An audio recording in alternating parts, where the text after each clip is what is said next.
also be looking at defenses. Some ships have noisemakers, which are basically small cans that you toss overboard that make noise and might attract a torpedo so that it doesn't hit the ship.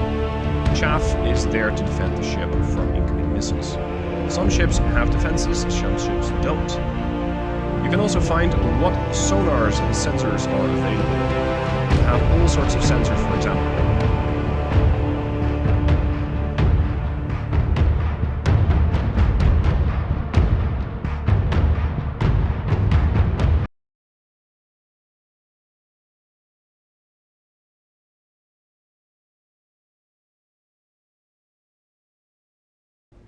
Hello there and welcome to Sea Power. Dark. Somebody else is using a flashlight. The ESM allows you to see that flashlight. So they basically allow you to find out, oh, look, there's something over there. There's a radar over the Marines. Although it can, which is basically a visual sensor. You're basically looking out of your ship, doing that. It's not the primary weapon, or a frigate. And you want to know, okay, let's say that frigate, it could be an Oliver Hazard Perry. Or it could be a Garcia. Let's say it's an Oliver Hazard Perry, it has these weapons. Let's say it's a Garcia, it has these weapons. And then you can start to classify how dangerous a particular opponent might be. I highly recommend using this reference card early and often. This way you can get more acquainted with the game. You can also do this by right-clicking in the, let's say, the 3D viewer and clicking it on there. Very, very much information. There's a lot of information to be found here. Don't just be looking at weapons, also be looking at defenses. Some ships have noisemakers, which are basically small cans that you toss overboard that make noise and might attract a torpedo so that it doesn't hit the ship. Chaff is there to defend the ship from incoming missiles. Some ships have defenses, some ships don't. You can also find what sonars and sensors are available. You have all sorts of sensors, for example, on this Oliver Hazard Perry class frigate. We have optics, which is basically a visual sensor.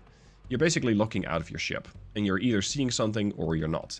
They don't have night vision quality, so at night they won't really be able to see much.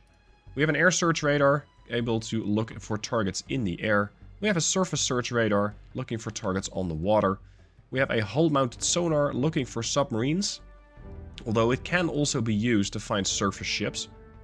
You have the towed sonar array, which is a towed array. So basically a sonar, but you tow it behind the ship. You also have ESM, electronic support measures. These are basically, let's say, incoming sensors. Just imagine that you are in a field and it's dark.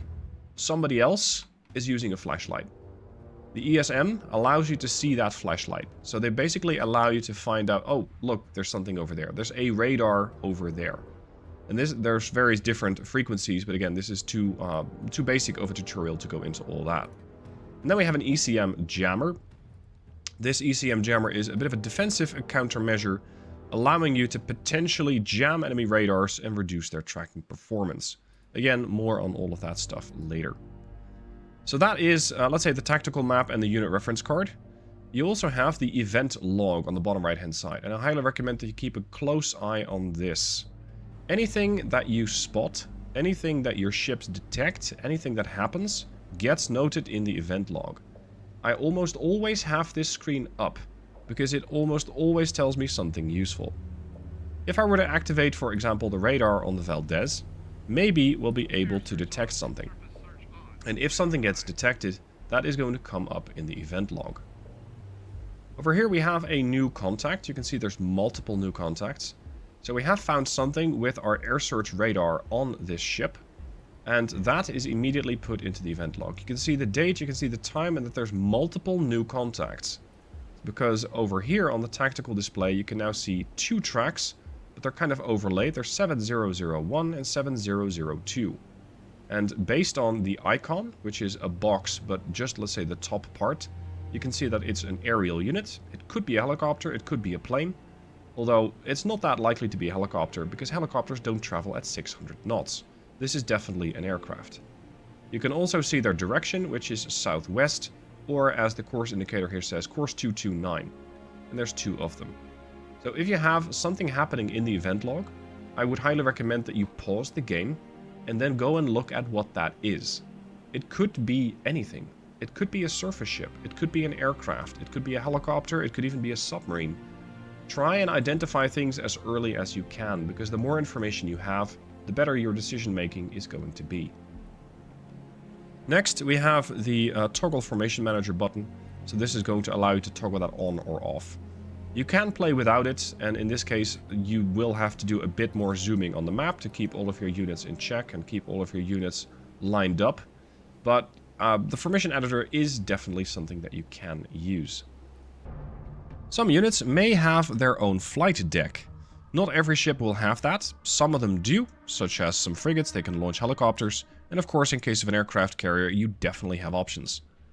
What this flight deck allows you to do is select what type of airplane you want launched, what sort of loadout you want on that particular plane, what sort of squadron they could draw from. This is really not that important. Their call sign, which is at least currently something you cannot change, but maybe later, and how many different planes you want to use and be assigned to that particular wing. This creates a new formation. So if you just want to have one F-14 Tomcat, you can do that by assigning one. If you want to have a whole air patrol, you can do that with this.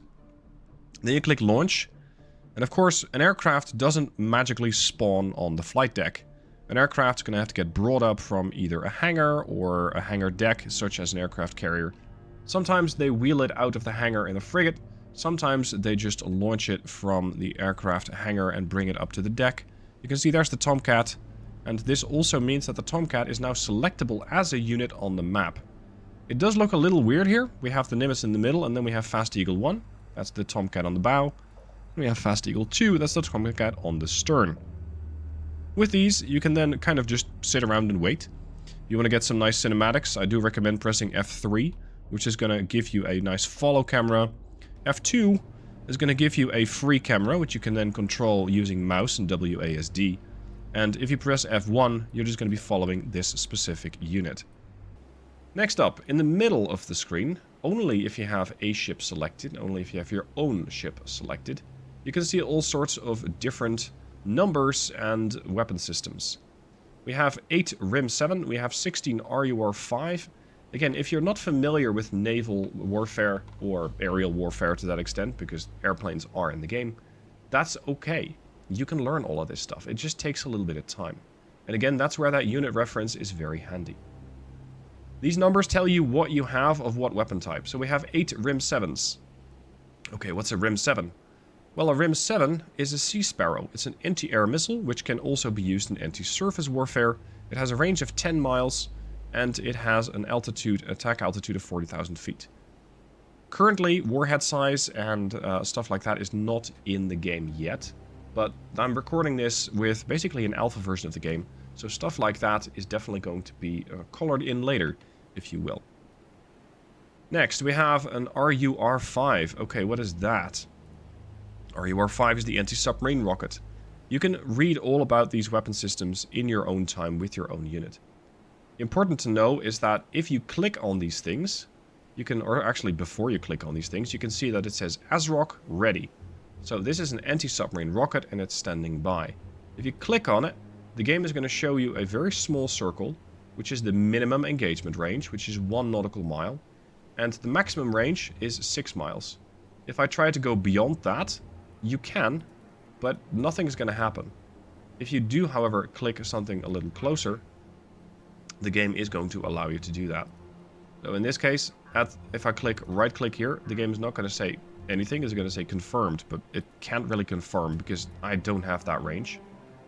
If I do try and launch at a shorter range, there we go, that is possible. And that is that 6 nautical miles that I lined up earlier. Now in this case, the RUR-5, it is a torpedo with a small booster attached to it. So if you have a submarine in the area close to your ship, this is a very quick way to have that torpedo meet up with that submarine. This way you can also see what other weapon systems you have. In this case, we have another Mark 46 torpedo launcher. We have 640 shells for the 127mm gun. That's the Mark 42 gun, which in this ship is mounted on the bow. We have 20 noisemakers and 70 chaff. Noisemakers and chaff are defensive systems. The noisemaker is something that you can kind of see it here. There it goes. It's tossed overboard, and it's going to sit just behind the ship and make noise. It's going to try and deflect torpedoes from the ship. It's going to pose as the ship. The chaff is something that you pop into the air, and it works. There we go. These are, as far as I can tell, magnesium clouds that pretend to be the ship. So they're generating a very large radar signature so that the missile that is targeting the ship goes, hold on, there's something even bigger up there. I'm going to target that. Fortunately, you don't have to control these things manually. Both the noisemakers and chaff are controlled automatically by the ship. So if the ship comes under attack, it's going to figure out, oh, hold on, I'm under attack. I need to deploy chaff, I need to drop a noisemaker, depending on what the threat is. Take note that these things do have a countdown. You cannot just deploy 20 noisemakers or 70 chaff. This has a cooldown of about a minute, this has a cooldown of another 11 seconds, and if I click now, nothing happens. So try and just let this be controlled by the AI, at least initially, when you're trying to get familiar with the game, before immediately jumping in and deciding that you want to start dropping these things manually. If you do click while it is still loading, the game is just not going to do anything. And you can see that the countdown timer continues. Only when this countdown timer has finished will the new chaff be launched. So 5, 4, 3, 2, 1. And now we can launch the next chaff. So keep that in mind. You cannot just spam these defenses. This is, I'd say, better handled automatically. Next, over on the bottom left-hand side, we have what is the depth below the keel. 2,316 feet. So the ocean over here is very deep. And this is definitely a safe, well, a relatively safe place to use a submarine, for example. Sometimes you will find that the water is far shallower, and it might not be even traversable for all ships. You can also see what the course of your ship is. You can see what their speed is. If I hover over speed, that lights up. And that means you can click on it, and you can click everything from ahead flank, which is best speed ahead, to all back full, which is try and put the ship in reverse. Changing course can be done either by right-clicking anywhere, and this is going to tell the Valdez to start changing course. Or, if you feel like you want to take direct control, you can. And if you take direct control, you can see that there is a check mark over the unit then. And if I now press A, I can immediately influence the course of the ship. Take note that if you press A, you're basically setting your rudder out to port. So you're trying to make a port course correction. The ship is going to keep turning in a circle unless you tell it to stop by pressing D and centering your rudder again. Using this, you can also speed the ship up. I'm now going 19 knots.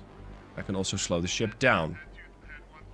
This is sort of a more arcadey way of controlling your ships. And if you have just the one ship, this can work. If you have a lot of ships, I wouldn't really recommend this, because you'll be too much micromanaging one unit and potentially not able to find all of those other units that you might need to have a look at. So yes, you can assume direct control, but I would much rather have a ship stay in a formation, because a formation is generally stronger together. You might have one ship that's currently working on killing off submarines, you might have a ship that's dealing with enemy air threats, you might have a ship that's launching aircraft, in the case of an aircraft carrier. So ideally, just let these ships do what they do best. If one of your units is a submarine, you can not only control its speed over here, and of course its course by clicking on the map, but you can also click the depth indicator. How deep do you want your submarine to go? Anything from surface to very deep is possible. Submarines will keep an eye on their own crush depth. When is it safe to dive and how deep can we safely go? They don't seem to always have a very clear idea of when it's possible to hit the seabed. So sometimes you might have a shallow area. In that case, I would recommend that you do keep an eye out, and very deep in a shallow area might not be possible. So keep that in mind. Of course, planes don't have a depth indicator, they have a height indicator. So if you click on height, you can go anywhere from 100 feet to 53,000 feet. You'll also see what their ordered altitude is, which is currently 2,000 feet. Aircraft will have different layers of altitudes that they can get to. Some aircraft can go really high, some aircraft cannot go as high. So this is going to change per aircraft that you're using. You also have a speed indicator here, everything from loiter to cruise speed to maximum speed to afterburner. Planes do have a maximum range, as indicated by this blue circle. If I activate my afterburners, I'm going to immediately burn through most of that sphere. So my range is suddenly decreased by an enormous margin. This also has to do with my altitude, which is not something I'm going to go into right now that much. But this is how you control your aircraft. Go height and set your speed. I would generally just keep them on cruise speed, and this is once again going to reclaim my range. Let planes mostly decide when to get up to afterburners and when not to. Especially if you start right-clicking other units, hostile units specifically, you'll see that these aircraft decide that they want to use afterburner or not. As for defensive weapons, they too have their own defenses, in this case chaff, and this is something that again the aircraft manages automatically.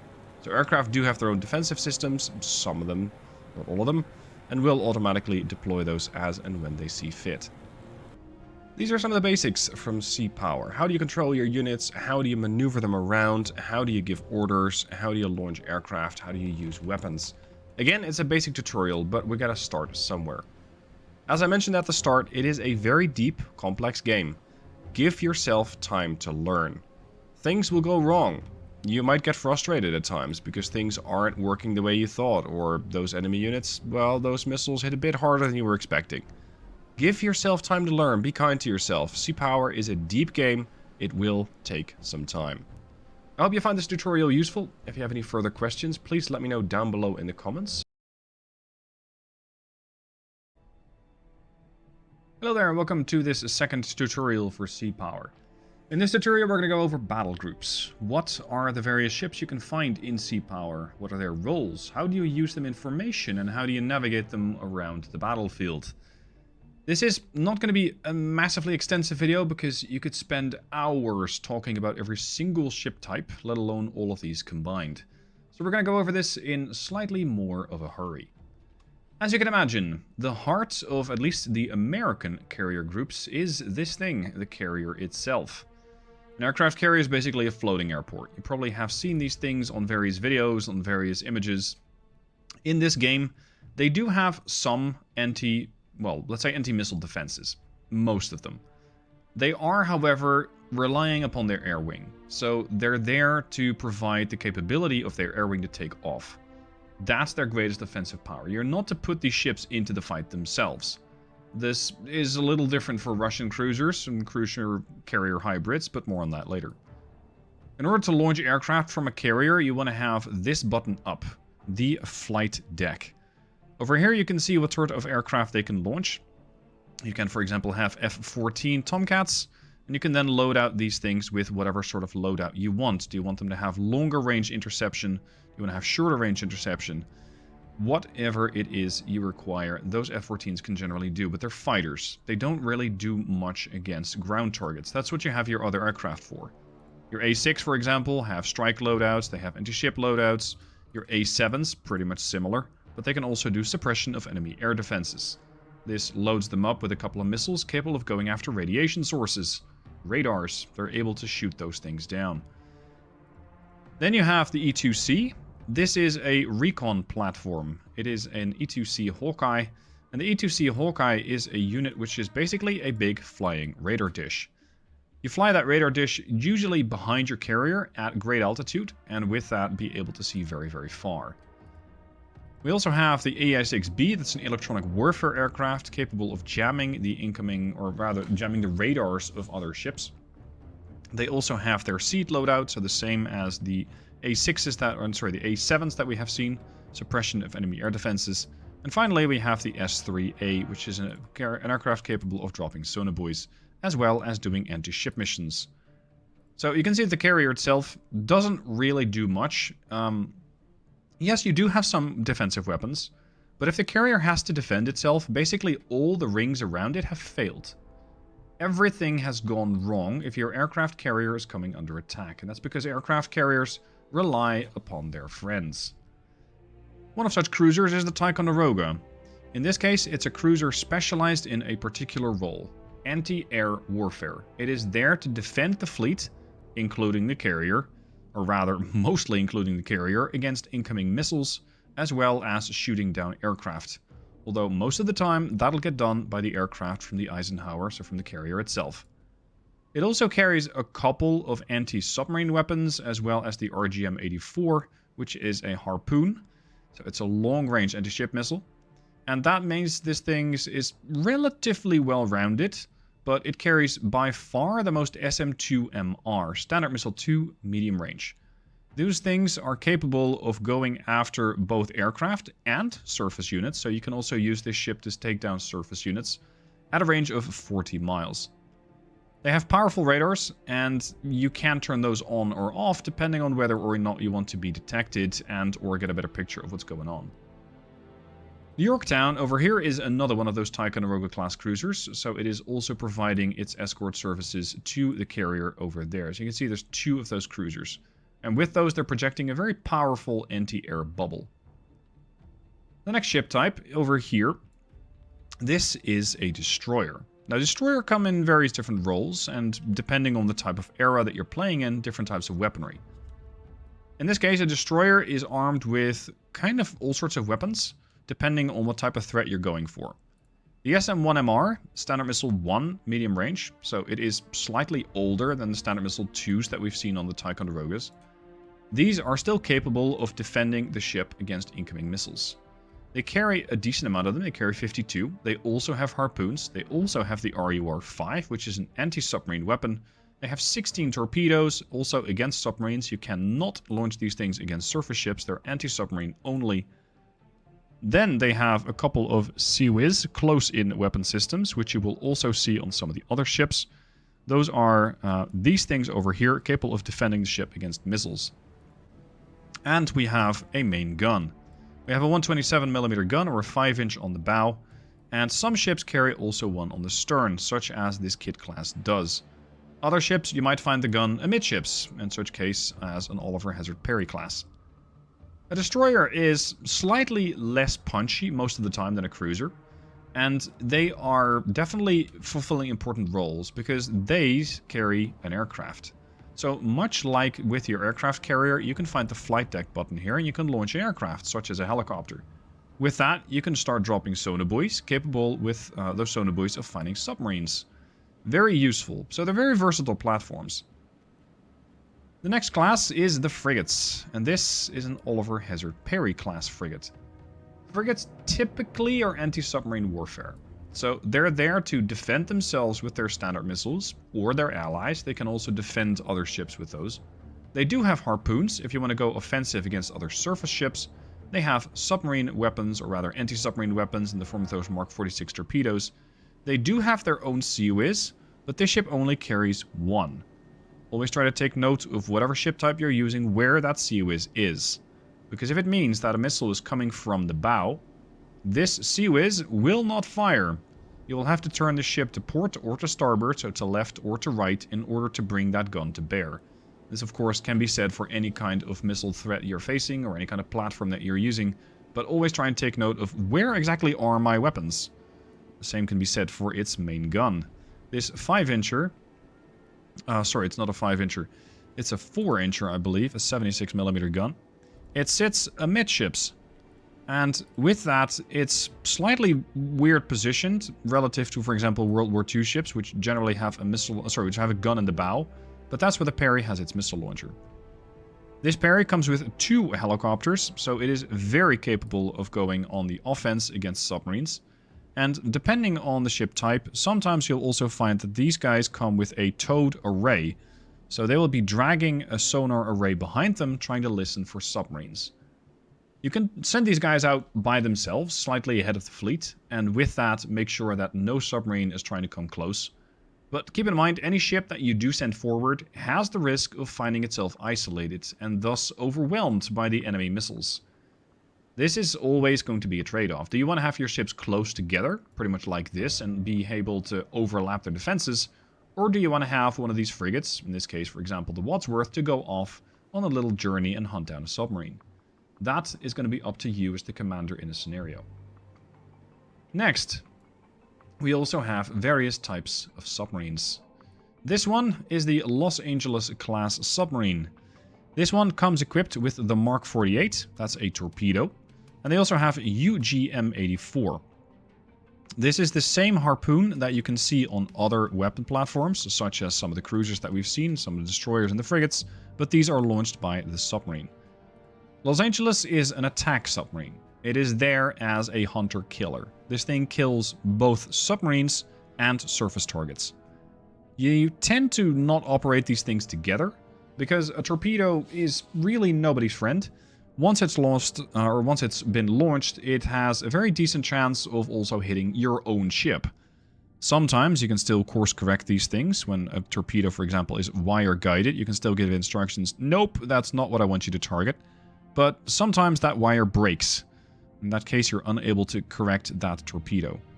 These guys tend to be operating alone.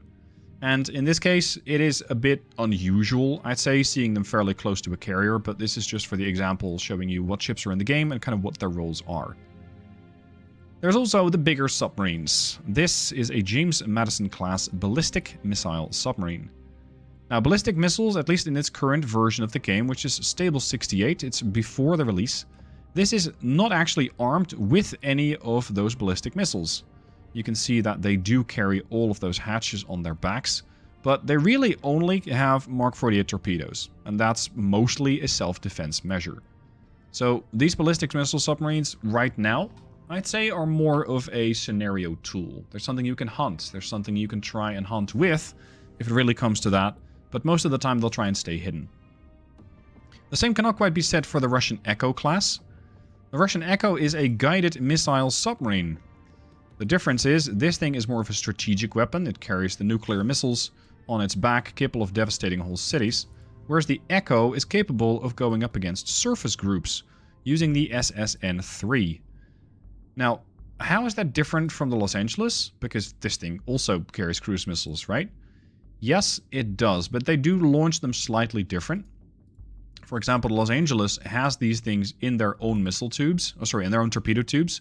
So you can have these 4 tubes either launch a harpoon or a torpedo. The Echo 2 is slightly different. The Echo 2 can launch torpedoes, or they can launch, depending on their launch depth, the SSN-3. So they also carry anti-ship missiles. And with those, they can hit out to 242 miles. So they have very long-range weaponry, making them quite dangerous against surface targets. But of course, you want to keep your submarine hidden. That's kind of the point of a submarine, staying concealed. And that's something that these guys tend not to do very well, because you can just trace a line back from a ship when there is an SSN-3 Shadok or other anti-ship missile in the air. So let's say that I would have this thing launch. I can launch this missile, and you can see the submarine is going to open a hatch. It's going to prepare the missiles, it's going to come up to the launch depth, and then it's going to launch. The problem with that capability is that you have... I'm not sure it's supposed to surface. Maybe an older type of submarine like this is. But let's say that you are a hostile faction. Your ship is, let's say, over here. You go, hold on. That missile came from somewhere. So I'm going to go and look for something along that line. And that makes submarines, especially guided missile submarines, interesting to use. They can be very, very deadly, but they can also give their position away. If you use one of these boats, I would highly recommend that you now dive as deep as you can below a thermal layer. And once you're there, try and change your course about 90 degrees relative to your last known location, thereby concealing your position. As for the other type, over here I have a Charlie 2 submarine. It is just another guided missile type submarine, but they carry some slightly different missiles. Some Russian boats also carry anti-submarine torpedoes, which are strictly anti-submarine. The Americans don't make a distinction. The Mark 48 can engage anything. These Russian ships, or Russian boats, do that a little different, such as the Set-65. It's only targeting a submarine. And some of these guys also have the smaller Set-40. And the Set-40 is a smaller torpedo, slower range, slower speed, electrical like their counterpart, the heavyweight. But they're launched from the stern, generally, which is something that the Americans don't do. They only have those 4 tubes in the front. The roles and distinctions for American ships, or let's say NATO ships, although it's mostly American ships in this case, are pretty clear. You got your aircraft carrier, you got a cruiser capable of defending the fleet, you have a destroyer capable of defending the fleet from submarines, You have frigates, which can basically do a bit of everything, much like the destroyers, although they're typically more geared towards submarine defense. What about the Russians? Well, the Russians do things a little different. This, for example, is a Kiev-class aircraft carrier. Although that's debatable, because an aircraft carrier generally doesn't carry a whole assortment of missiles right on its bow, but the Russians do. So if you're using a Russian ship, this is kind of a hybrid between a cruiser and a carrier. It has some aircraft, so yes, you have a flight deck, and you're capable of launching a couple of aircraft, but not nearly as many as the Americans. At least that's, again, subject to change. But you also have missiles. In this case, you have the SSN-12, which you can see mounted on these large missile tubes here. These SSN-12s have a range of almost 300 miles. The Soviets typically rely on longer range anti-ship missiles, much longer range than the Americans, but their air power is far weaker. So you want to get a first strike in, you want to use those anti-ship missiles. And that is why the Americans have such good anti-air defense, in the form, for example, of these Ticonderoga class cruisers. These cruisers are defending these formations from all those incoming ships, or rather incoming anti-ship missiles, launched by not only the aircraft from the Russians, but also their ships. Another type of ship that you might find is a missile boat, or a corvette. In this case, it is a torpedo boat. This is a bit of a weird one, because it carries an anti-submarine torpedo, so you might typically find these not really in a big scenario, but I'd say in a scenario where you're defending a port. These things are patrolling ports, and capable of going after submarines. Beyond that, they're fairly useless. Yes, they have a close-in weapon system they might be able to use to shoot down a missile, but I typically wouldn't use them for that. The Tarantula is something a little different. It is a missile boat, making it smaller than a corvette, or smaller than a frigate, I should say. It is capable of launching anti-ship missiles. And with that, these small boats are capable of punching way above their weight class. Because you might not expect it, but this thing can hit you at 40 miles and then be on its way. These Styx anti-ship missiles are heat seekers, so they just go after something that's hot, such as a ship. They don't need further guidance, so what these guys typically do, these tarantulas, they launch their missiles, they turn around, and they rush away at 41 knots, because their job is at that point basically done. They do carry some anti-air missiles, but the anti-air missiles are basically this guy with his couple of anti-air missile launchers. Anti-air launchers, so basically a surface-to-air missile. And it is not particularly strong in that role. It does not carry a whole lot of defensive or offensive capabilities. The Orel is another one of those ships that makes you go, hold on, that's an aircraft carrier, right? Yes, but no. Yes, it's an aircraft carrier, and it has a flight deck pretty similar to what you might find on the American fleet. So it carries a couple of MiG-23s, which are fighters, although they can also be loaded out to do strike missions. They have another one of those aerial recon platforms, much like the Americans do with their E-2C. They have a couple of electronic warfare aircraft. They have helicopters, which are capable of going after targets with anti-submarine warfare buoys, as well as torpedoes. But like the other cruiser that you can see over there, this one also carries missiles right on the flight deck. Yes, you can laugh or you can be confused. They carry them right on the flight deck. So those SSN-19 anti-ship missiles, which are extremely good and very intelligent as well, you can either launch your aircraft or your missiles, but you cannot be launching both at the same time. So in this case, be careful with what those ships can do. They are very, very good, these Orel-class aircraft carriers. Those SSN-19s are extremely dangerous to NATO. And in the meanwhile, this ship can also launch aircraft to defend itself. Finally, you have this thing, the Kirov. The Kirov is basically a floating bunch of missiles with a set of propulsion to it.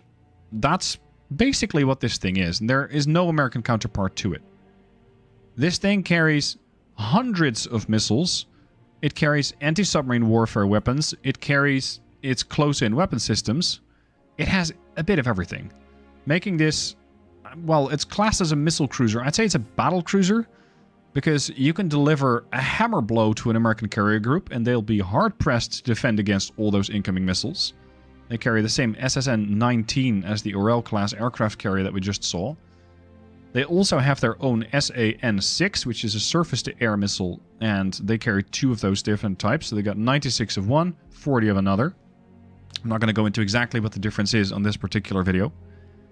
They also have a couple of other type cruise missiles, the SSN-14A. These guys are more geared towards anti-submarines, and they can hit out to 27 miles. Of course, you can't really hit a submarine with a cruise missile, but that's why this missile carries a submarine or an anti-submarine torpedo and drops it where you want it. So it can be very, very dangerous in that role as well. What exactly is this thing? It does a bit of everything. It's basically what you put forward as the heart of a Russian battle group, and it defends its allies, it defends the rest of the fleet, and it has serious offensive capabilities. It's not strictly weak against submarines either, because it also carries its own helicopters. It carries 3 of those, and they are brought up onto the flight deck here. So it can do anti-submarine warfare, it can do anti-ship missiles, it can do anti-air, it can do pretty much anything. On top of that, it has very good radars, it is capable of defending itself with close-in weapon systems, for which it has ample platforms. They have a couple of those here. That's 2 per side. They have their own guns, which can also be used in close-range warfare. There's another 2 of those on the port side bow, port side stern, starboard side bow. So this thing is just missiles on missiles on missiles. The risk with this ship is that if it gets hit, you lose a lot of your capabilities. You lose potentially lots and lots of your missile launchers. You lose lots and lots of your offensive and defensive capabilities. And when a ship gets hit, it tends to snowball. Because if your anti-air platform, such as this cruiser can be, suddenly is knocked out, well, good luck. Because the rest of your fleet might not be that well defended. You might also come across this type of ship. It's a landing ship.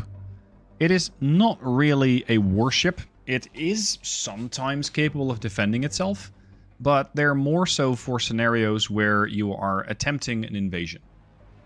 Most of the time, they don't actually carry anything, at least not in the current version of the game that I'm running, and they are mostly there as, let's say, targets. If you have an invasion that you are trying to thwart, you could make these things the target of your operation. They do, in this case of the Newport class, they do carry some weapons, but it's mostly for self-defense. So they do have a couple of 76mm guns, they have a 20mm Sea Whiz right there on the bow, and that's it. The Tarawa is a bit different. It is also a landing ship, but it can also do something else. This thing can launch Harriers. AV-8As, it can launch helicopters, it can even launch attack helicopters, which you can load out for close air support, anti-tank, or even air-to-air warfare. So this is a sort of mini aircraft carrier, if you will. And what I've done so far with these things is use them as the leader of a smaller mission. So this would be, for example, a platform that you try and simulate getting closer to a shore. And once you're there, you'll be able to drop off forces. Simulate it. Whether it's going to make it into the game where these things actually sail up to anything and start dropping off troops, I'm not sure if we'll ever get there. I would love it if we do, because that would definitely be very interesting to play around with. But for now, they're basically considered mini carriers, although some of the naval buffs out there might disagree. As for formations and how you position your units, most of the time, the most key element of your units, in this case the aircraft carrier, goes in the heart of your formation. I highly recommend that you make that the formation leader. This way, everything is going to revolve around the formation leader. So in this case, the Eisenhower. If I tell the Eisenhower to change its course and head northeast, not only will the Eisenhower change its course, the escorts will also maintain their position in the formation. Some of them will speed up, some of them will slow down, some of them will figure out, okay, I need to rush to a noodle site, but whatever they do, they try to maintain their formation. Most of the time, an aircraft carrier will also rely upon its air wing, for example, but let's say that Kirov is your formation leader. In such a case, Akirov would be at the heart of your formation. The escort ships are generally positioned, ideally, in a sort of 360-degree perimeter. This way you have anti-air defenses, you have anti-submarine defenses, you have anti-air defenses closer to the carrier, but of course you can change these formations up as you see fit. Let's start out with the ships outside of a formation. I'm going to right-click on the Eisenhower and let's say formation, disband. This is now, all these ships are now single. They don't actually follow any orders other than their own. They're not part of a formation. Now I'm going to turn the Eisenhower into a formation. I'm going to say create formation. And with that, the Eisenhower is now a formation of 1. There's one single ship in here. And I can only move the Eisenhower to basically wherever I want in the formation. But since it's the leader, it's not going to do much. So I'm going to rename this as the Eisenhower. The Eisenhower formation. I now want to have this Ticonderoga join that formation. You right-click it, you go formation, formation join, Eisenhower. Yorktown, formation, join formation, Eisenhower. Sacramento, this is a resupply ship. I didn't cover this category because it's basically there as a bit more storytelling of an element. As far as I know, these ships currently don't fulfill any role. Ships don't need to be refueled, they don't need to be rearmed. Well, yes, they do need to be rearmed as you're expending your weapons, but that's not currently part of the game. Right now, if I don't change anything, these ships will maintain their position in the formation where they were. So essentially where I found them. That's not what I want. I want to have these ships slightly in front of the carrier. So I'm going to drag them over to where I want them to be. Of course, this is not where they are. It's going to take them a little bit of time to figure out, okay, sorry, I need to be at a new position. You can see that the Yorktown now takes up its new position. It's currently 10:04, 10:05, and they're expected to arrive at 10:12. Ticonderoga at 10:11, and the Eisenhower just continues on its course. This is the way that you can set up your formations. You can set these formations as you wish, and I do recommend that you experiment with them. Sometimes you want to have ships farther afield, sometimes you want to have them closer together. It depends on the threat, it depends on the scenario. There's a lot of different considerations to go into this. Whatever happens, don't lead with an aircraft carrier. Unless something has gone horribly wrong and all your escorts are dead. But ideally, just position your escorts, let's say, a little bit in front of the carrier. And make sure that the carrier stays safe. The heart of your formation, the heart of your battle group should always stay safe. As mentioned, it's not a fully extensive video because I want to keep this thing fairly succinct and keep you at least updated on what ship does what. But this is at least the basis of what ships do. Frigates tend to be all-rounders, but tend to gear towards anti-submarine warfare. Destroyers are more all-rounders. Cruisers, typically air defense, if you're talking about the Americans. Sometimes the Russians refer to these aircraft carriers as cruisers.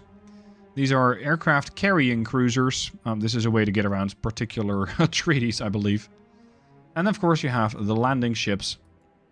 And you have some escorts, corvettes, or missile boats. These all tend to sort of fall in the same category.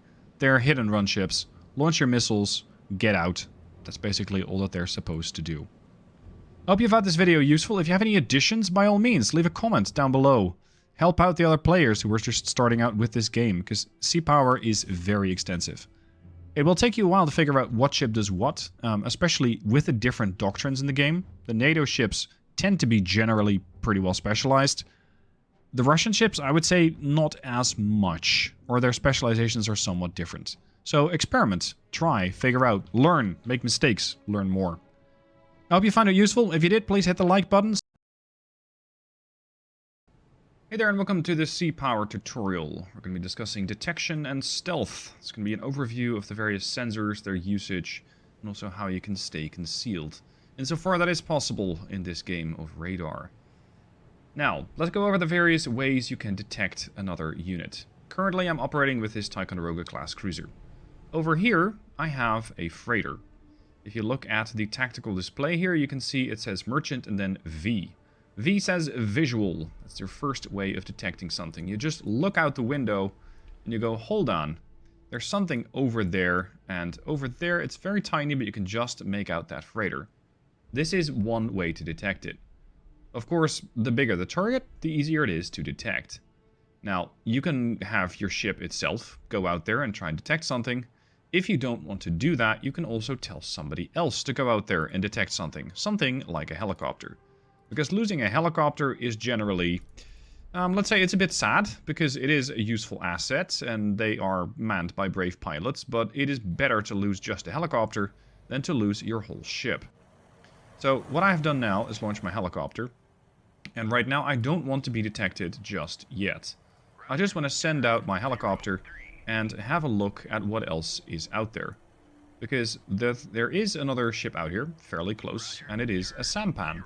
It's a small fishing boat. But because it is so small, it's going to take a little bit longer to actually get a detection on. So visual, while one of the systems that you can use, there it is. It is one of the systems that you can use to detect something, but it's a bit of a last resort. Because this means, hold on, there is something there, but of course if this is within 20 miles of my ship, and my helicopter only picked it up at about 6.5 miles, that means that it's probably within weapons range at that point. So you better not have to wait until such a moment. It also says meager. This means it's a small visual contact. We don't exactly know what it is.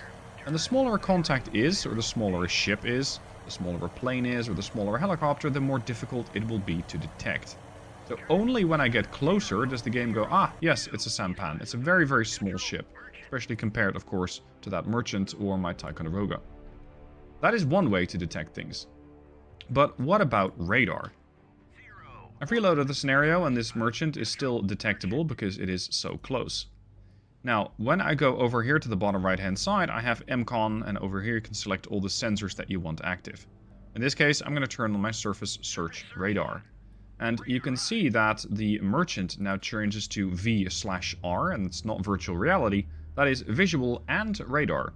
So we have them on more than one detection platform. We have them both spotted and we have them on radar. But where's the sampan? Well, the sampan is so small that it's not getting picked up by radar. It doesn't have a large enough profile. This cargo ship has a very large profile. The sampan does not. So once again, I'm going to launch my helicopter to try and assist with the detection. The helicopter is now on its way northeast. Again, this is where the sampan is supposedly going to be. And I have turned off the radar on the Ticonderoga. The cruiser is now under what they call MCON, emission control. It is not making any electronic noise. The helicopter, however, at almost 6,000 feet, has essentially a better vantage. This radar dish is higher up. And because of that, it might be able to detect things from much farther away. Because the radar from the Ticonderoga can only go to the horizon and essentially no farther. So let's see what the surface search on this unit picks up, and there we go. There's the sampan.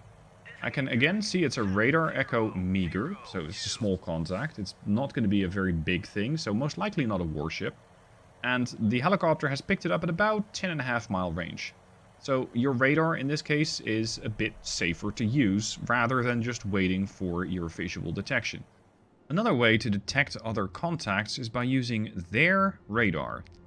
This is called electronic support measures, and some units have them, not all units do. So in this case I have added an Oliver Hazard Perry, which is assisting the Ticonderoga in the battle group. This is also why you want to have multiple different types of ships in a battle group, because they can assist each other and sort of fill each other's gaps. Looking at the Ticonderoga, this thing only has the optics, so basically looking at a window, an air search radar again, a surface search radar, and a hull-mounted sonar. It cannot detect the incoming radar signatures from other units. This one, the Oliver Hazard Perry class frigate, so this ship over here, can. And it can detect the bands of various different radars, but that's too in-depth for right now. Basically what this is saying, hey, there is a radar out there. I just don't exactly know where it is. But I do know that it's somewhere within that ellipsis. And based on the type of radar that I'm detecting, which is a fantail big bulge type radar, that has to be from a Tu-95RT. The last time we detected that was, well, right now, because the radar is active. And the first time we detected that was basically a second ago, so it's a very, very short loop. And this way, they might not know where I am, because I'm quite far away, but I know more or less where they are, and I have not given my position away. And giving your position away in sea power is critical. It can mean the difference between life and death, especially if you are not detected yet. You throw on your radar, you might get detected, and all of a sudden you see a whole bunch of missiles coming in. So electronic support measures just means basically staying quiet. I'm not using a helicopter, I'm not using my own radar, and most likely, the enemy has not detected me yet. Keep in mind though, not all ships can do that. In this case, the Perry, yes, they have that system. The Ticonderoga does not. So again, emphasis on having different types of units in a surface action group definitely helps. It's like having different tools in your toolkits. Another way of detecting things is using sonar, and this is where things can get a little complex, because there is a lot of the stuff that you can know, and some of it you need to know about detecting things with sonar. Sonar is basically listening. It's sound, navigation, and ranging. So with that, you're able to detect something, and you're able to find a range on it, if you have enough time to listen in on it. At the moment, I have the Ticonderoga over here, and I have an Oliver Hazard Perry class frigate. This thing is mostly specialized in anti-submarine warfare. So this is going to be a very useful asset when dealing with submarines.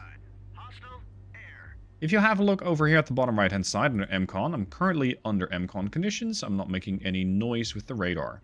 I am going to, however, make noise with the active sonar. I want to send an active sound wave into the water. And then you hear that weep, and that's the sonar. So you're basically pinging a front of the ship and potentially having that sound wave bounce off of something, like a submarine, coming back, and then you have a detection. And you go, okay, there's something out there. That's one way of using sonar. Active sonar, at least in my experience with the game so far, has really rarely yielded a contact. Passive sonar is much more reliable. And passive sonar is basically just listening. Having a couple of sensors in the water in order to try and detect something. Now the Ticonderoga also comes with active sonar, so I can turn that on. And beyond that, they don't really have much. Passive sonar, which they do have, is on all the time. This is both an active sonar, medium frequency active, and passive. You can see that at passive range I can detect a 35 kilometer range. At active I can only detect a 20 kilometer range. So passive in this case is more likely to yield results. However, the sonar array is in the bow of the ship. Behind the ship you got the propellers right there on the aft. So this means that behind myself I cannot really detect anything. But what if you could? And that's what the Perry can do. Because the Perry has a towed sonar array. You can deploy this towed sonar array. And over here you can see that it is coming out of the ship. Right there. Now, you have two options with a sonar array, or rather towed array in this case. You can deploy it above the layer or below the layer. Imagine, if you will, that the sea, and at least on some locations, is carved up into various layers. Some layers are warmer, or some layers are more salty than others. And this means that sometimes you cannot detect anything below a layer. It's like you have a sort of, like a physical layer in the ocean. You cannot detect something below the layer unless it's making a lot of noise. Similarly, something below the layer cannot really detect something above the layer unless it is making a lot of noise. Now, in this case, my towed array is streamed. So I have this large sonar array behind the ship, which is just listening. You can see it's still being streamed. There's still more coming off of it. Some submarines also have this towed array to just try and listen behind themselves, because like surface ships, they only have sonar arrays in the bow, and basically behind them, they're pretty deaf. When it comes to sonar, you also want to be traveling not too fast, because the faster you travel, the more noise you make, and the faster that set of hydrophones is dragged through the water, or the faster the set of hydrophones over there is pushed through the water. So in this case, it definitely helps to slow down. I'm going to detach the Perry from this formation. I'm going to tell it to slow down to 1/3. At that point, I am not making as much noise. And hey, what is that? Now, because I have already used the dev tool in this scenario to make sure this thing is on weapons hold, you can actually immediately see what it is. It's a Victor 2. But the Perry actually doesn't know that yet. All we know is that this thing is a submerged contact, and that is indicated by the S. We had V for visual, we had S for sonar, and we had the R for radar. You also had the E for emissions, so that was the Tu-95 with their active radar. The Perry, at the moment, has lost the track as it's trying to identify it. But as it's doing so, it's increasing speed, trying to get up to 23 knots, which I don't really want to do. So I'm going to slow it right back down. And as we're going to slow down, I will be able to detect the submarine again. This, however, is a bit limited in its efficiency, because it means that that submarine is within 8 miles of my frigate. Most submarines have weapons which can shoot farther than that. In this case, they have a weapon out to 27 miles. So this submarine, if it wanted me dead, it would have shot already. And it probably would have killed me already as well. Yep, we know it's a hostile submerged submarine now. As you are maneuvering, you might also sometimes lose the contact. In this case, I sort of know where it is, or rather where it was, but I don't have an active detection on it. That also has to do with that sonar array. It is not like a steel cable dragging directly behind the ship. I'm trying to show you, it's at an angle right now, so I'm going to have to kind of wait until that sonar array levels out, and then I might be able to detect it again. But what if I don't want to wait for my towed array to detect something? What if I want to be a bit more active about my detections? That's where the helicopters comes in. In this case, I have an SH-2F, so a Sea Sprite, much akin to the one on the Ticonderoga, and it is armed with sonobuoys. These are basically passive sonar systems that you drop into the water. So if I tell this helicopter to go here, I can then have it drop a sonobuoy. You do that by clicking over here, and then right-clicking where you want that sonobuoy to be deployed. The sonobuoy is then going to just kind of sit there and listen, and tell you what it hears. So it's like an off-platform sensor. It is not attached to the ship, and it can transmit to the ship, but it cannot do anything beyond that. It cannot shoot at anything, it doesn't carry torpedoes, it is just a sensor. Now, in previous versions of this game, and this is important to know if you have seen previous videos, you could detect surface ships with sonobuoys. That is no longer the case. You can no longer detect surface ships with sonobuoys. And that means it's not just dropping a whole net of sonobuoys in front of you and hoping that you can hear the enemy. Realism, I don't think it's that realistic. However, for gameplay purposes, I fully understand, because it was a bit too easy. The helicopter's now going to drop that sonobuoy. There we go. Buoy away. The buoy is now in the water, and it's basically a sonar with a buoy, so it has something above the water, and it's capable of detecting things. And hello, there you are again. So now I can detect this submarine again, even if my Oliver Hazard Perry, my frigate, isn't actively detecting it. And what you want to do if you have a group of ships and you're trying to, let's say, head, in this case, generally north, what you want to do is make sure that you have sonobuoys in front of your formation. That is where the helicopters are an immense asset, because they can do that. They can drop sonobuoys in front of your group. So what I'm going to do now is just deploy a couple of sonobuoys in the general direction of travel of that Ticonderoga. And as long as you're within 15 miles, so 15 miles of a sonobuoy, you will be able to use it as a detection platform. Now, I happen to know that there was a submarine there. But this can happen. That all of a sudden, you suddenly detect something. And you go, hold on. That is actually quite close. That's 11 miles out from my Ticonderoga, or whatever other surface unit you have. This can be quite dangerous. So, in case of submarine or anti-submarine warfare, definitely use sonobuoys often. Drop them, use them to listen, and maybe you'll catch a submarine. You never know. Another way of detecting submarines is using the MAD, the Magnetic Anomaly Detector. The way it works is that the Earth has its own magnetic field. And a submarine is large enough to cause a disruption between the Earth magnetic field and the sensor over there. So the sensor's suddenly going, hold on.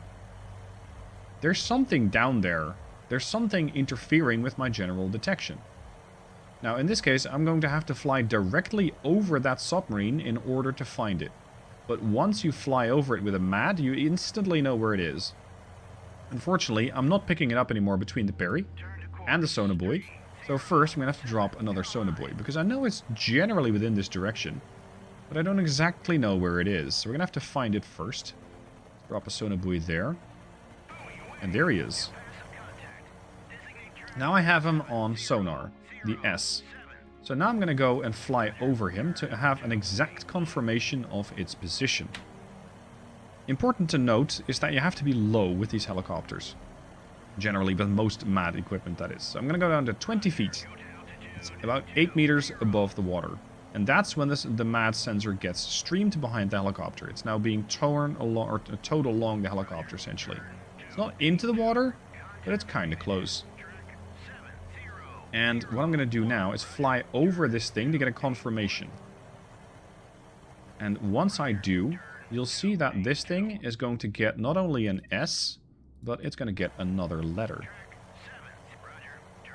Of course, we already have it fully identified right now, so that's a bit of a bonus. There. S/M. Magnetic anomaly, semi-small.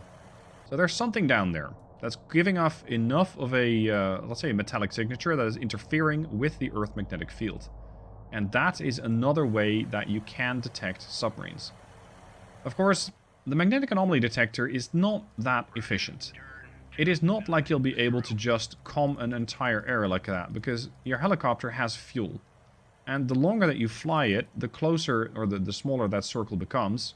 And at some point, you will have to go back to your mothership, or your airbase, and try and get some additional fuel. Sonobuoys are generally the first way of detecting something, such as a submarine.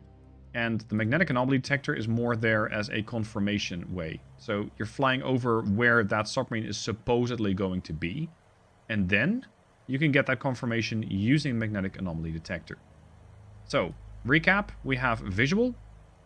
Basically looking out a window and going, hold on, there's something there. You have radar, which is, I am using my own radar to detect something. I can use the surface search, I can use the air search. And when I do that, I suddenly get a better detection on this Tu-95, because it's now radar, and I get a large detection from that merchant. So that's the radar option. I can also just use the electronic signals measurements, which is the E, by basically not doing anything. Just having that on a ship. You don't have to turn it on, you don't have to use a sensor for it, it just happens. And then there's sonar. Sonar is listening in with either sonobuoys, with the towed array, with the active sonar. Some helicopters have a dipping sonar, which is basically a sonar array on a cable that you just dip into the water. And then there's also the magnetic anomaly detector. How do you prevent getting detected when all of these platforms and all these sensors are available? Let's move on to that. How do you stay concealed in this game? How do you stay undetected? First thing, don't use your radar. In this case, I am under MCON. I'm not using my air search radar, I'm not using my surface search radar, I'm not using my active sonar. I can use a towed decoy in case I suspect there's a submarine, but I've since removed those from this particular mission. What I'm going to do now is use a helicopter. I'm going to use a helicopter as a sort of off-ship radar platform, and use that to make sure that I have a radar in the air, but not where the ship is. If I activate my radar now, the enemy, which is due to my north, knows that there's something out here, because their own ESM, their own electronic support measures, are detecting my helicopter. So what I want to do is present a sort of offset radar signature. I want to make sure that I'm at least some distance away from my main ships. So in this case, I'm about, let's say, 6 miles out. I'm going to go to about, let's say, 20, 25 miles out. That means that if somebody gets trigger happy and decides to send a wave of anti-ship missiles after my helicopter, they will miss. Because there's nothing here. There are no ships around. So now that I'm, I'm 16 miles out? Yeah, I think that's acceptable. I'm going to go up to a higher altitude. I'm going to go up to 6,000 feet. And the higher I am, the better my chances of detection are going to be. There's the sampan, still out there. I'm at 3,000 feet now. 4,000. 5,000. Neutral merchant has been identified. 6,000 feet. I am now 20 miles away from the Ticonderoga. Now I'm going to activate my surface search. And this means that it is possible that the enemy, which is, again, due north, knows that there is a radar signature here. Because I'm using my radar, so I can now be detected on their electronic support measures. Sometimes, if the enemy is really trigger happy, they might immediately send a surface-to-air missile after you. Because they know, hold on, that's an American air radar, it's mounted on a Sea Sprite, Sea Sprite's not friendly, we're going to shoot it down. So what I'm going to do is activate this radar for a couple seconds and then turn it off. Make sure you have that radar off. I'm going to go right back down in case I'm getting engaged, and I'm going to fly in a different direction. This way, if there is a missile coming for me, I have done at least as much as possible to try and avoid the death of this helicopter. Not entirely avoidable, but I can try at least. I'm going to move a couple of, let's say, miles or a couple of dozen miles, depending upon what sort of safety margin you want to keep up with. And I'm going to pop up. I'm going to go right back up to 6,000 feet.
And I'm going to go slightly farther west. There. Now I'm going to activate my radar. I can still detect the sampan. I'm still not detecting anything else. And again, the enemy might now be confused. Because imagine what happened. I had my radar active here. I have my radar active here. They know it's a Sea Sprite radar. That's most likely going to be detected by their electronic support measures. But hold on, it came from here? Let's say the enemy's over there. First they're going, hold on, it came from there? And then they're going, well, wait, what? I'm now detecting it there? It could be the same helicopter, but they don't know that. So I'm trying to create confusion on their part by just popping up in different locations with my radar and then going right back down, turning the radar off and relocating to another position. This way, you're trying to make yourself unpredictable. Whereas if I had my Ticonderoga go active with its radar all the time, that would most likely be detected. Military radars are very powerful, much more powerful than civilian radars, and because of that, it is basically saying, hey, here I am. Imagine using your own radar as trying to find somebody in a field at night with a flashlight. You can potentially see, I don't know, 50 meters or 100 feet in front of you with a very strong flashlight, but that flashlight will get detected from potentially a mile away or a kilometer and a half. So in that case, it is kind of risky to use your radar, and that's why I'm using the radar on the Sea Sprite and not the Ticonderoga, because I don't want to get attacked. I'm now at about 3,000 feet. I'm going to briefly activate the surface search again, and I'm still not detecting anything. But what has happened for the enemy now is that, hold on, now there's something there. If the enemy is indeed here, they're going, what the hell? Why is there another detection? Why is there another helicopter out there? Well, you don't really know if it's the same helicopter or another one. We just know that something is out there. So it is possible that it's the same helicopter, but unless helicopters transmit a very significant or distinct radar, it's not likely that you'll instantly have them... Oh, hello, identified. There's a meager contact out there. 15 miles. Now, I can't spot it, but my helicopter pilot is somehow eagle-eyed and can see it at 15 miles out. So I'm going to try and get a brief confirmation with the surface search. And there we go, V/R. Unfortunately, I don't exactly know what it is. It can be anything of 26 plus 5 additional contacts, so I don't know. Let's try and investigate. Go MCON. So I'm once again going undetected, or at least trying to go undetected, although they might have me on their detection as well. In this case, there we go. We visually identified it as a Grisha 3 frigate. If you have a ship fully identified, you can then have a look at the unit model and go, hold on, that radar isn't spinning, that radar isn't spinning, they're not using radar. But I know exactly where it is. In this case, that Grisha, with its SAN-4 surface-to-air missile, can't do anything. I'm 12.5 miles out, he only has a range of 8, he can't shoot me. He might know that I'm there, but he can't shoot me. Unfortunately for him, I can shoot him. And that I can do without getting detected. Because I never got detected using the radar on the Ticonderoga. I just used the radar on the Sea Sprite. But the Ticonderoga has the RGM-84, harpoons. And I can now send a salvo of harpoons going off against this particular Grisha. So that's a way that you can stay undetected and still use your weapons, throwing out those missiles without getting detected.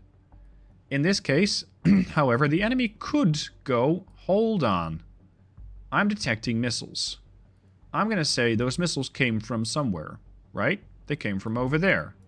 So what I'm going to do now with the Ticonderoga and the Oliver Perry is go all ahead flank and turn 90 degrees right, 90 degrees starboard, change the position of where the ships are. So that if this Grisha, and it's not really armed with anti-ship missiles, if this thing was armed with anti-ship missiles and it fires a snapshot, or it fires a missile right back at basically where those missiles came from, there's a chance that these two ships will survive. As for the survival of the Grisha, yeah, I kind of doubt that. It's trying to throw up a bit of chaff. It's trying to shoot my missiles down. But I very much doubt that it's going to actually get away with this. We're going to have one hit, potentially two, maybe three more. There's one, there's two. Yeah, they're definitely going to be dead. And there's three. Extreme damage on the Grisha. Ship eliminated. So I did this without getting detected. When it comes to sonar, however, the faster I move, the more noise I make. So for submarines, I am now becoming an easy target. And this is always where it's going to be a trade-off. Do you want to be fast but loud? Or do you want to be slow but quiet? And there is no real easy rule for that. So you're going to have to play around with that as per the conditions that you find in a particular scenario. Sometimes you might want to go fast. Sometimes you might want to creep along. For example, in a submarine, you want to be slow. You want to be silent. You want to be unexpected. As for your own ships, MCON is critical. Keep your air search and surface search off for as long as possible. The caveat with that, you might not see incoming threats. And that is a problem. Let me fire up another scenario. In this scenario, which you can find as the gauntlet scenario, I am just not going to use any radar whatsoever. I'm not going to use my aircraft, I'm just going to stay undetected. Or at least I'm going to not use any active sensors. And that can be extremely dangerous. Because I know in this scenario there's a flight of aircraft coming to you. If you are unable to detect said aircraft, you can instantly find yourself getting blown up. Where did that come from? Beats me. But one of my ships suddenly violently exploded. So in this case, it can be very, very dangerous to sail under MCON conditions. Let me try that again. This time around, I'm going to activate my air search and my surface search, and potentially I'll be able to detect some stuff, such as, I don't know, a couple of MiGs. And once I do, I'll be able to take evasive action, or at least offensive action against it. Right now, nothing there yet.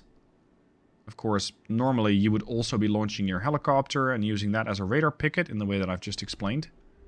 But what if I don't have that? What if I just rely upon the sensors from one of these ships? When are they going to arrive? There. Look at how far I'm detecting them now. We are getting a detection at 65 miles. Now, this ship, or this aircraft, is doing 600 knots, which is way faster than a commercial airliner. There's two of them flying in a formation, and they're coming directly for me. So, in that case, you can be fairly certain that they're both hostile. And now I can activate my own defenses. I can use the Standard Missile 1, and the Standard Missile 1 has a range of 24 miles. That might still not be enough to shoot them down in time. I don't think that the Holt has a whole lot better, although, well, they've got the Rim 7. They can shoot out to 10 miles. Still, we know that these are hostiles approaching fast, 50 miles out. There's also something else. There's another flight, which we also detected about 70 miles out. I'm going to tell my ship to go weapons free. And if these things get into range, my ship will immediately begin to engage them. We're about to hit that point. 27 miles out. The problem, however, is I am constantly radiating with the radar. I'm constantly giving up signatures going, hey, hello, here I am. There we go, there's one missile away. Here I am, come get me. So if you're facing, let's say, a more powerful Russian warship, which has missiles up to 300 nautical mile range, it's possible that they'll shoot you from way over the horizon without you even ever knowing that there was anything there. And this is always where activating your radar or not activating your radar is a bit of a dilemma. Do you activate early and risk getting detected, or do you activate too late and find yourself at the mercy of the enemy weapon systems? Looks like we're going to get one kill. Is the other missile going to get the other aircraft downed? Maybe. Yep, there we go. Job done. So in this case, I splashed those MiGs before they even got within weapons range. I can do that with the other ones as well, but there is definitely a risk of getting attacked if you do this. Again, I cannot really offer a quick do this every time and you'll win every time solution because there isn't any. Sometimes you want to be aggressive with your radar and you will just want to have your air search and surface search on. Sometimes you don't. Sometimes you want to stay concealed and sometimes you want to just wait out the enemy, have them make the first mistake by activating their radars, and then have them get killed off first by your weapon systems. It all depends on the platform, it depends on the mission, it depends on your opportunities and your choices in any given scenario. Now, I hope that this was useful to you. If you have any additions, please let me know down below in the comments. I am, again, not going to be able to do a complete overview in this video because it would last for several hours.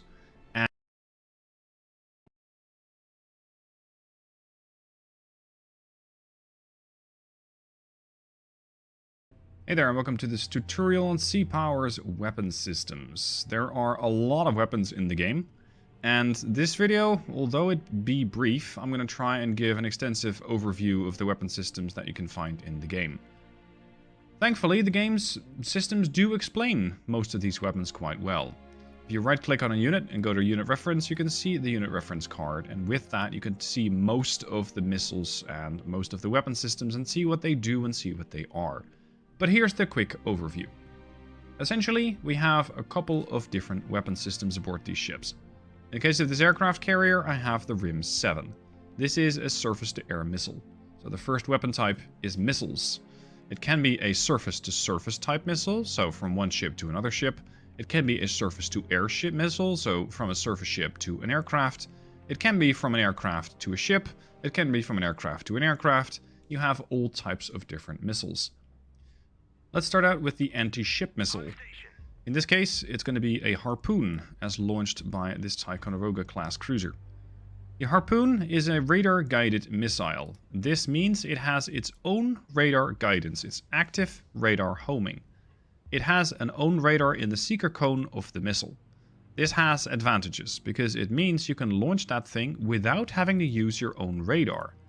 In this case, I have an aircraft up here. This is Bluetail 1. It's an E2C, and it is actually spotting the ships over there. I got a merchant and an alligator. They need to go.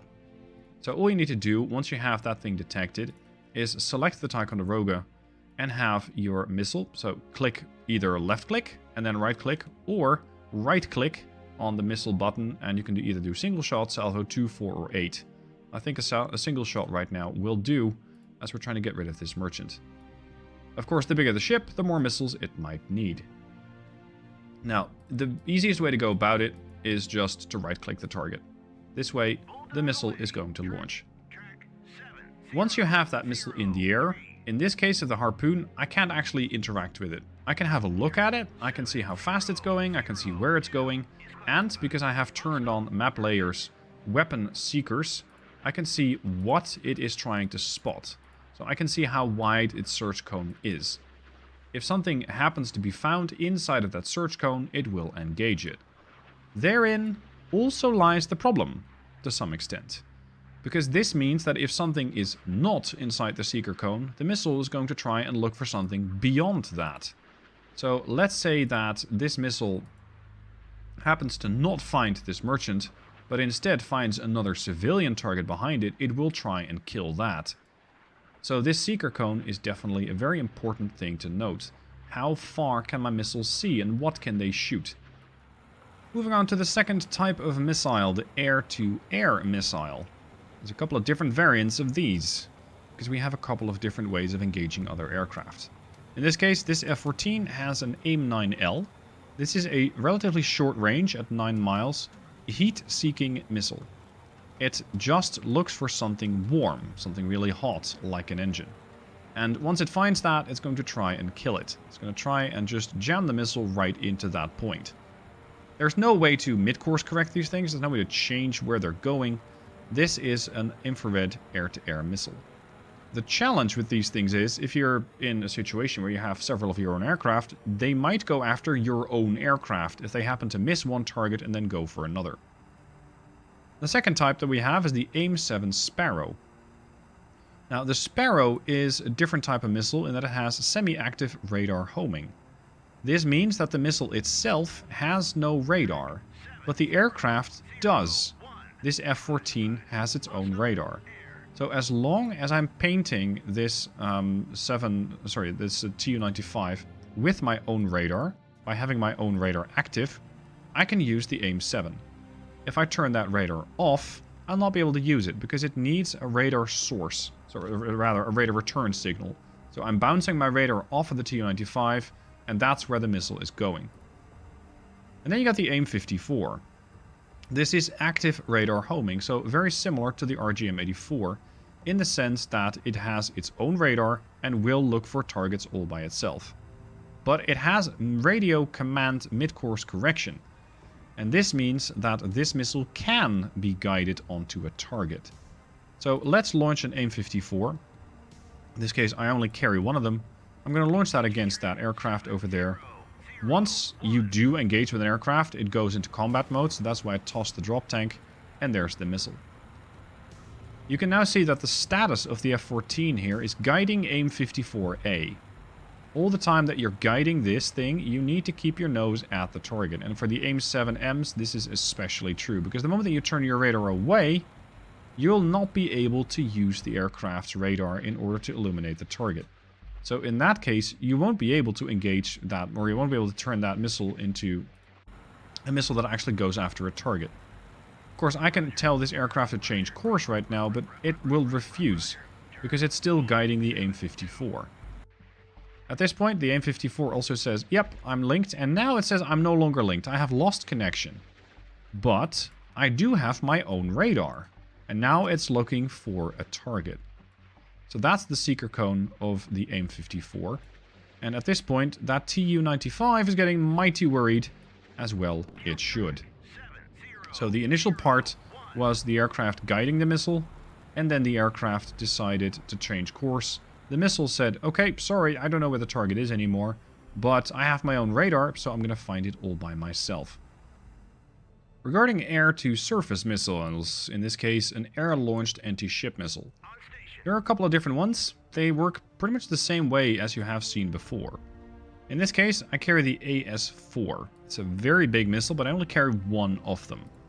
This is very, very straightforward. Active radar homing, range 100 miles to 180.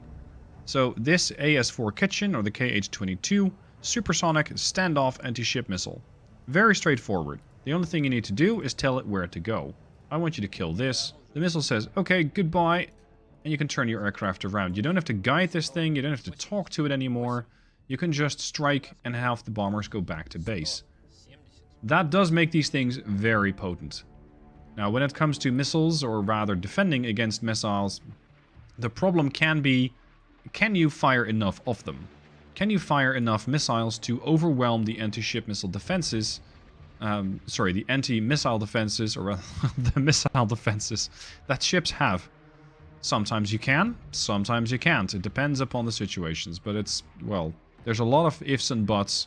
Let's not go into that this time around.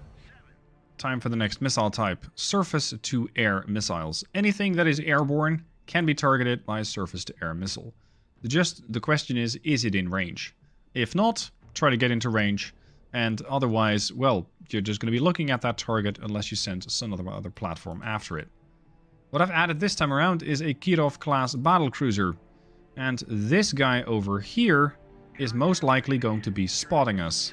That's the Tu-95. That means that the Kirov will have launched all of its missiles at my aircraft carrier group. They know exactly where I am. I know that the Kirov is somewhere towards the north, so now I have to defend myself. Seeing as I happen to know where the threat's going to come from, I'm going to reorient my battle group. So I'm going to go formation, edit formation. I want to have all my missile-capable ships up front. I want to have the Ticonderoga and the Yorktown over there, and the Sacramento can stay back, because that's, well, it's a logistics ship. It doesn't really have many defenses of its own, although this one does come with the RIM-7. As long as you are capable of detecting the missiles in time, you should be able to defend against it.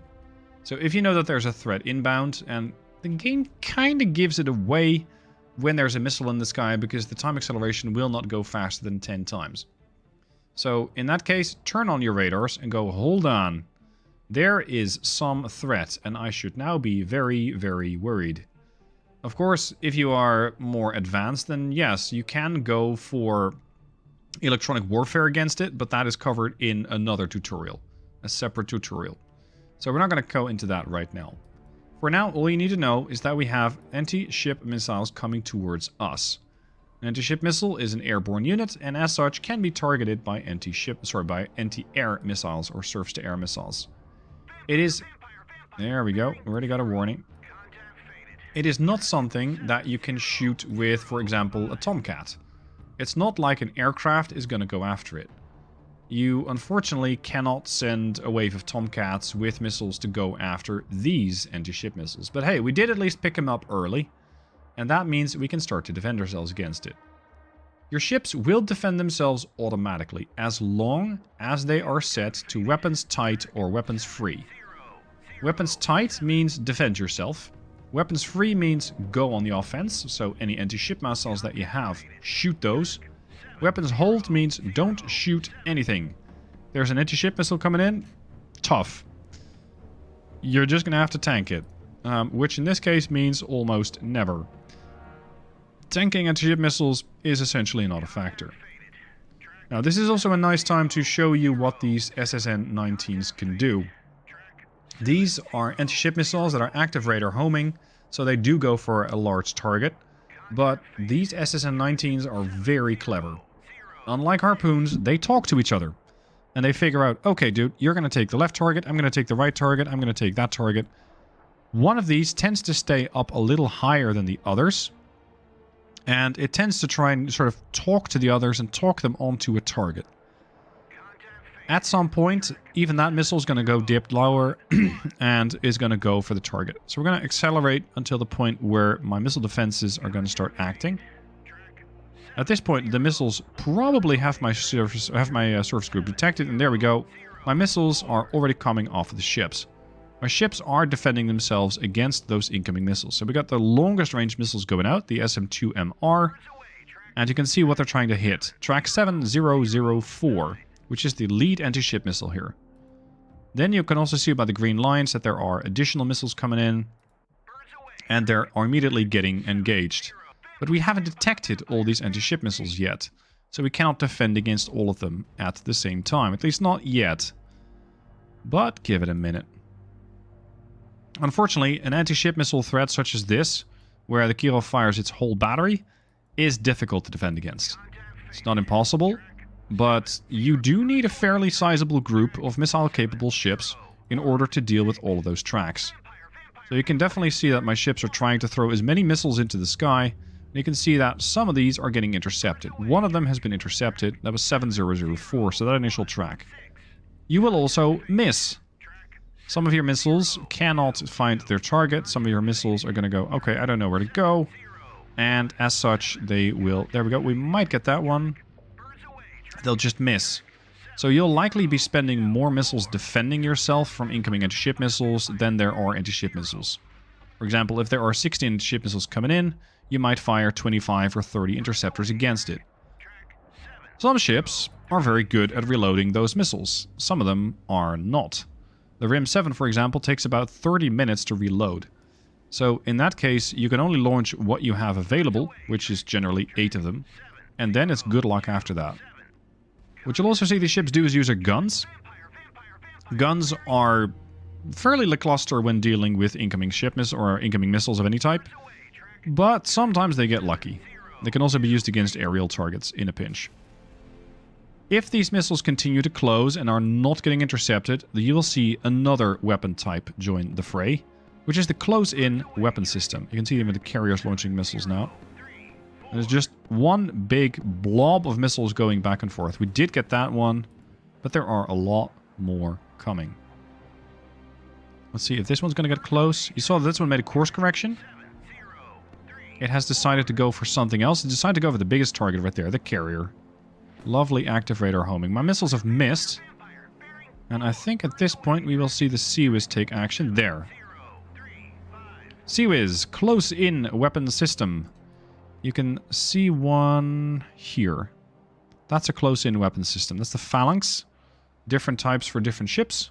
And it's just basically trying to put up a wall of lead trying to throw as many rounds at that one missile as possible and trying to stop it. But unfortunately, it did not work. It is, however, still trying to defend against another missile, and it did splash that one just off the carrier. So the carrier got lucky and did not get hit again. But having been hit twice, this is quite likely the end of the carrier. At any rate, surface-to-air missiles against incoming missiles, you don't have to worry about those. Your ships will most of the time do that automatically. When it comes to an aerial target, if a ship is set to weapons tight and an aircraft ventures into their range, they will not shoot it, because shooting another unit is considered an offensive action. So in that case, you'll have to go weapons free, and the ship will engage enemy aircraft as they're closing in. Now in this case, the Russians definitely pulled a number on us. The Chandler is down. Yorktown is fine, but Ticonderoga is dead. McCluskey is dead. The carrier is most likely not going to survive, having sustained heavy hull damage. They're probably in dire straits. So this missile strike from the Russians inflicted a lot of damage. Didn't fully make this battle group inactive or ineffective. But, I mean, since the key of the ship, or the key of the battle group is dead, the carrier, yeah, it's not that likely to survive. Moving on to torpedoes. I have the K218 over here. This is a Victor III class attack submarine. My target, a liner, is in front of me. I can engage this target using torpedoes, but some of these torpedoes have different ways of using them. So for example, the 6576 is a wake homing torpedo. It doesn't actually listen for the ship, it tries to find its wake. And the wake of the ship is that large amount of splash behind it, which I think in sea power should be far bigger, but this is what we have right now. These wake homing torpedoes are not great in my experience, because they tend to miss more often than not. Also, you have to keep in mind, don't launch a torpedo or a missile where the target is. Launch where it's going. You're trying to hit the spot where it's going to go. If I want to have a better chance of engaging, I best use the UZ-80. This is an active/passive sonar homing torpedo. So this means it has an active sonar and a passive sonar, and it can listen to targets all by itself, and it can also ping targets all by itself using active sonar. This torpedo can be used in two roles. It can be used in anti-submarine and anti-surface, so it's very versatile in that sense. There's also something called a dumbfire torpedo. These are typically the older torpedoes along the spectrum. They don't have any guidance.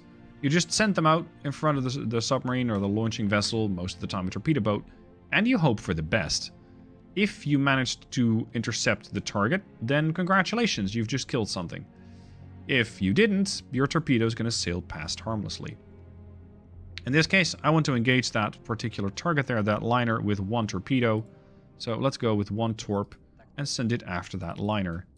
The bow door is going to open, the torpedo is going to sail right after that target.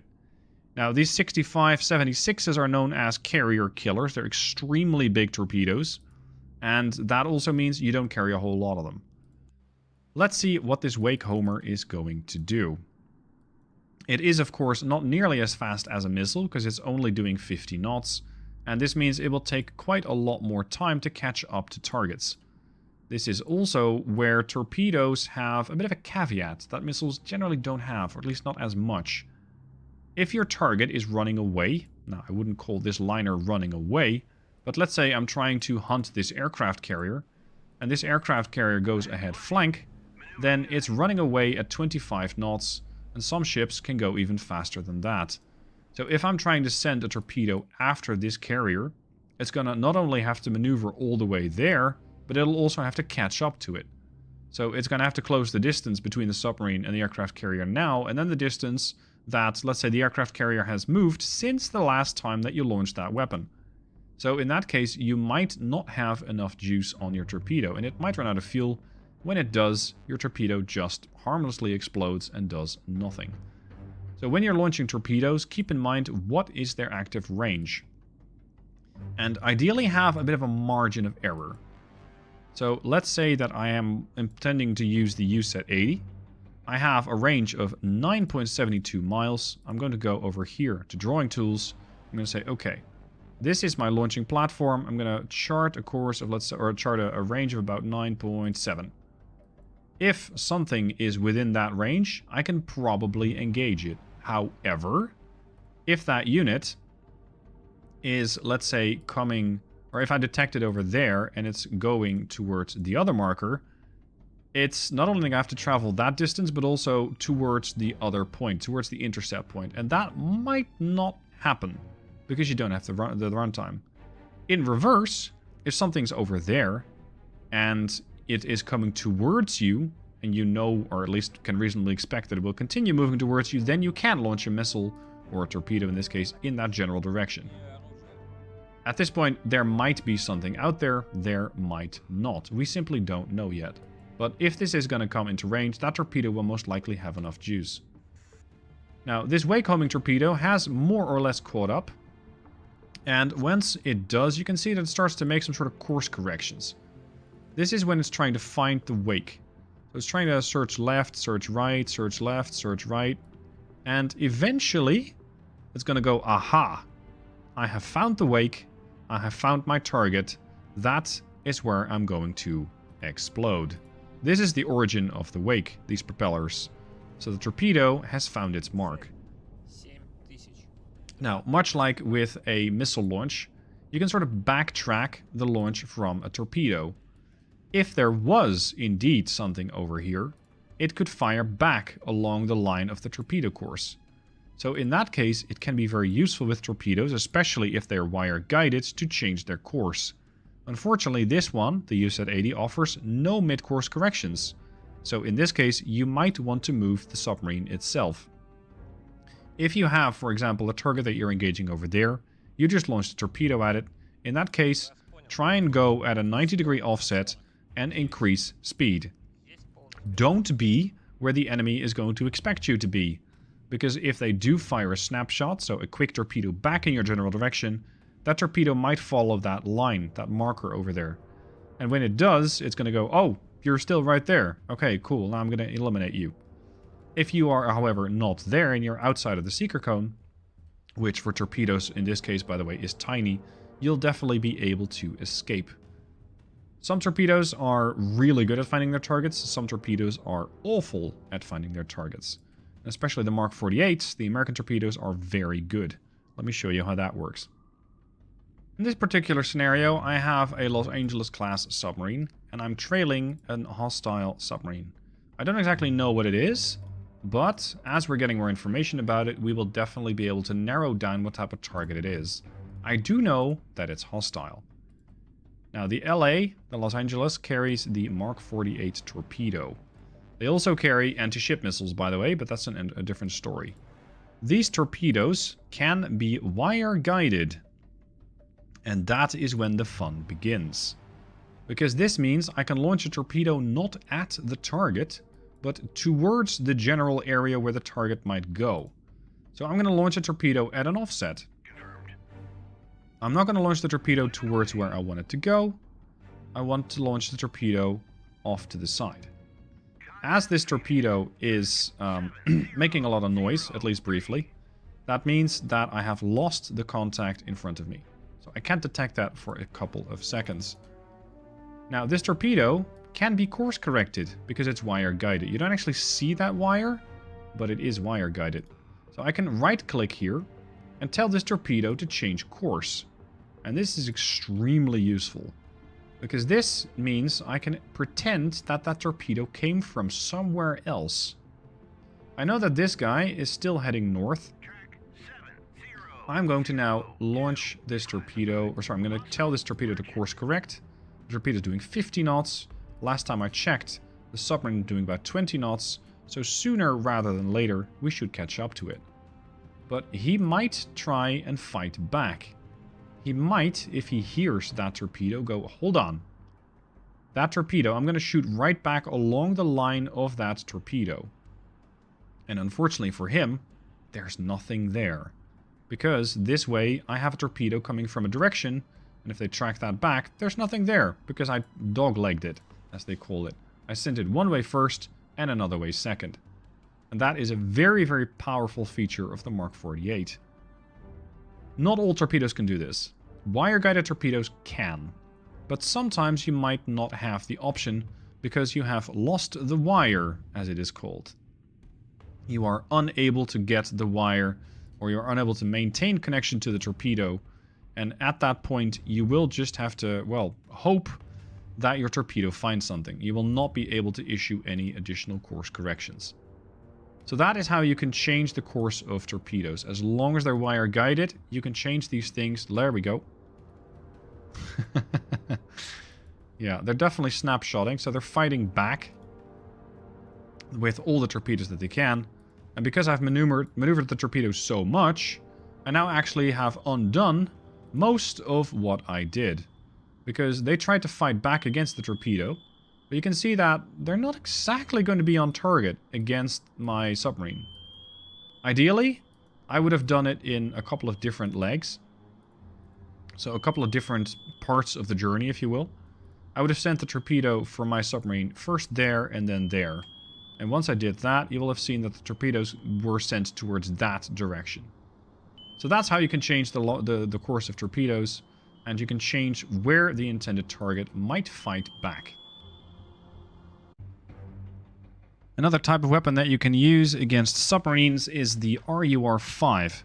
This is basically this missile launcher that you see up front. It is a missile strapped to a torpedo. This means that you can rapidly deliver a torpedo to another location. So let's say that I know there's a submarine over there. I'm going to use the RUR-5. I'm going to send one off. You can see that it is a missile booster. Then there's the torpedo. And what this thing does is just fly a sort of parabolic arc. So it goes up real high. And then it comes down. And it just drops the torpedo right into the water. There you go. You can see that this has a very tiny seeker cone. These Mark 46 are lightweight torpedoes. And now it's going to look for a submarine. The Mark 46, as a torpedo type, cannot look for surface targets. So don't worry dropping these among your own aircraft carrier group, if it has come to that. Because your torpedo will not find surface ships. Of course, ideally you wouldn't have this happen, because this has a relatively low range. And means that there is a submarine 6 miles away. And as I've shown you in the submarine, or the torpedo type, it is possible that at that point you're already gone. You will not be able to survive a submarine at 5 miles most of the time. Some Russian warships are also equipped with the RBU-6000, and that's the last weapon type I'll cover. The RBU-6000 and the RBU-1000 are anti-submarine mortars. It's basically a depth charge. That's the closest proximity to what you can get. I know that there is a submarine fairly close to the Kirov. Of course, ideally it's way too close, but that's a different discussion. I'm going to shoot the RBU-6000 at it. The RBU-1000 only has a range of half a mile. The RBU-6000 had a range of 3 miles. So first we're going to have to close the distance, and then we should be able to engage that submarine. We've closed the distance to 2.92 miles, and I'm going to use the RBUs against this Alpha over here. Sometimes the ship's going to change course, sometimes it isn't. You can see it just uses this launcher right on the bow in order to sort of saturate that area around the Alpha with depth charges. And let's see, we should be able to see them coming in. There's the Kirov. There. Splash, splash, splash, splash, splash, splash, splash, splash. They're just dropping into the water. And once they're there, this submarine is most likely dead. It's probably sustained severe damage at this point. And if not, you can just give them another dose. Ideally, you'd never have to use these weapons, because that means that a submarine has gotten really, really, really close. Not a range where you really want them to be. But, well, it's possible. Right now, the Kirov won't launch another spread because I have to wait another 1 minute and 10 seconds. I can try the RBU-1000, but I don't have the range, because the range on that is only half a mile. So with that, an end to the video. I hope I've given at least some overview of all the different weapons types in the game. Again, it's something that you can talk about for a very long time. Hey there, and welcome back to Sea Power Tutorials. Today we're talking about electronic warfare. This is a potentially underlooked element of the warfare part of this game, yet it is very important. Electronic warfare can be considered like you're trying to find something, yet somebody is shining a flashlight in your eyes. You can't see. Electronic warfare tends to be the electronic version of that. So these big radar dishes that I have on the top of this Kirov class cruiser, they're going to get blinded. Or rather, the US is going to get blinded. Because serving as our target today is this US battle group. You can see they have an aircraft carrier, they have a couple of destroyers, they have a couple of cruisers around. This is a pretty tough to crack formation.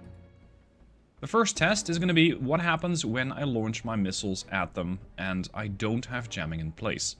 I'm going to send all of my missiles generally in the direction of the aircraft carrier, and seeing as these are smart missiles, they will sort themselves out. So we're going to launch all of them, and then we're going to see what happens as NATO detects the missiles and then promptly tries to shoot them down. By the way, the detection aircraft for now is just a Tu-95, but that is not important. The missiles are on target. Once they get there, you will see what happens. The missiles are now approaching the battle group, and as you can just visually see, we have a couple of these radars active.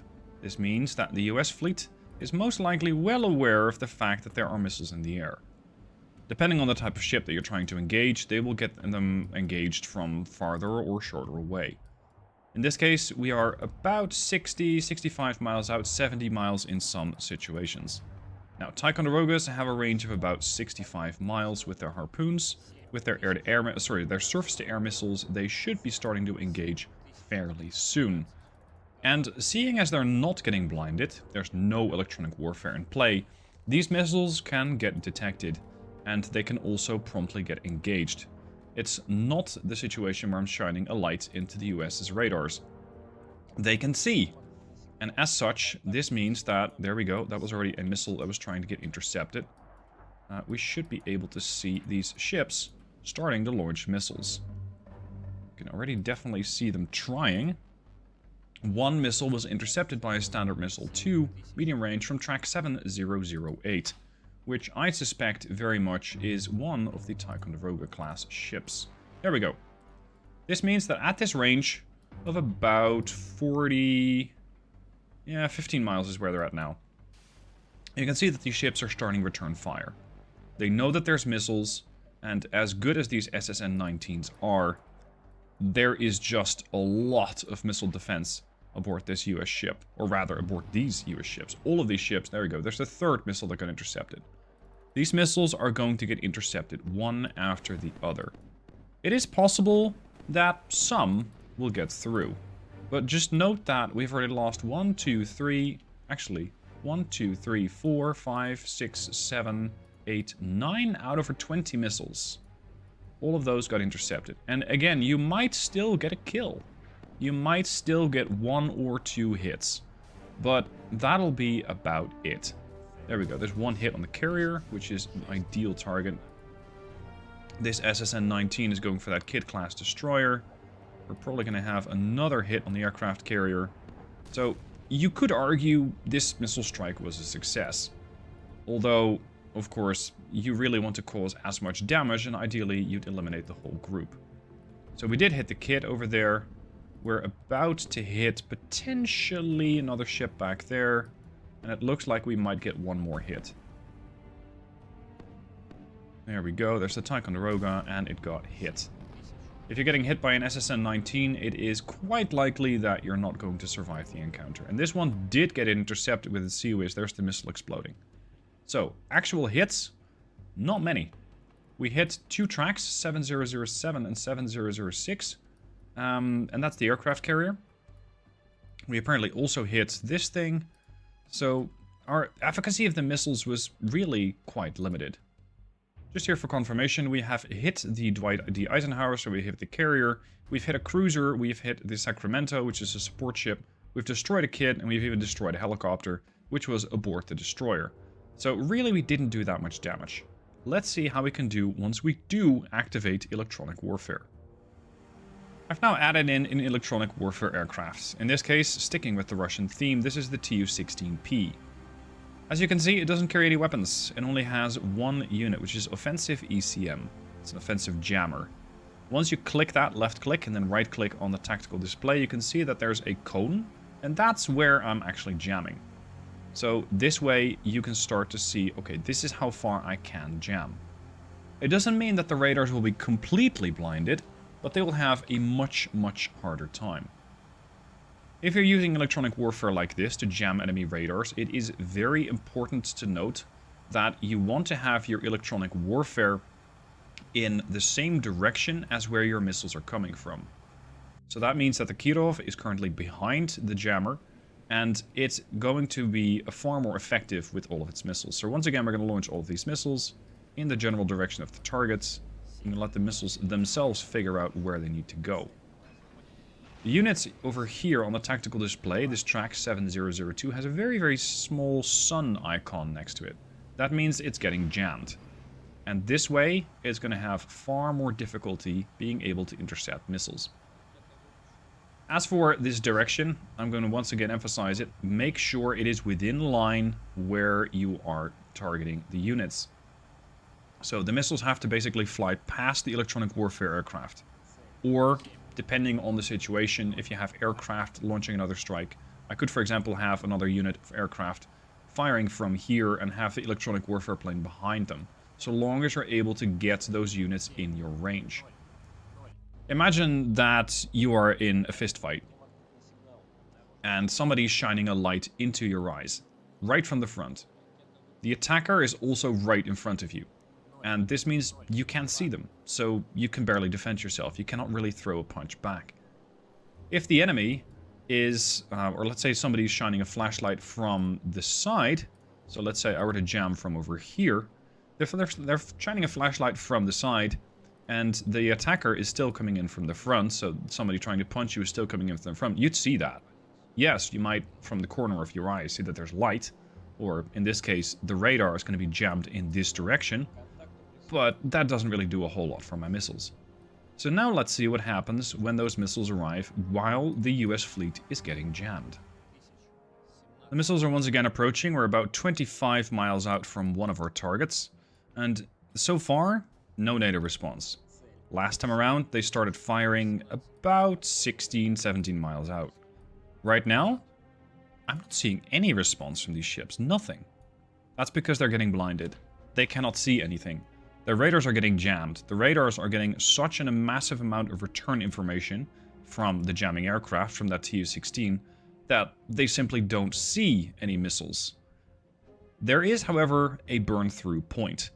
At some point, this radar at short range is going to be so powerful that it will detect the missiles. But by that time, it might be too late.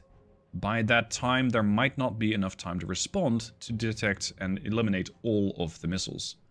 So even if you have an enemy aircraft or an enemy surface group jammed, they will be able to start launching missiles at some point.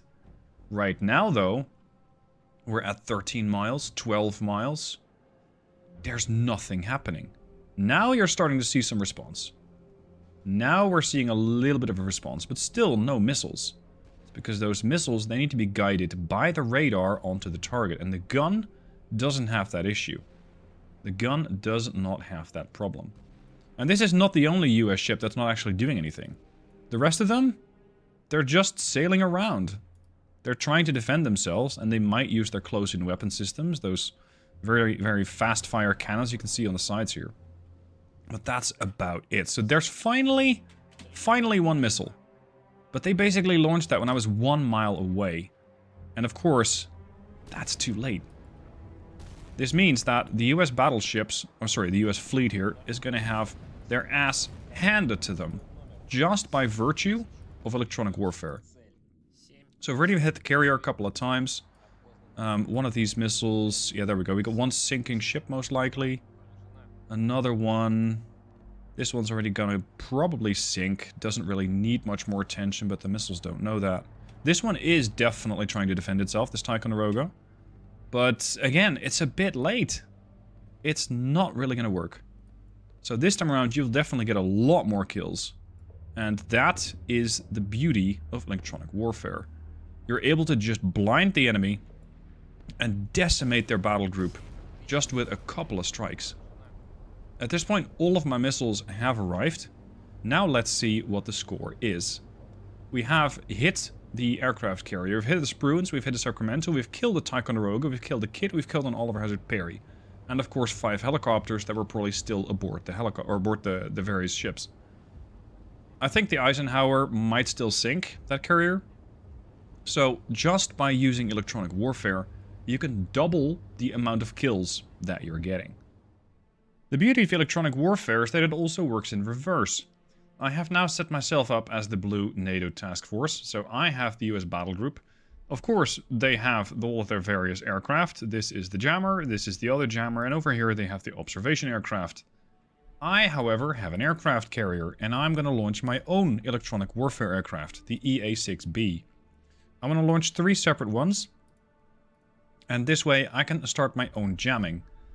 I know that Kirov, which is somewhere out there in the distance, knows that I'm here, because this is their observation aircraft, so they will be sending missiles. Which, by the way, the game kind of gives away once you start seeing that you cannot go faster than 10 times speed. That's when the game says, sorry, I cannot go any faster because there's a missile or a torpedo in the air/water. Anyway, we have launched our first aircraft. This is Magic 1. I'm going to position Magic 1 behind me. This, of course, only works if you know where the threat is coming from. So in this case, I'm assuming that I know exactly where the threat is. The reason why I'm positioning my jammers behind me is because I want to make sure that my ships have the best, let's say, jamming coverage possible. So I'm not jamming my own radars, I'm jamming the radars mounted on their anti-ship missiles. That is the plan. So I'm going to have Magics 1, 2, and 3 activate their jammer. We're going to activate the electronic countermeasure in front of the fleet. So pointing at the threat. Pointing at exactly where I expect that threat to come from. I don't really need to change anything else about the formation because some of these ships already have their radars active. And I don't really want to tinker with that, so as not to change the, let's say, the conditions of the experiment. Now we wait. You can sort of see that all of these jammers are more or less covering the whole fleet, except for the McCluskey over here. So ideally, I'd slightly position maybe Magics 1 and 2 slightly back. Just getting a slightly better position. If you are ever unhappy about where your aircraft is jamming, or maybe your aircraft changed position, just click this again, right-click somewhere else, and that way you can relocate your jammer. The aircraft does not have to be pointing at a specific direction in order to use that jammer. So, as grim as it is, now we wait. Now we wait for the missiles to come in. Again, I must emphasize this works only if you know where the threat is coming from. And if you're facing a radar-guided missile. An infrared missile is just not gonna care. It does not have a radar, it cannot get jammed. It might, however, go after a flare, for example.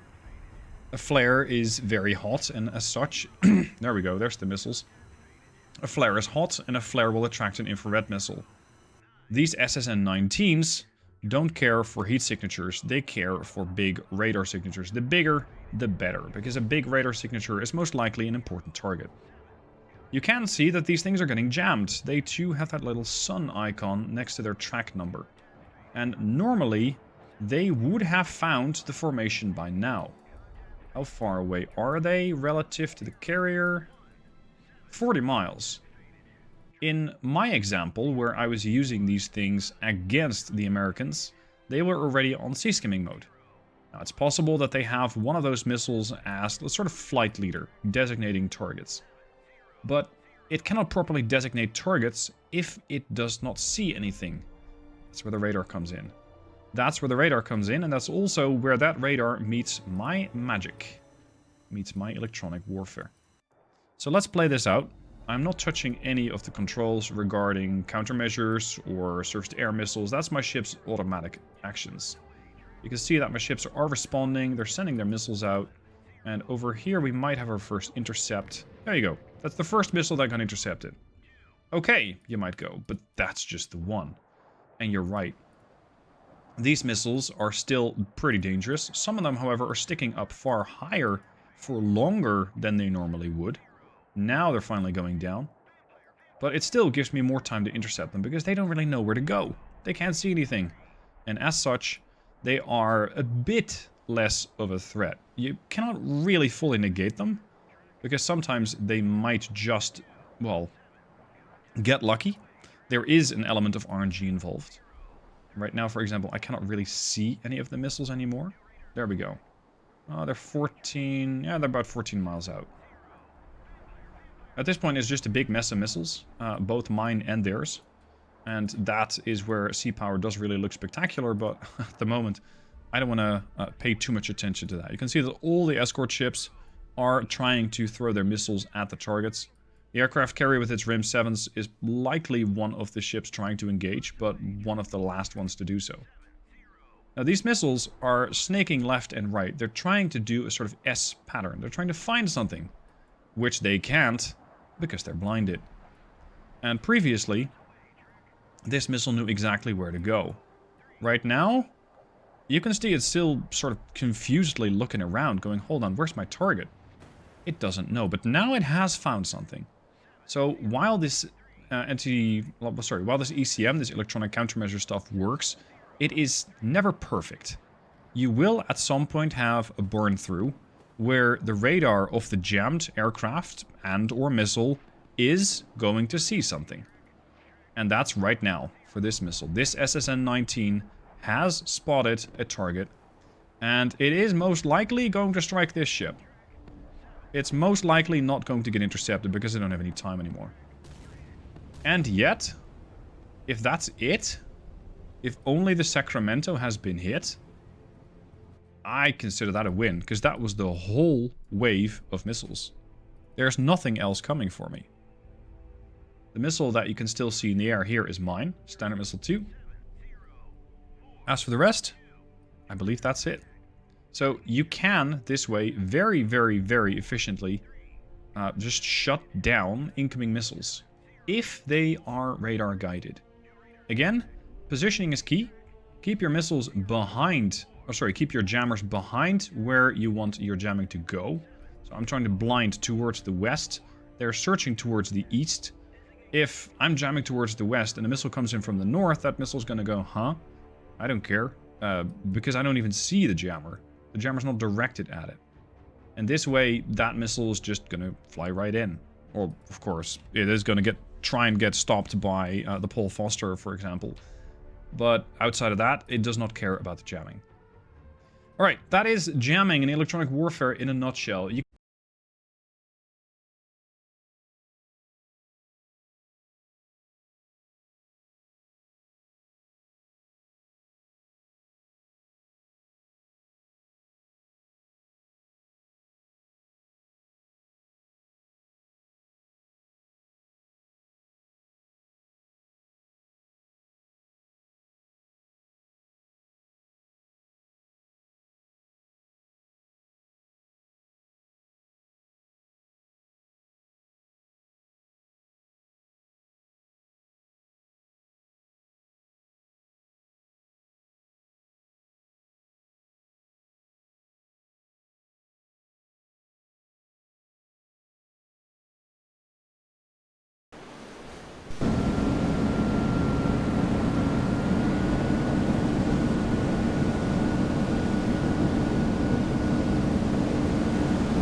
газ в режиме эхолокации.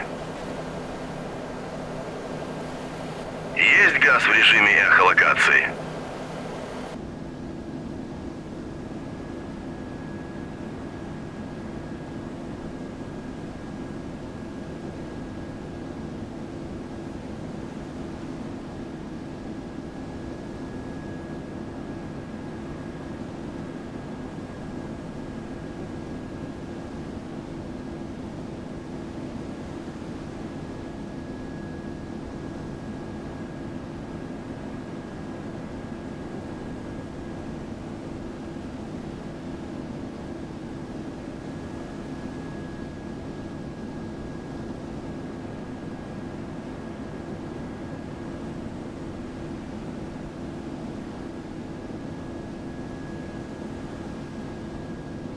Вас понял. Курс 14. Вас понял. Курс 307.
Есть, малый, вперед.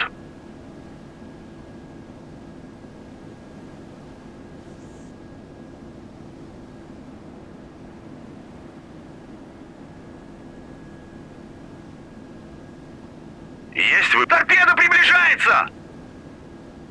Торпеда приближается! Цель. 7001. Вас понял. Курс 200. Вас понял. Курс 34.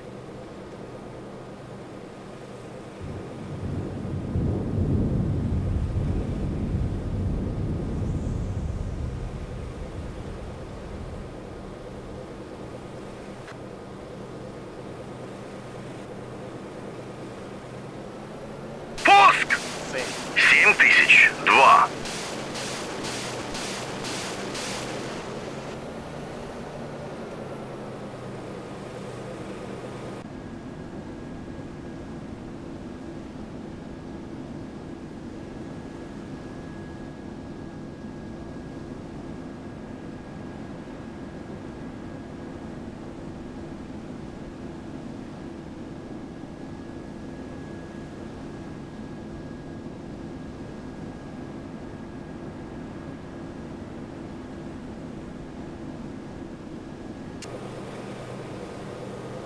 Вас понял. Курс 200. Вас понял. Курс 340.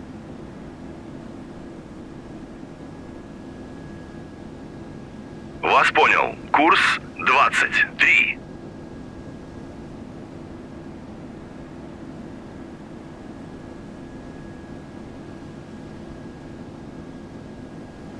Есть газ в режиме эхолокации.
Вас понял. Курс 285.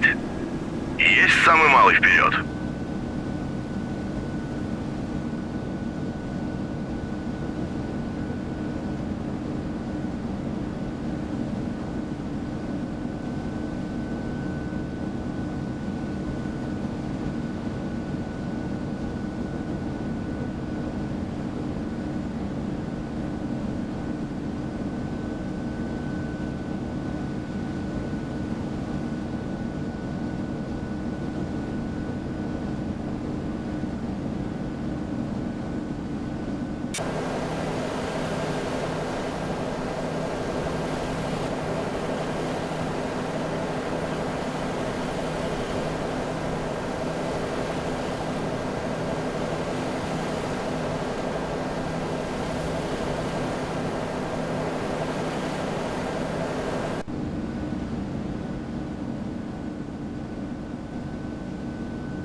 Есть малый вперед.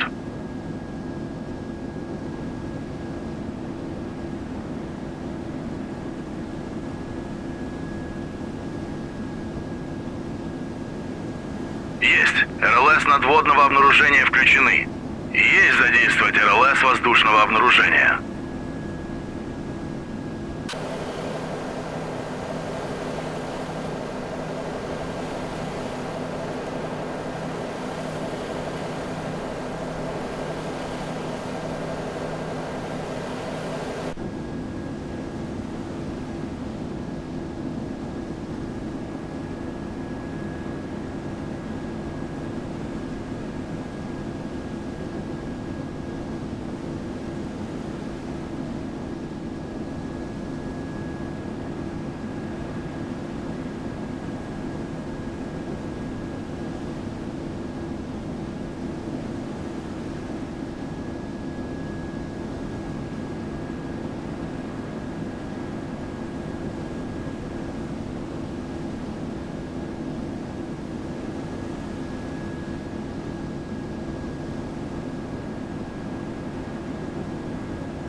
Торпеда приближается!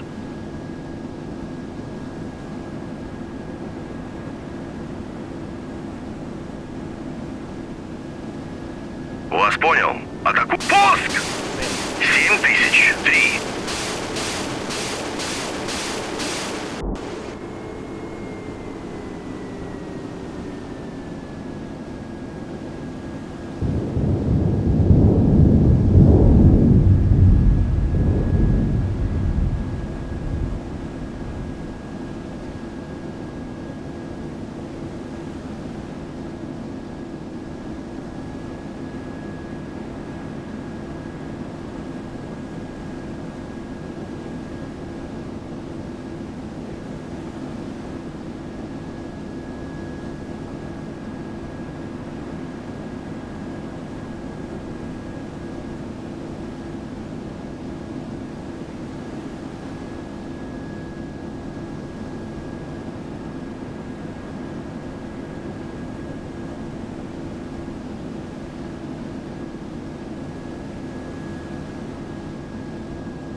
Вас понял. Курс 300. Вас понял. Курс.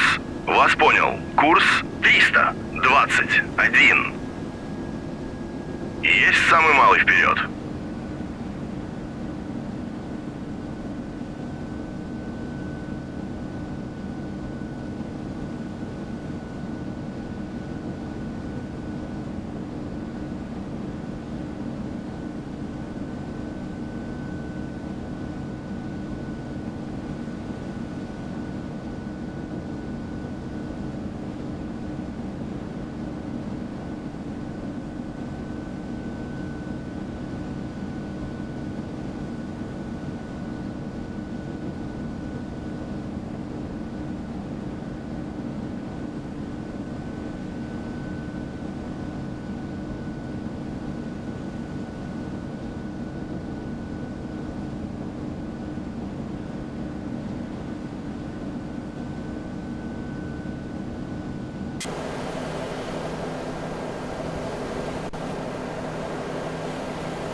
Вас понял, вас понял. Курс 352. Есть малый вперед.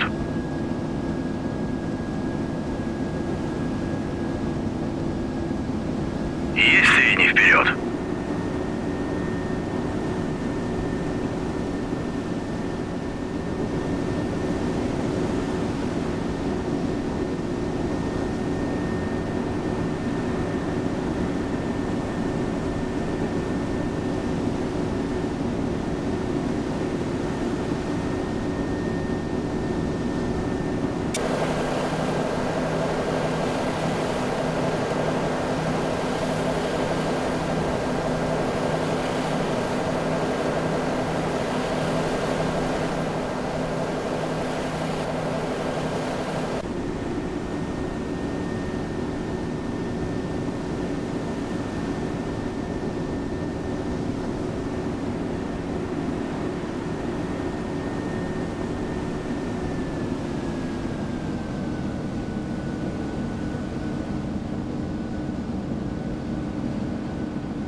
Вас понял. Курс 354.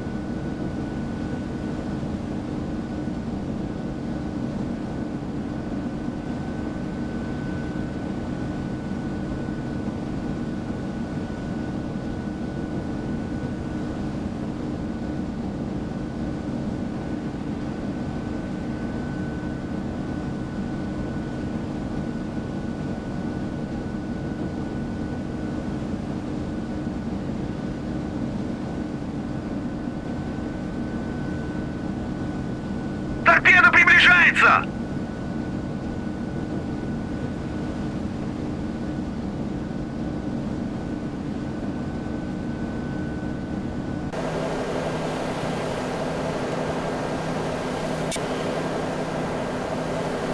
Пуск!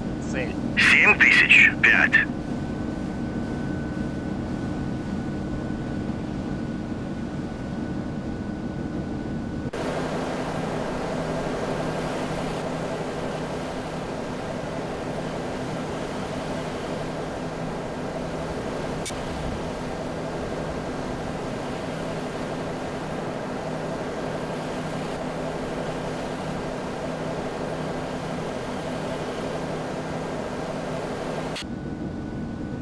Вас понял. Курс 320. Вас понял. Курс 327.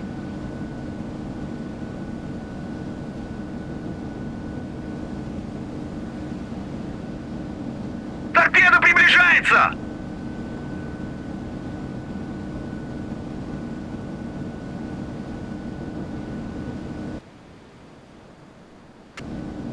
Вас понял. Атакуют. Пуск! 7006.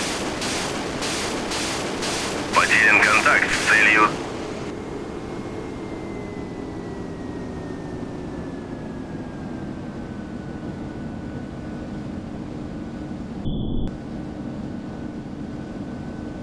Вас понял. Атакуют цель 7006.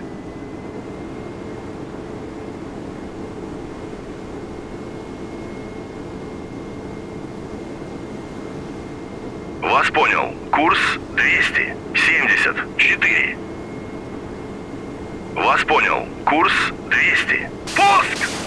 7006.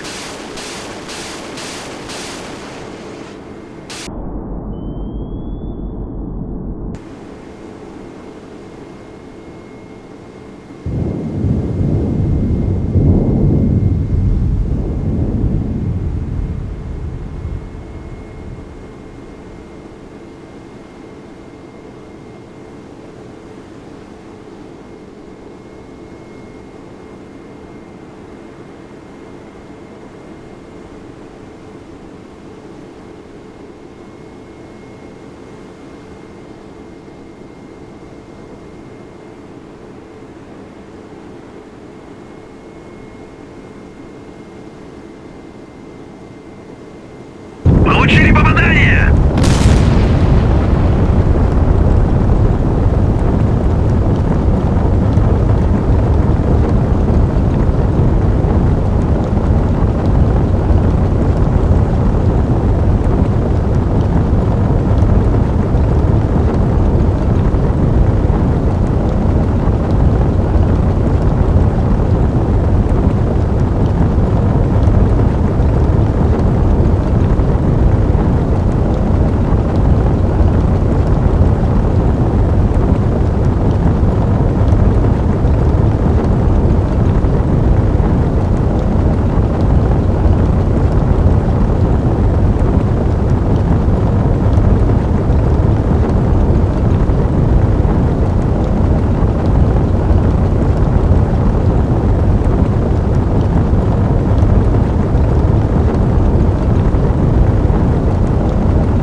Неконтролируемое затопление! Команде покинуть корабль!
Есть газ в режиме эхолокации.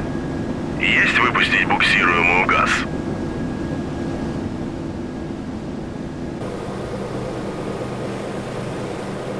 Есть газ в режиме эхолокации.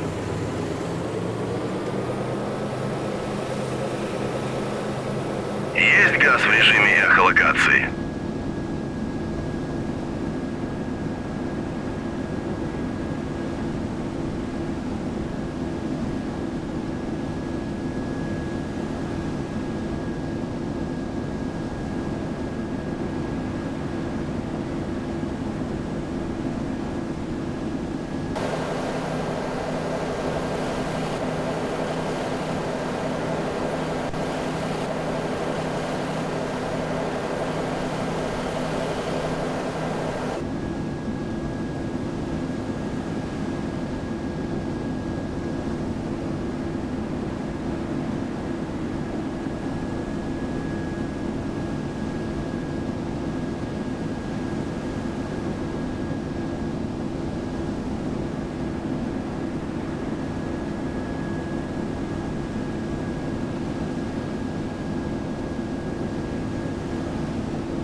малый вперед.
Вас понял. Курс 347.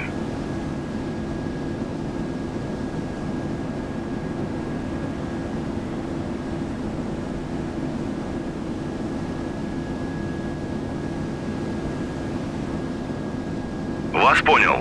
Вас понял. Курс 351.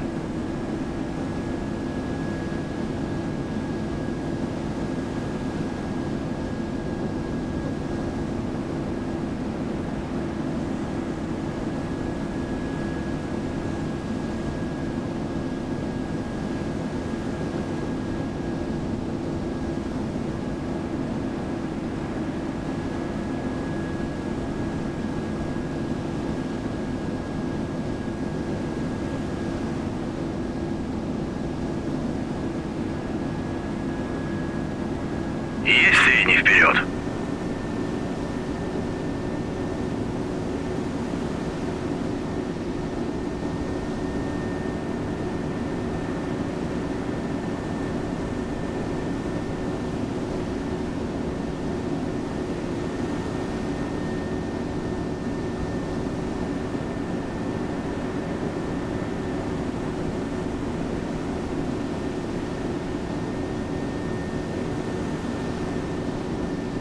Торпеда приближается!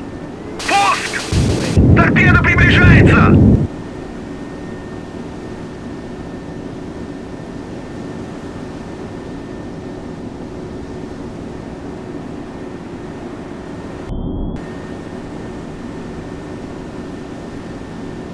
Пуск! 7002.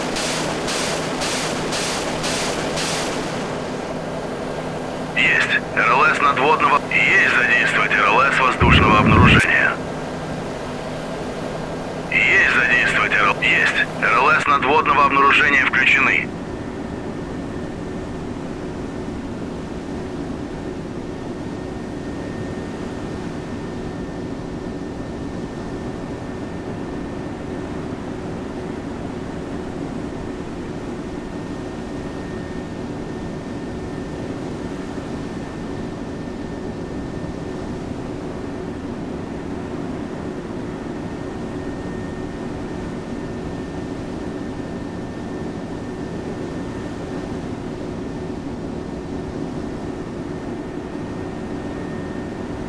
Атака невозможна. Необходима цель.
приближается!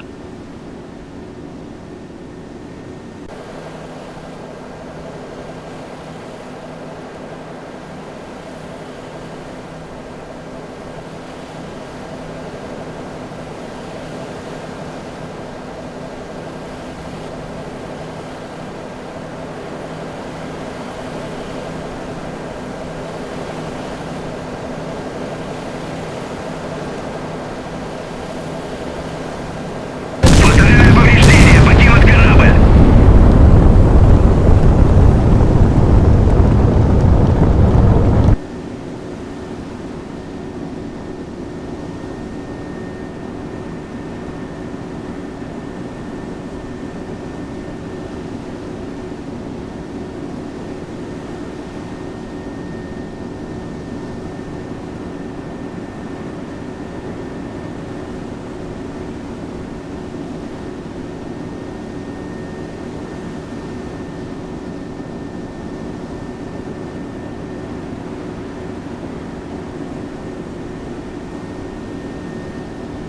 Вас понял. Курс 200.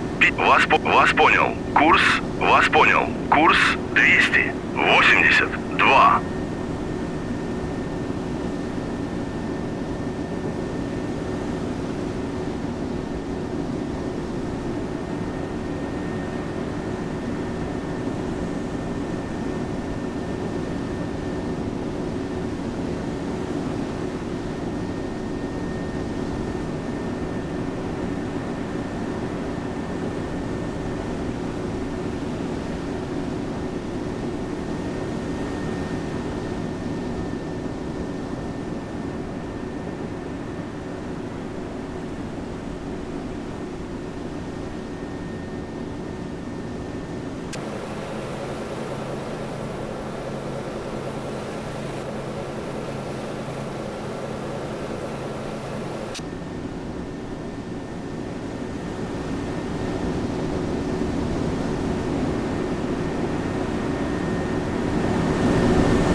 Есть задействовать РЛС. Есть. РЛС надводного обнаружения включены.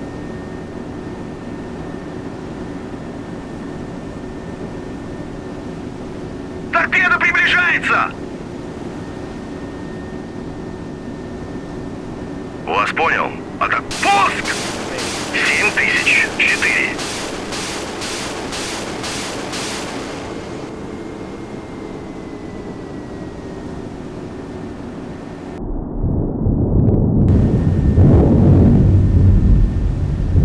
Вас понял. Курс 212.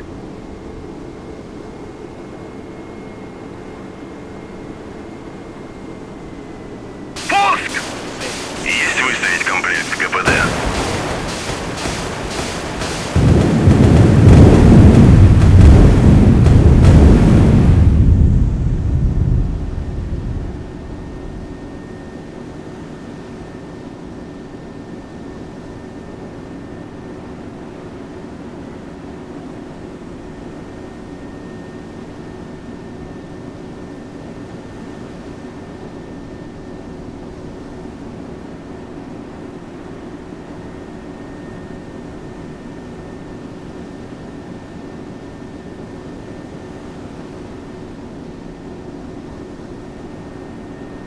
Вас понял. Вас понял. Курс 344.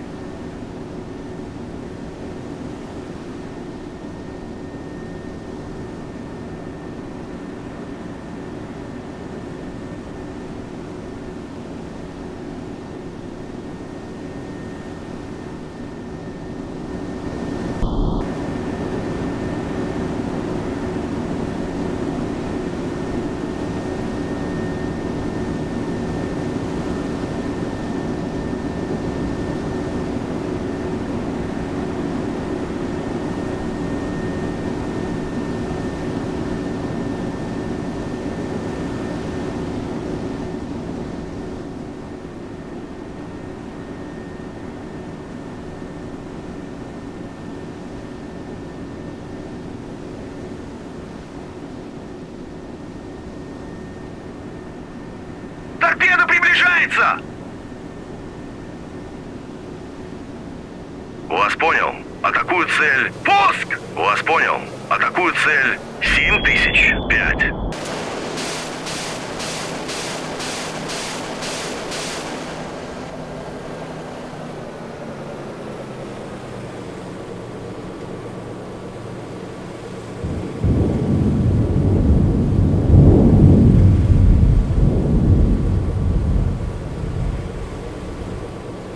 Торпеда приближается!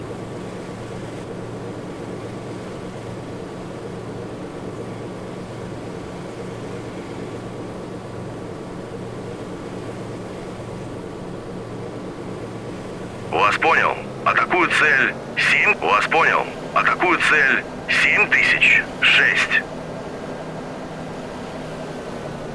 Пуск! Цель. 7006. Есть выставить комплект КПД.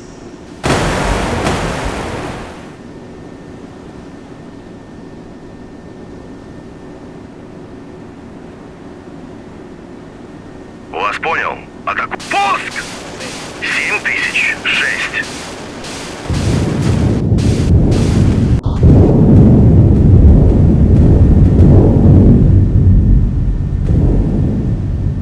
Вас понял. Курс 263.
Вас понял. Курс 348.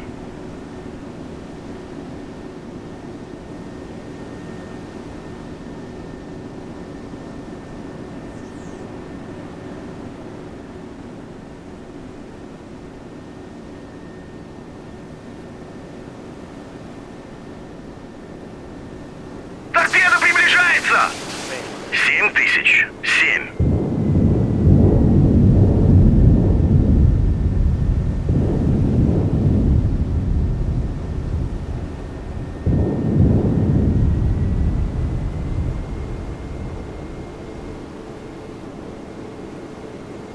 Вас понял. Атакую цель 7007.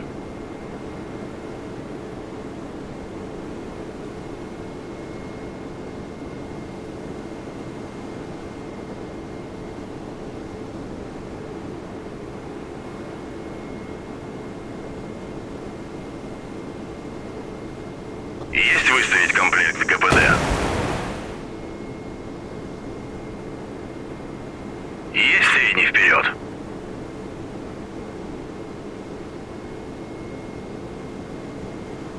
Вас понял. Курс 300. Вас понял. Курс 346.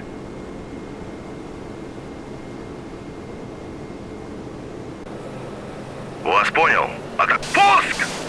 7007.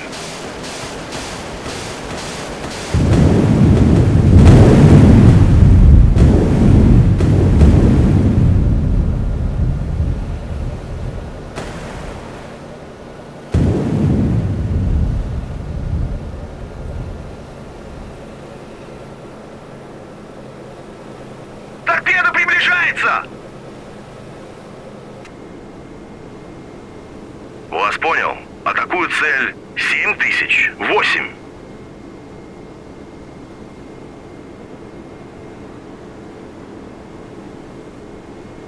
Вас понял. Курс 250. Вас понял. Курс 263.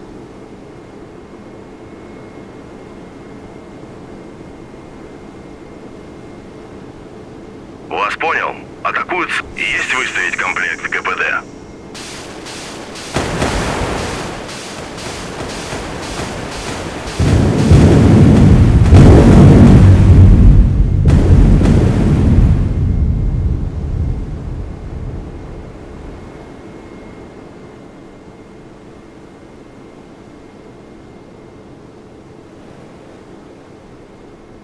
Вас понял, вас понял, вас понял, вас понял. Курс 326.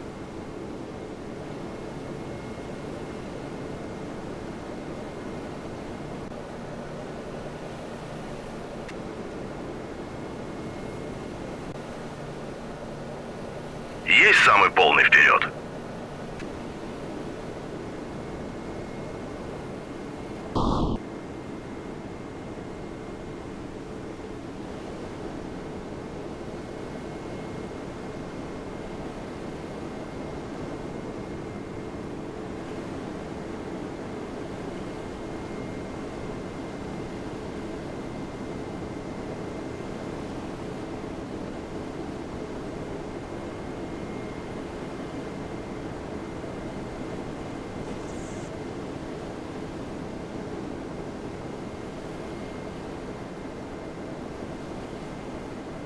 Торпеда приближается!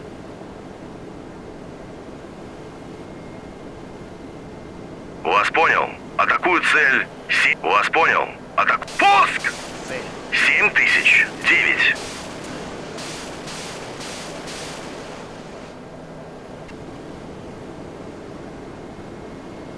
Вас понял. Атакую цель. 7009.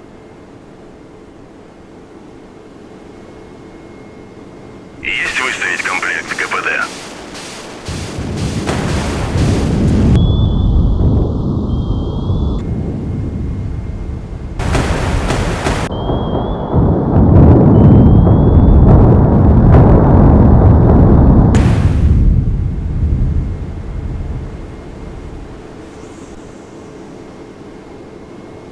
Вас понял. Курс 6.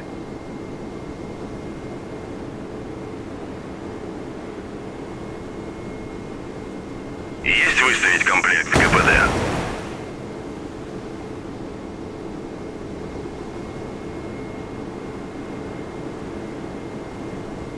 Получили попадание!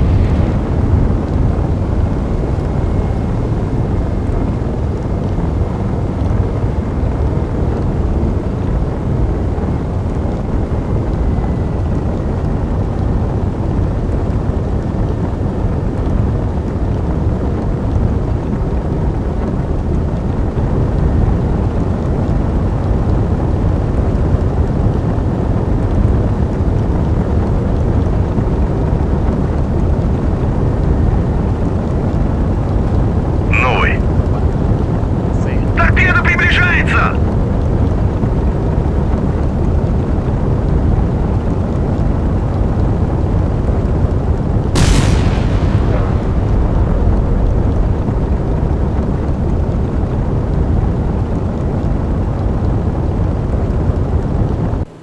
Вас понял. Курс 200. Вас понял. Курс 300. Есть самый полный вперед.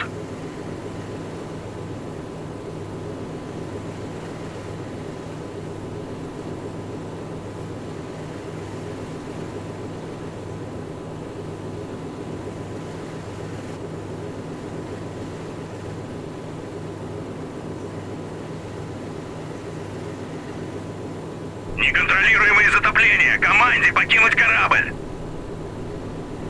Вас понял. Пуск! Есть самый полный вперед. Потерян контакт с целью...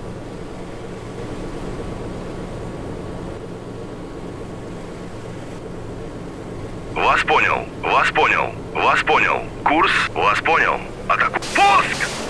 7011. Потерян контакт с целью... Вас понял. Курс 259.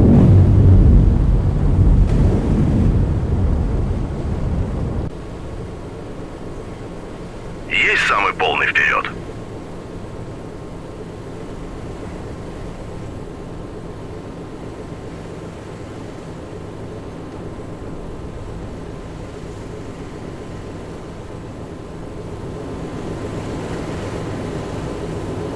Есть самый полный вперед.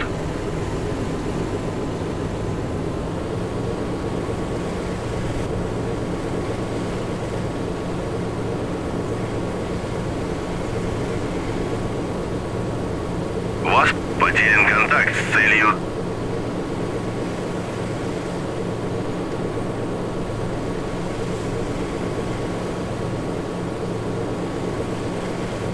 Вас понял, вас понял. Курс, вас понял, вас понял. Курс 277.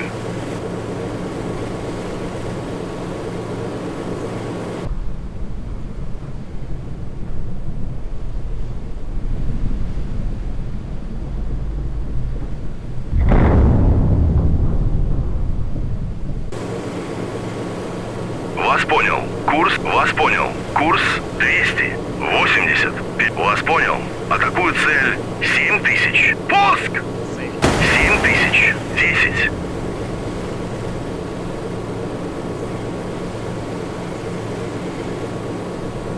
Есть средний вперед.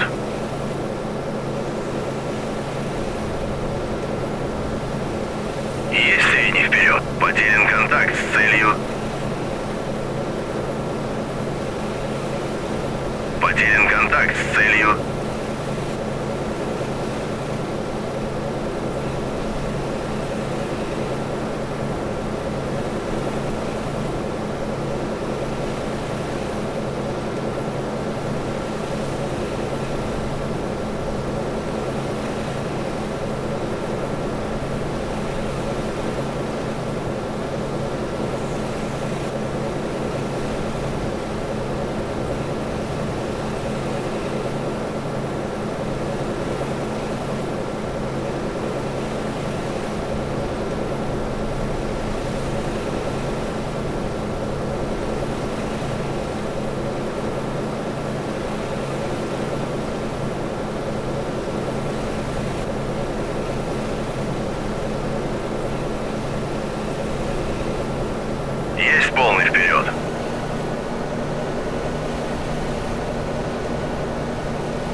запустить буксируемую ГАЗ.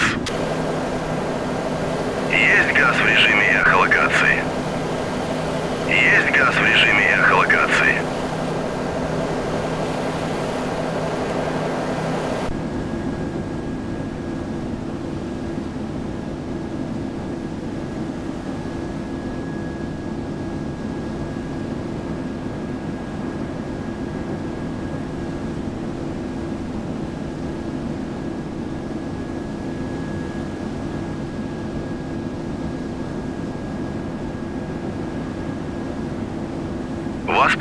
Вас понял. Курс 313.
Есть самый малый вперед.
Торпеда приближается!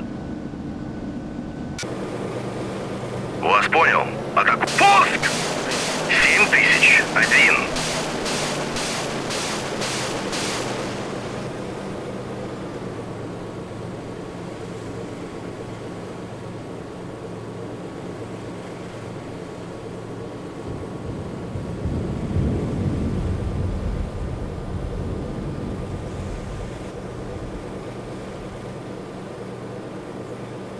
Торпеда приближается! Вас понял. Атаку. Пуск! 7002.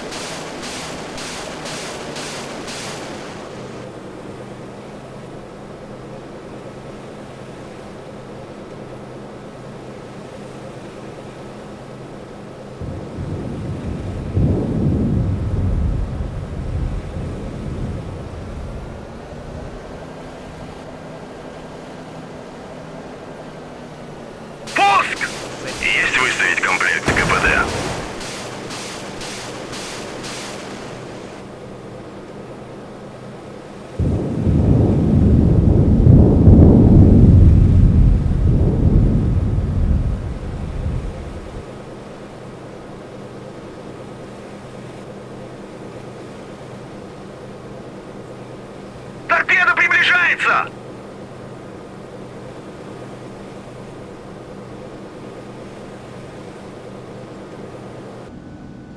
понял.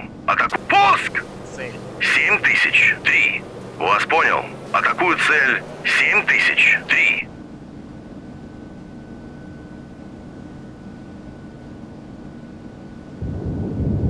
Есть выставить комплект КПД.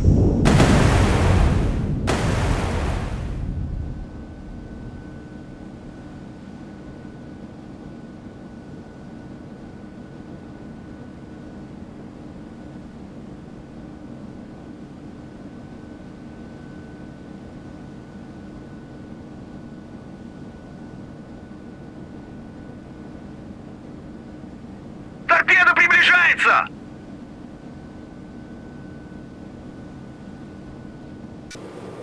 Вас понял. Пуск! 7004.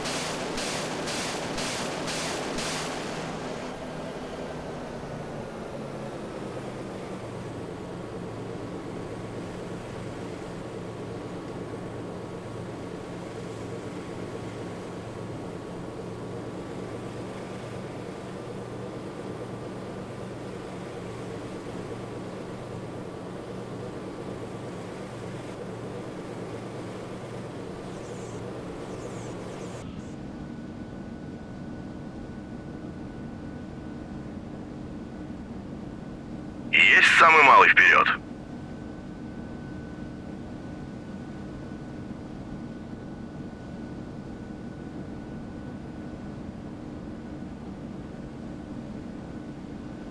Есть малый вперед.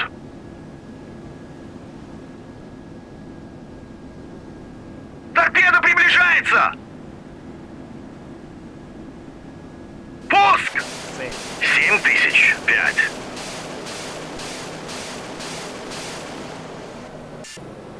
Торпеда приближается! Вас понял. Пуск! 7006.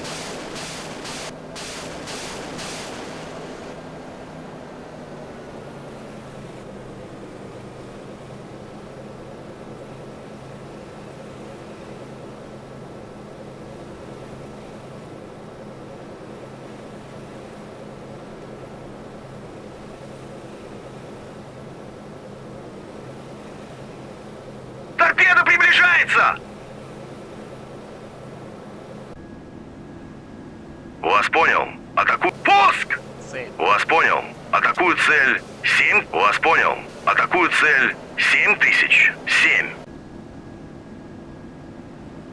Вас понял. Пуск! 7007.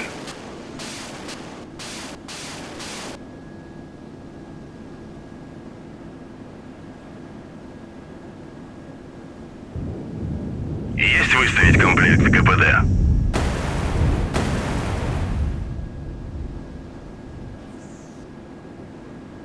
Вас понял. Курс 312.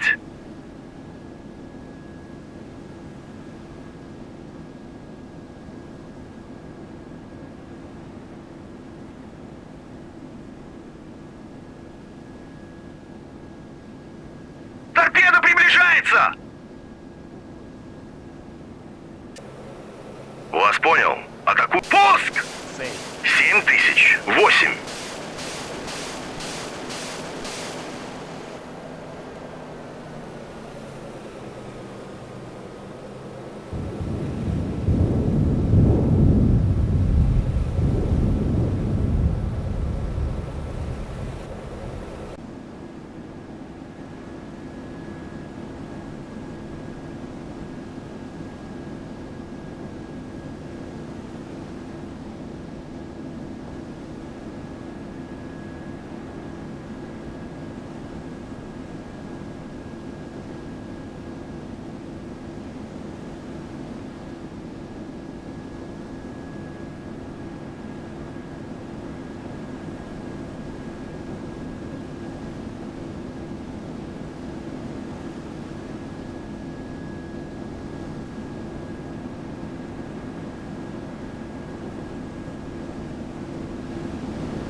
приближается! Вас понял. Атакую цель 7009.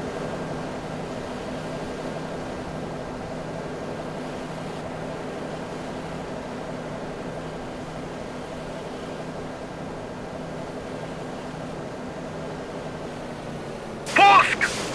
7009.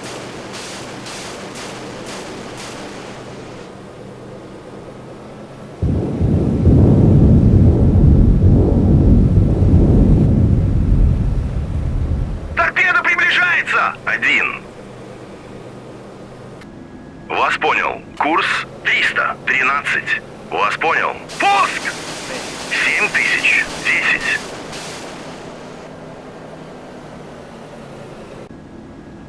Вас понял. Атакую цель 7010.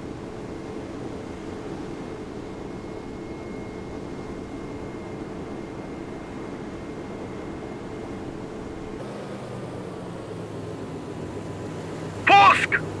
7000. Есть выставить комплект КПД.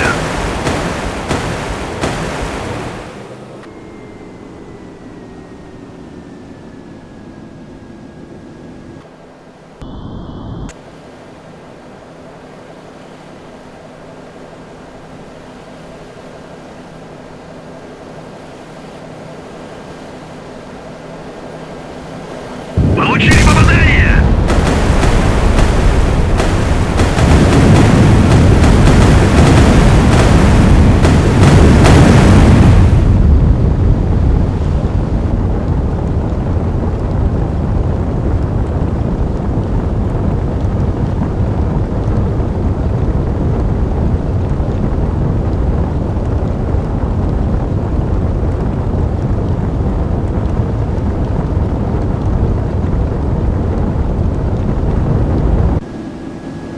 Вас понял. Курс 297.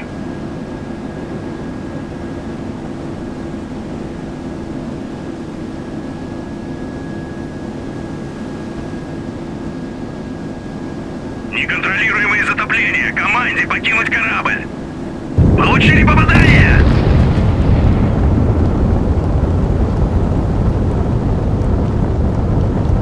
Есть самый малый вперед.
Есть газ в режиме эхолокации.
Есть газ в режиме эхолокации.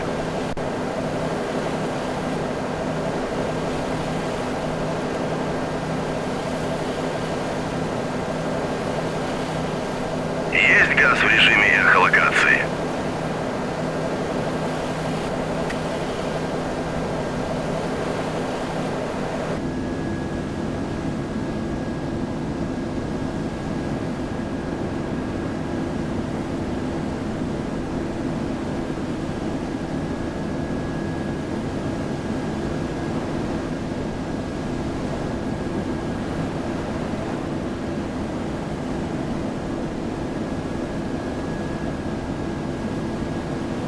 Есть самый малый вперед.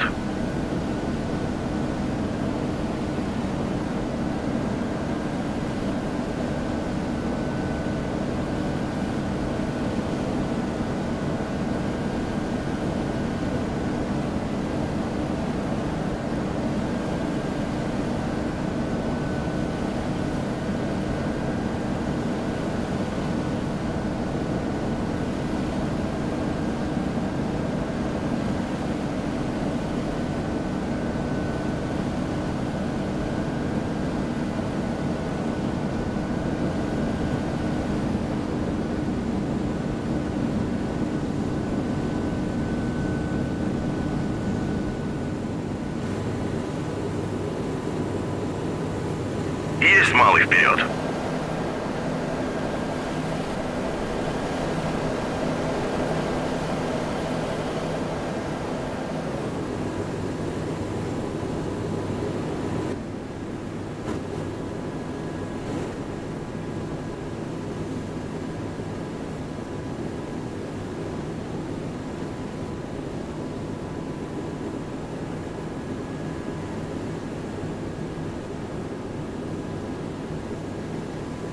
Есть газ в режиме эхолокации.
Вас понял. Курс 313.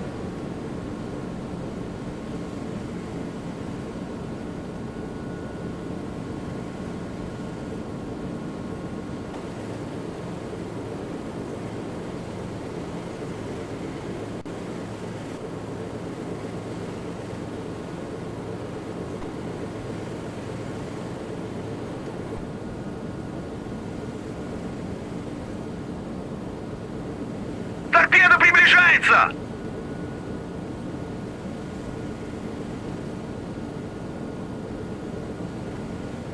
Вас понял. Атаку. Пуск! 7001.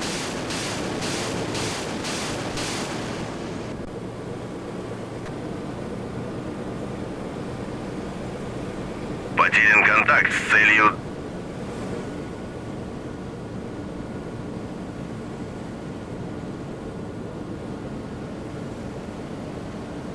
Вас понял. Атакую цель 7001. Пуск! 7001. Потерян контакт с целью...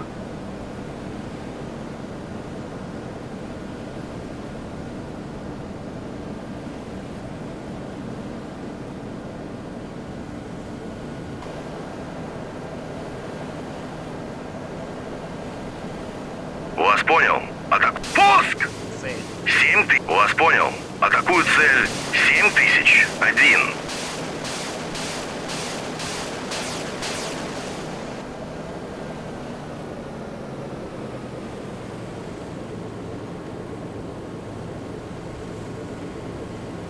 Торпеда приближается!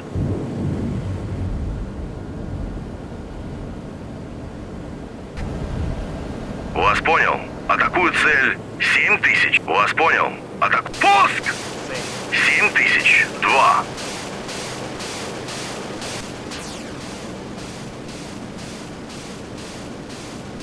Пуск! 7002.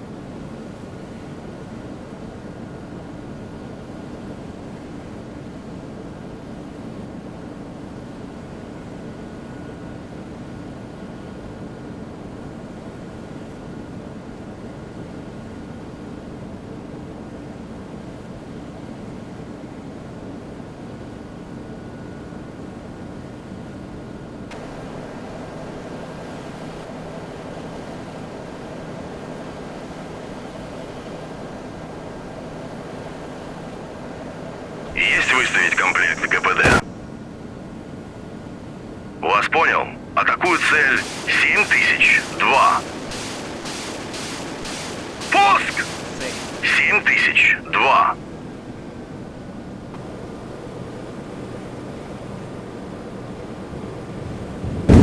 Торпеда приближается!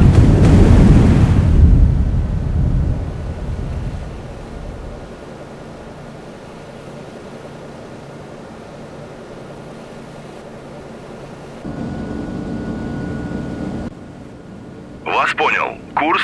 Вас понял. Курс 313. Вас понял. Атакую цель 7003.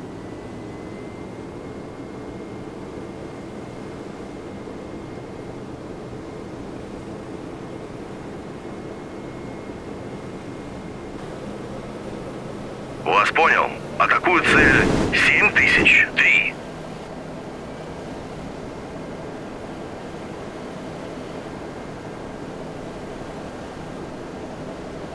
Пуск! 7003. Вас понял. Атакую цель 7003. Пуск! 7003.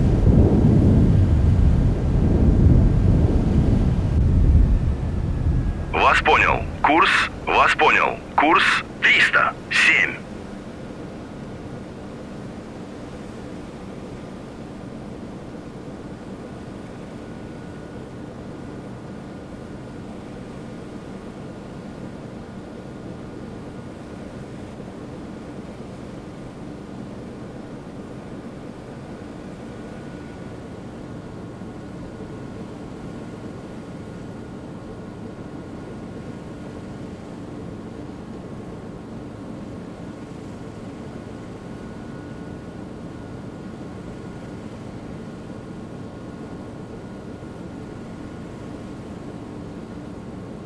Вас понял. Курс 309.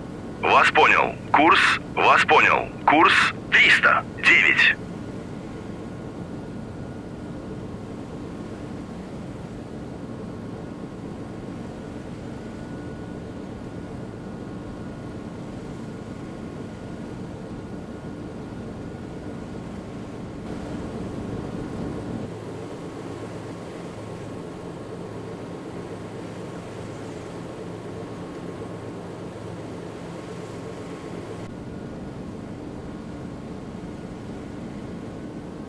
Торпеда приближается!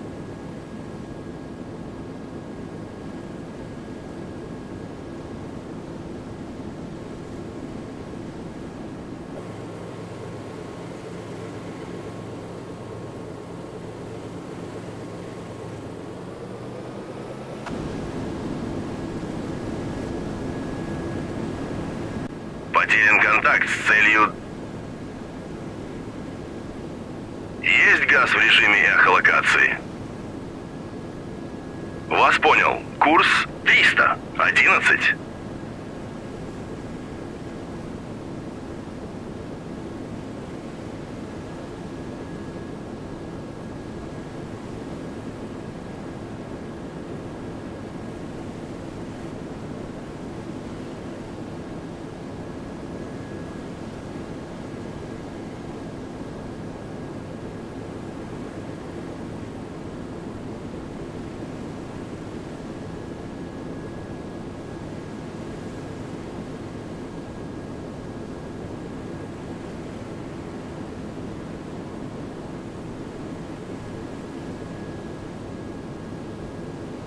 Вас понял. Атак... Пуск! 7004.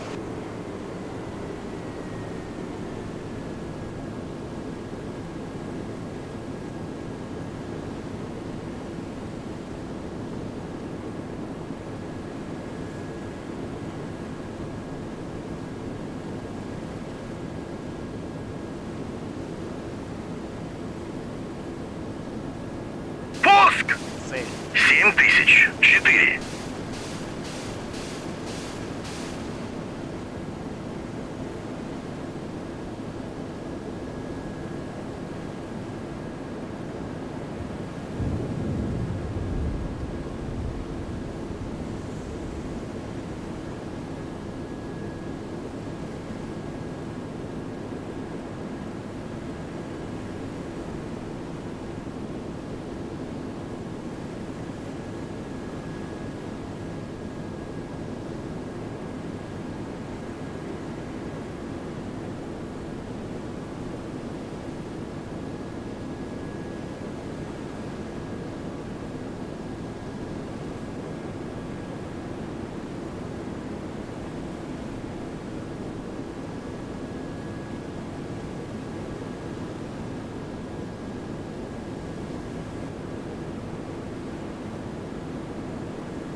приближается!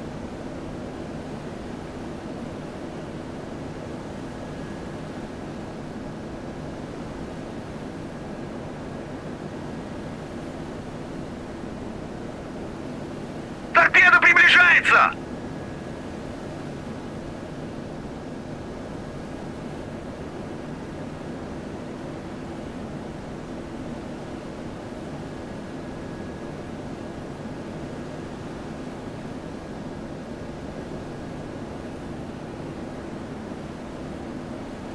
Пуск!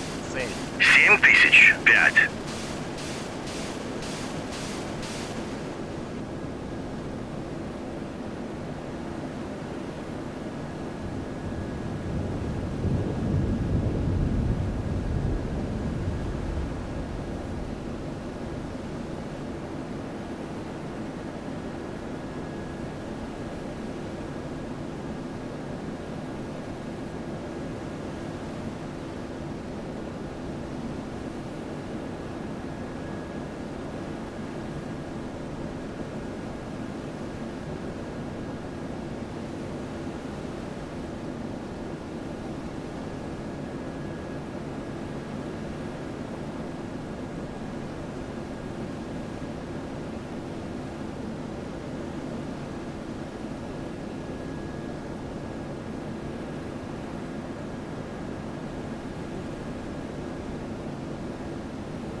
Торпеда приближается!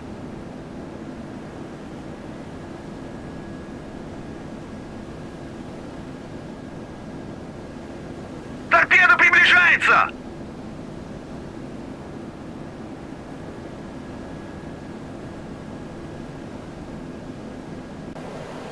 Вас понял. Атаку. Пуск!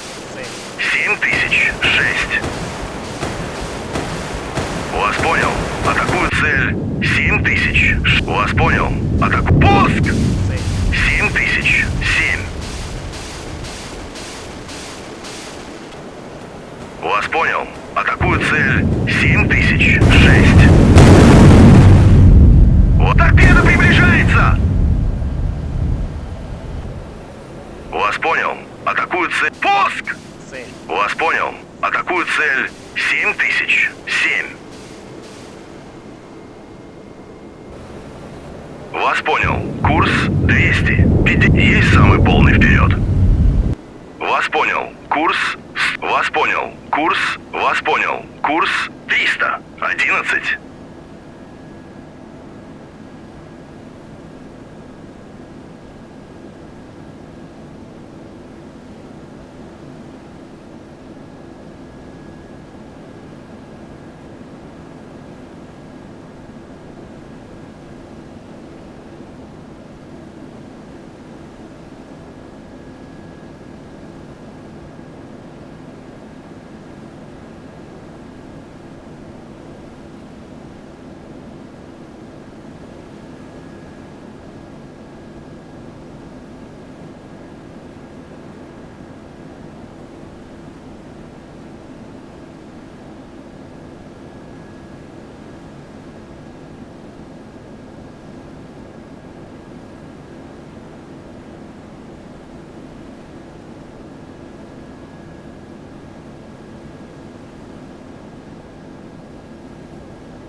Возвращаюсь в строй.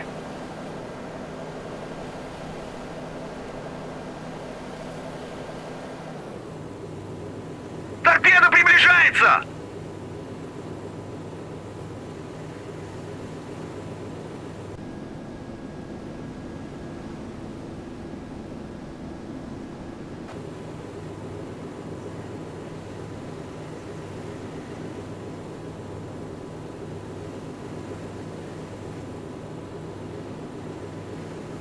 Пуск! 7000. 8. Вас понял. Атак. Пуск! 7000. 8.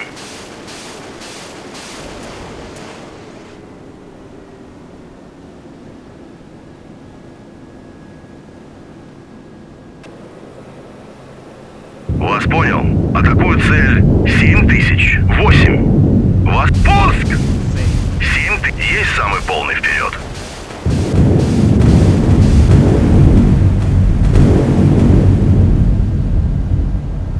Есть выставить комплект ГПД. Фатальное повреждение. Покинуть корабль.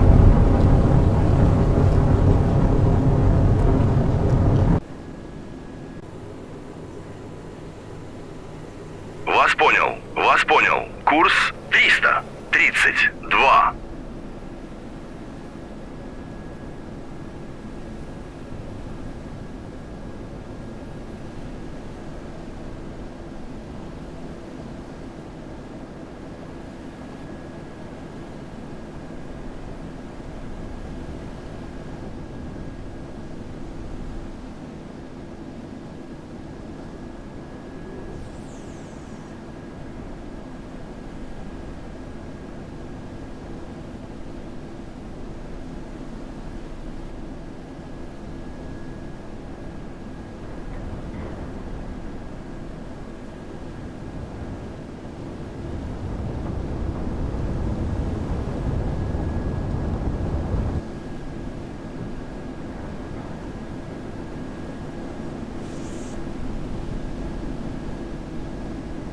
Торпеда приближается!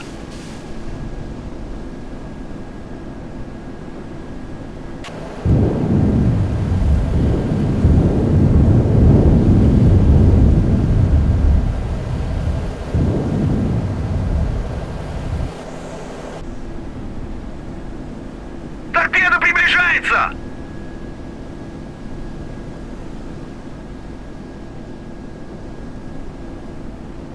Вас понял. Атак. Пуск! 7000. 10.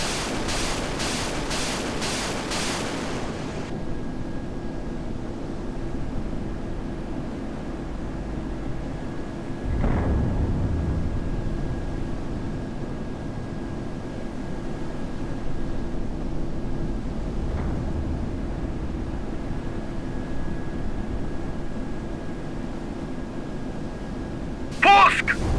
7000. 10.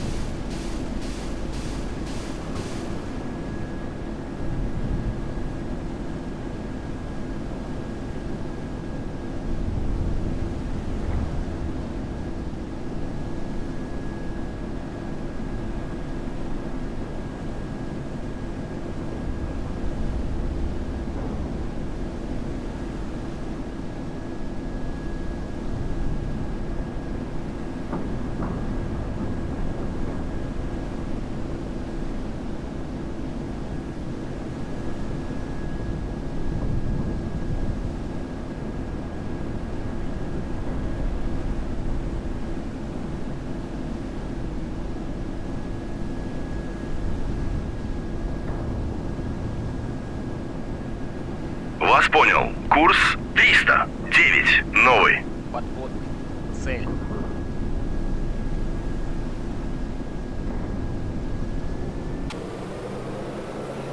Пуск! Цель. 7000. 11. Получили попадание!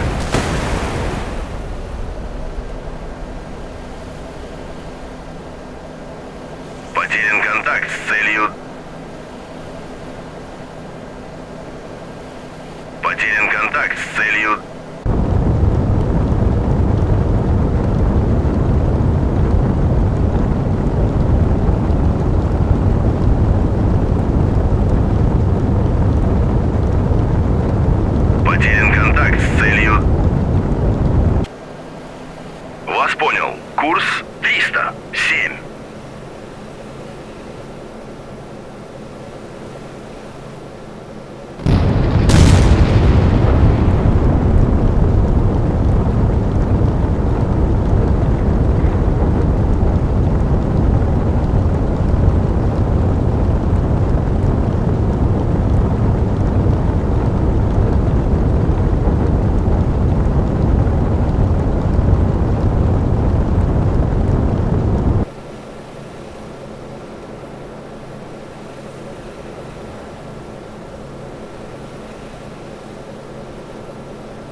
Уведомление! Команде покинуть корабль!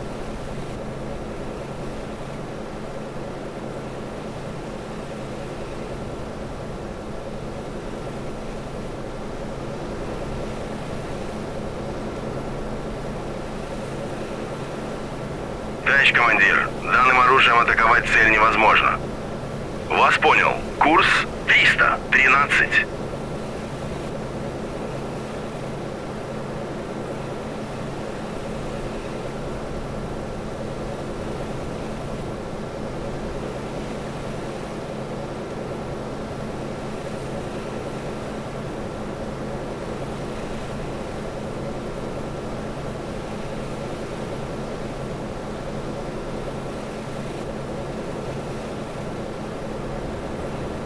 Потерян контакт с целью...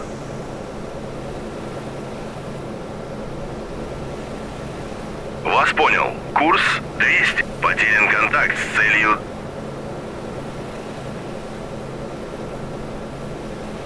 Вас понял. Вас понял. Курс... Вас понял. Курс 289.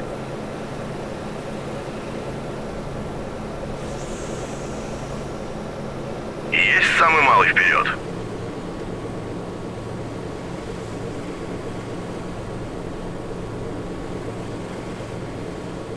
Вас понял. Курс 268.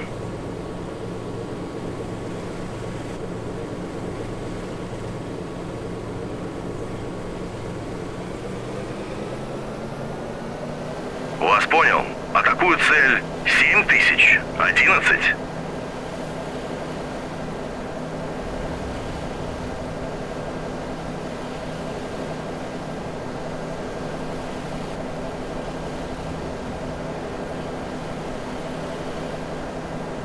Получили попадание!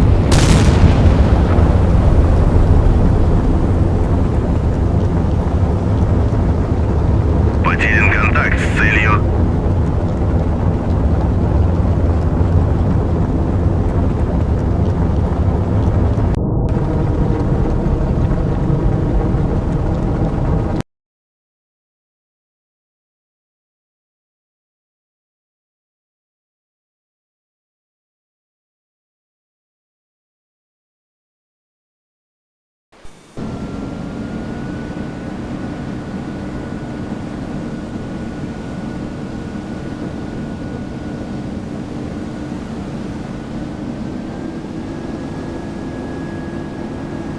Есть самый полный вперед.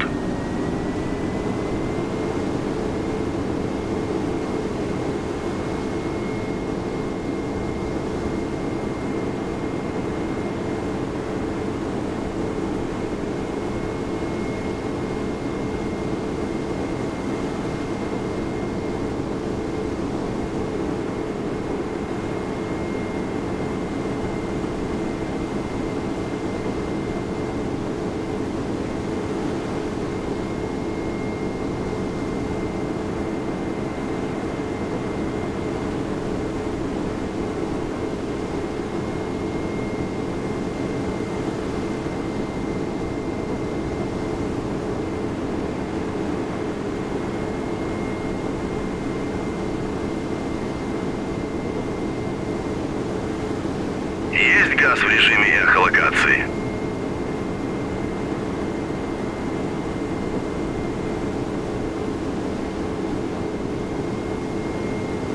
Есть малый вперед.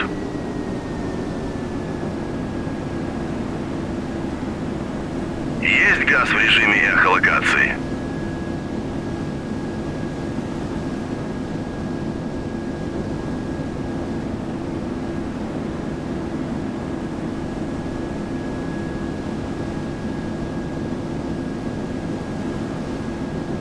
Есть выпустить буксируемую газ.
самый малый вперед.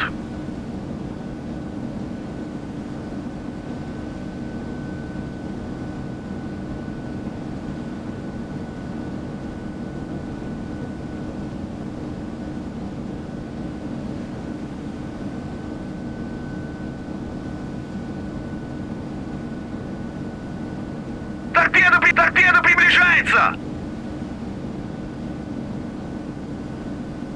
Вас понял. Атаку. Пуск! Цель. Вас понял. Атакую цель 7001. Вас понял. Курс 265. Вас понял. Атакую цель 7. Вас понял. Атаку. Пуск! Цель. 7. Торпеда приближается! Вас понял. Атакую цель. Вас понял. Атакую цель 7003. Пуск! Цель. 7003. Вас понял. Курс 314.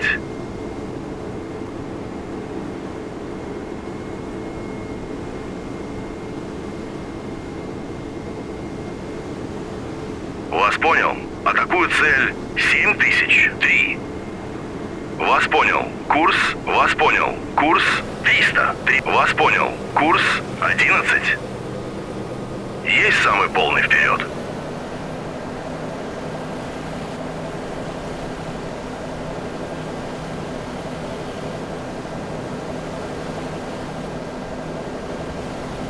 Пуск! Цель. Есть выставить комплект КПД. Вас понял. Атакую цель 7003.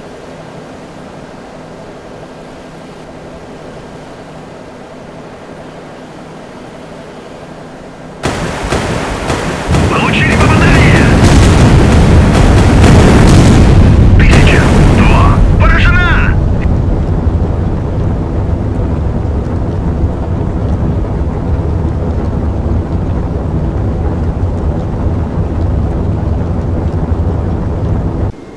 Вас понял. Курс 311. Есть малый вперед. Неконтролируемые затопления. Команде покинуть корабль.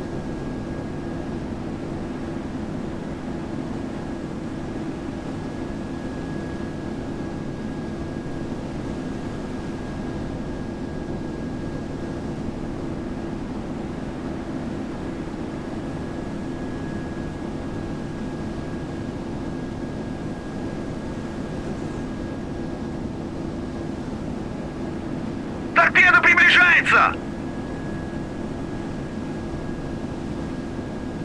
Пуск! 7004. Вас понял. Атакую цель 7004. Вас... Пуск! Цель. 7004. Вас понял. Курс 293.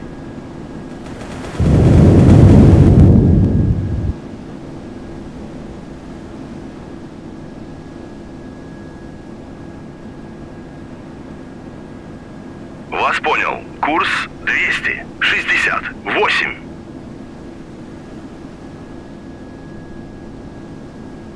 Вас понял. Курс 271. Вас понял. Курс. Вас понял. Курс 2... Торпеда приближается!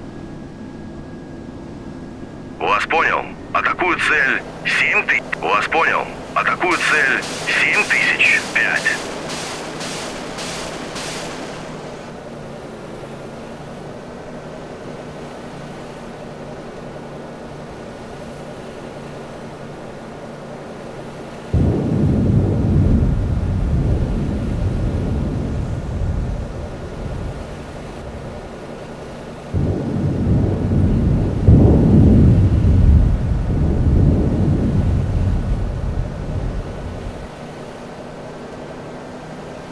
Вас понял. Вас понял. Курс 200. Торпеда приближается! Вас понял. Атакую цель. Вас понял. Атакую цель 7006. Пуск!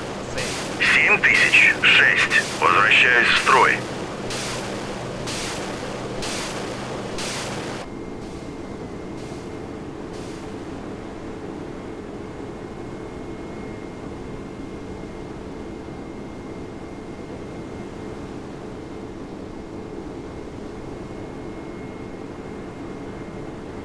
Вас понял. Атакую цель 7006.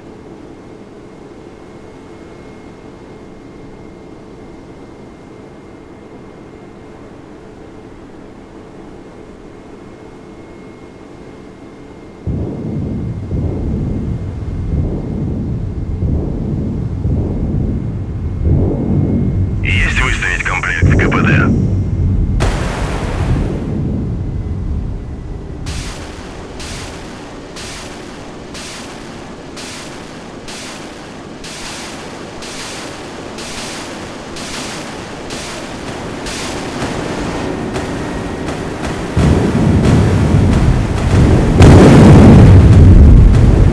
Торпеда приближается!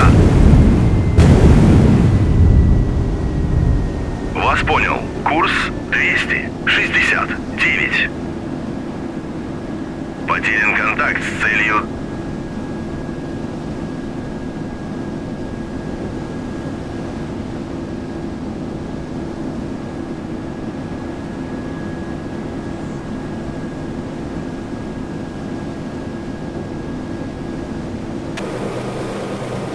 Вас понял. Атакуют цель. Пуск! 7007.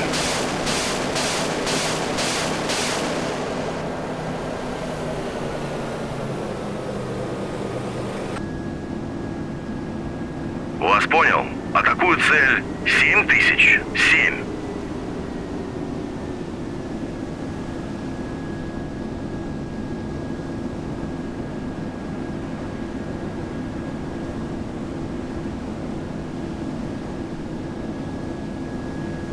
Вас понял. Курс 293.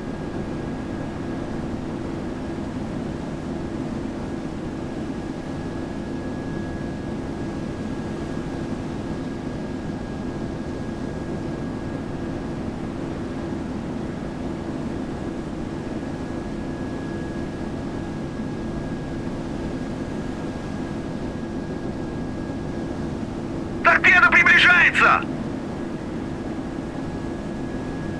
Вас понял. Атаку. Пуск!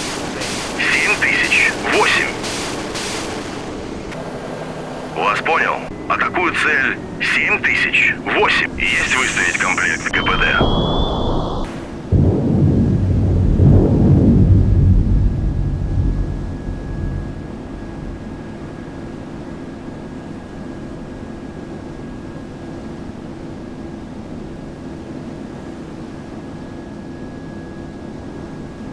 Вас понял. Вас понял. Курс 200.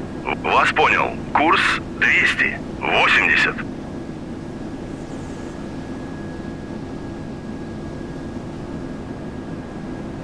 Вас понял. Курс 263. Торпеда приближается! Вас понял. Атакую цель 7. Пуск! Цель. 7009. Вас понял. Атакую цель 7009.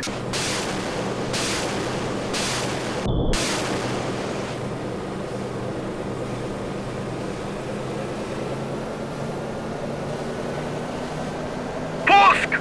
Цель. 7009.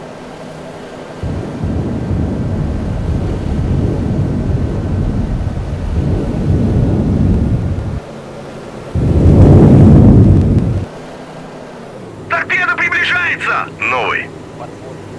Цель. Вас понял. Курс 311. Потерян контакт с целью. Потерян контакт с целью. Вас понял. Курс 34. Вас понял. Пуск! 7010. Вас понял. Курс. Вас понял. Курс 300. Потерян контакт с целью. Вас понял. Курс 320. Вас понял. Курс 331. Вас понял. Курс 320. Есть малый вперед.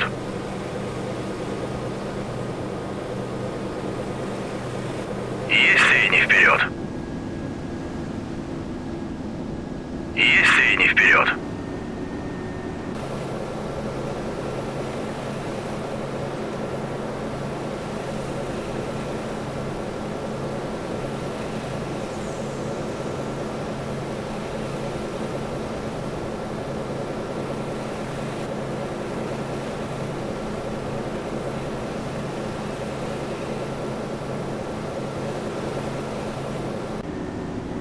понял. Курс 317. Вас понял. Курс 290. Есть самый малый вперед. Есть самый малый вперед. Вас понял. Курс 300. Есть опознать цель. 7011. Пуск! 7011.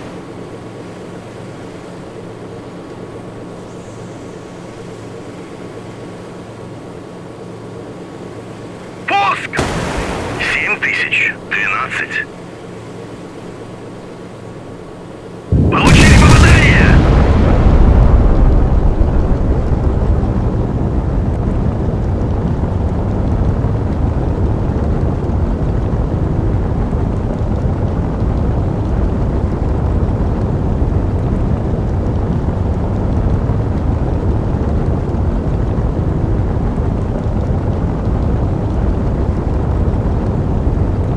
Неконтролируемые затопления. Команде покинуть корабль.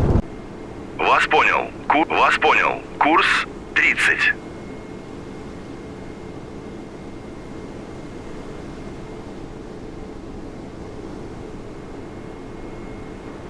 Потерян контакт с целью...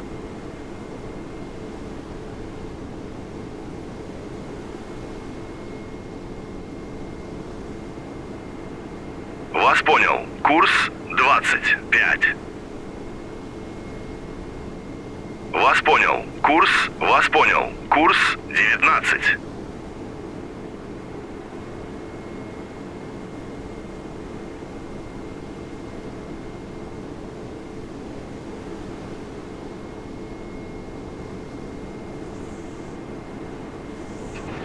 Ракета выпущена.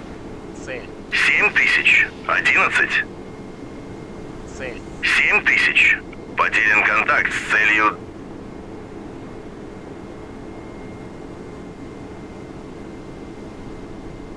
Есть. РЛС надводного обнаружения включены.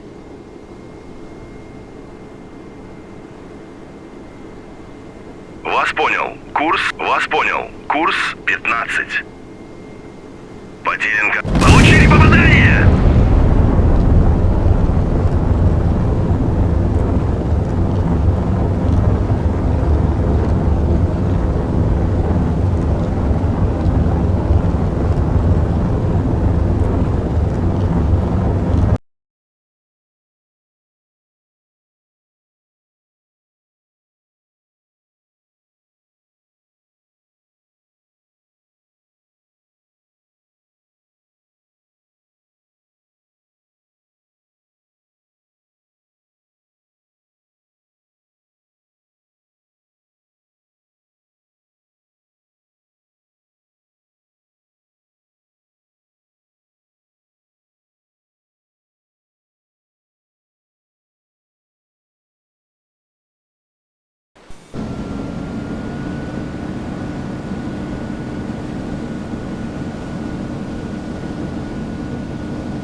Есть газ в режиме эхолокации.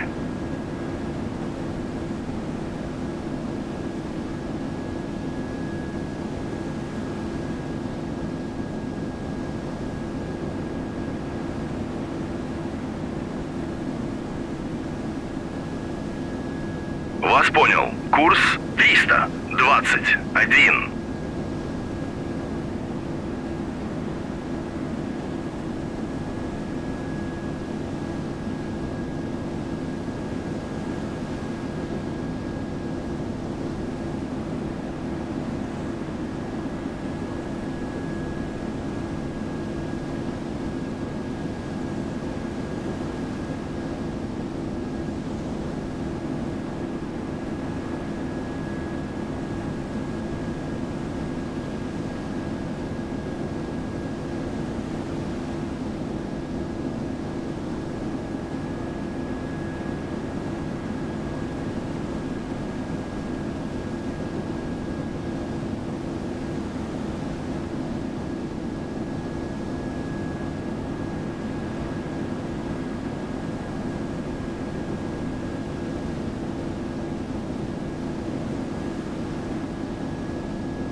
приближается!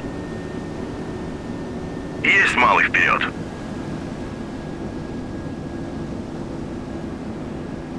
Вас понял. Атак. Пуск! 7001.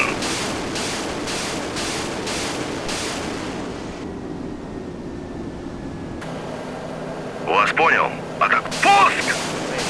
7001.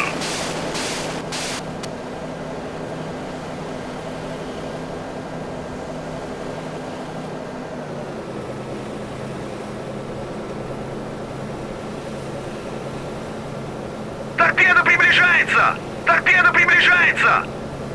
Вас понял. Курс. Вас понял. Курс. 2. Вас понял. Курс. 2. Вас понял. Атакую цель. 7002. Вас понял. Атаку. Пуск! 7003. Вас понял. Атакую цель. 7002.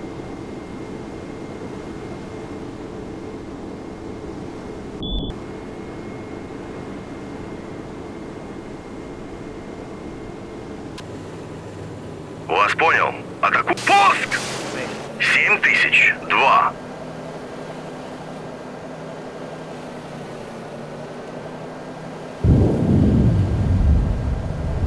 Вас понял. Курс. Вас понял. Курс 200. Есть самый полный вперед. Есть выставить комплект КПД. Вас понял. Атакую цель 7003. Есть самый полный вперед. Пуск! Цель. Вас понял. Курс 290. Есть полный вперед. Получили попадание!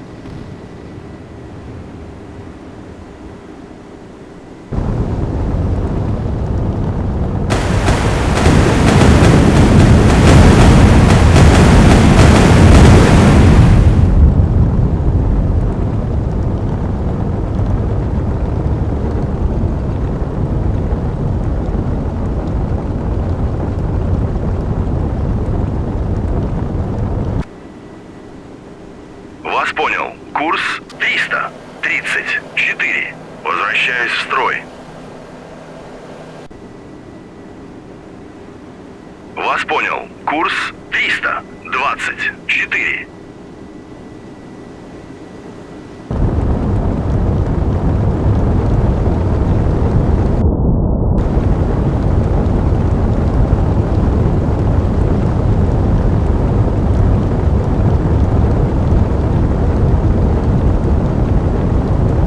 Неконтролируемое затопление. Команде покинуть корабль.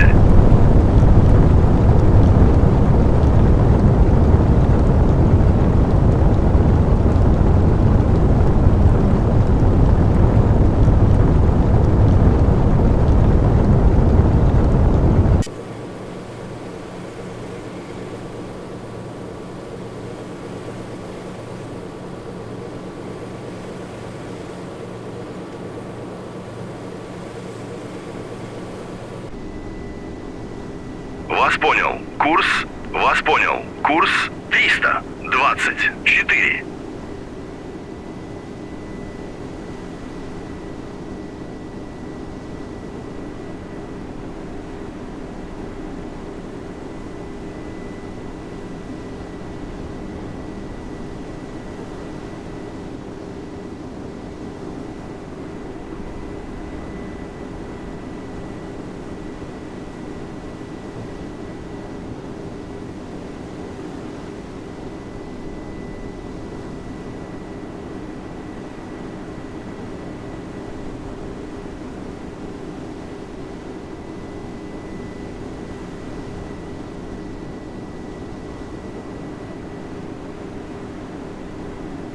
Есть средний вперед.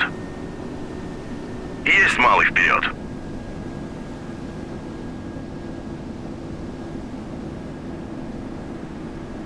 Торпеда приближается! Вас понял. Курс. Вас понял. Атакую цель 7004. Вас понял. Вас понял. Курс 325.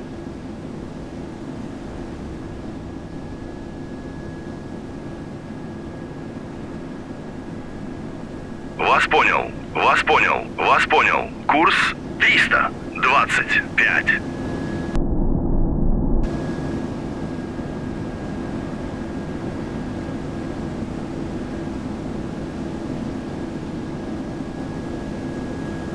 Торпеда приближается!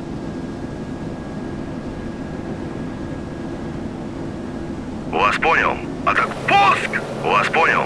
Атакуют цель. Вас понял. Атакуют цель 7005.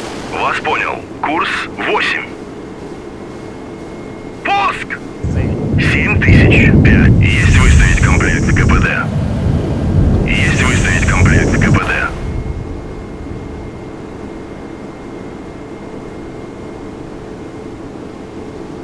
Вас понял. Курс 327. Вас понял. Вас понял. Вас понял. Курс 323.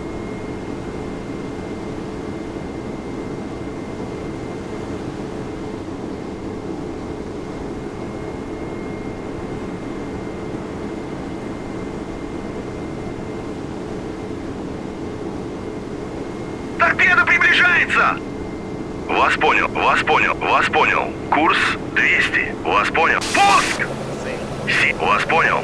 Атакуют цель 7007. Пуск! 7007.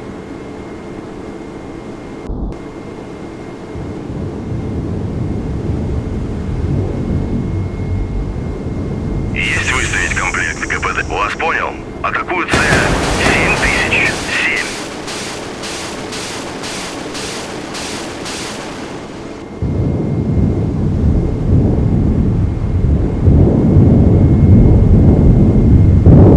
Вас понял. Курс 318. Вас понял. Вас понял. Курс 323.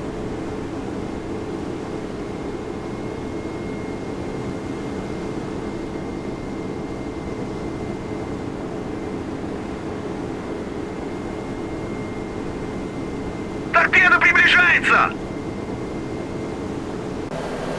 Вас понял. Пуск! Цель. Вас понял. Атакуют цель 7008. Пуск!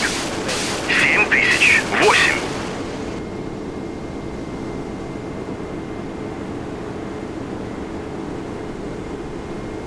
Вас понял. Курс 300. Вас понял. Курс 322.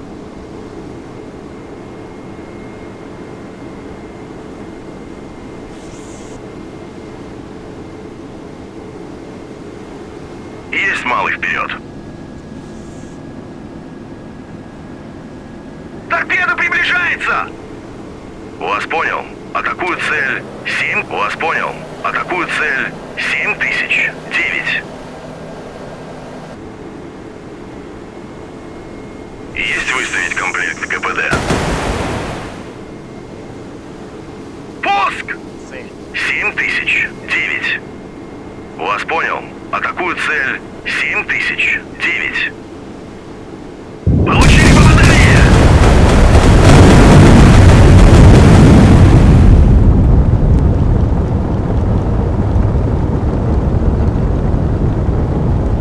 Торпеда приближается! Вас понял. Вас понял. Вас понял. Курс 220. Есть малый вперед.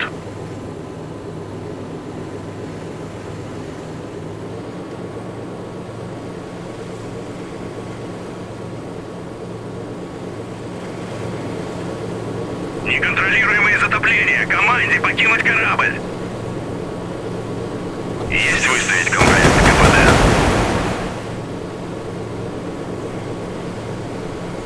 Есть малый вперед. Есть средний вперед. Вас понял. Вас понял. Курс 200. Вас понял. Курс 293.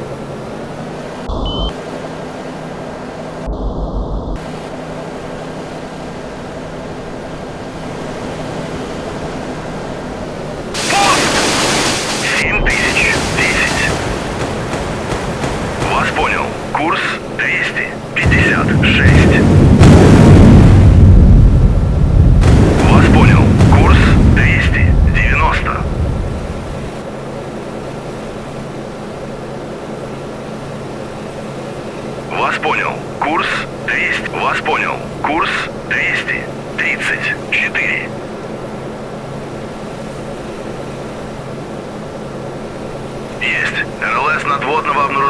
включены.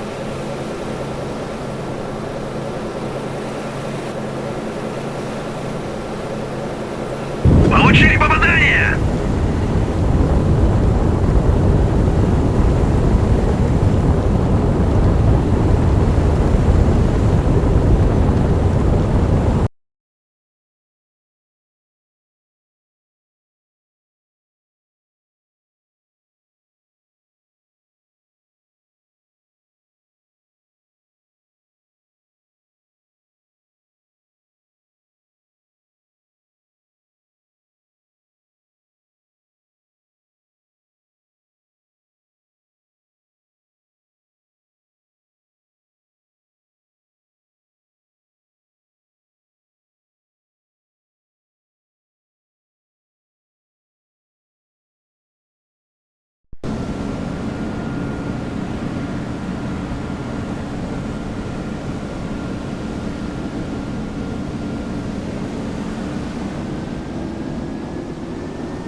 Новые контакты.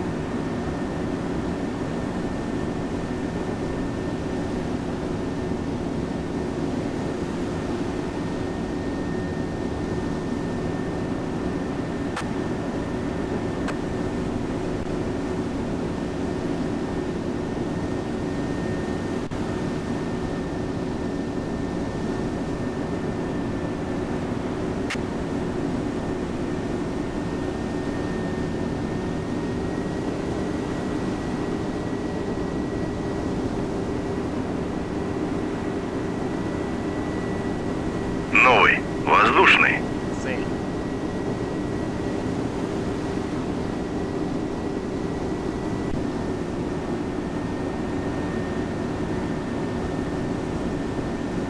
Вас понял. Курс 359.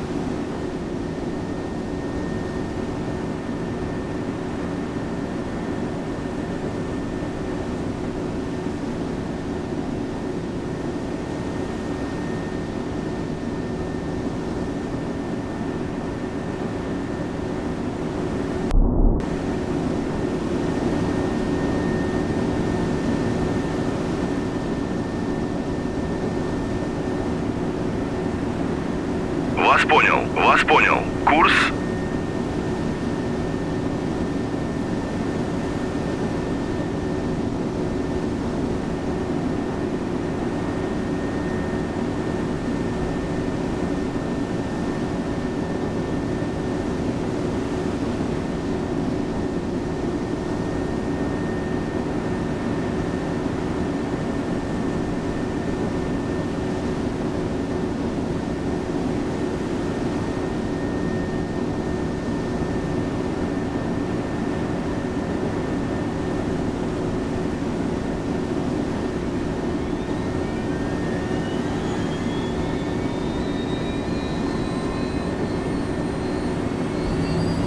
Вас понял. Курс 358.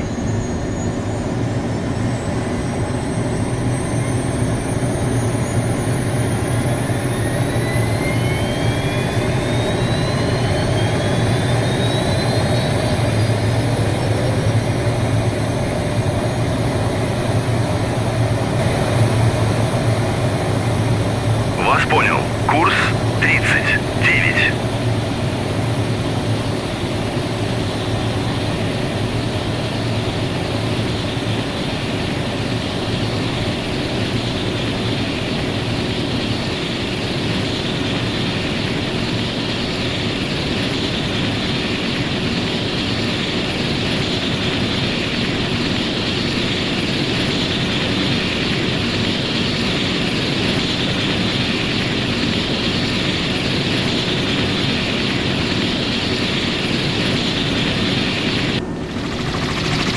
Есть газ в режиме эхолокации. 7004. Опознано как нейтральный самолет. Цель. 7003. Опознано как нейтральный самолет.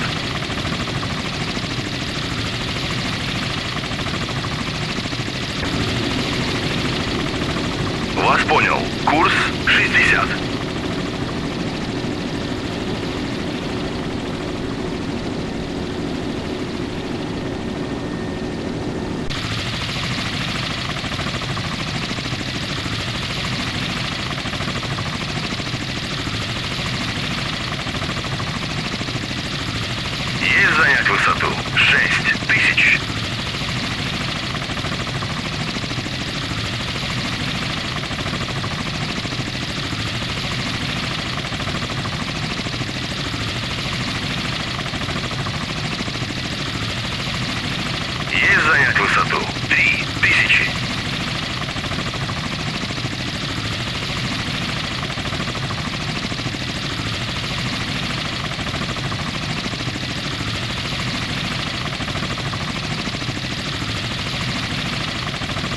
Есть. РЛС надводного. Новые контакты.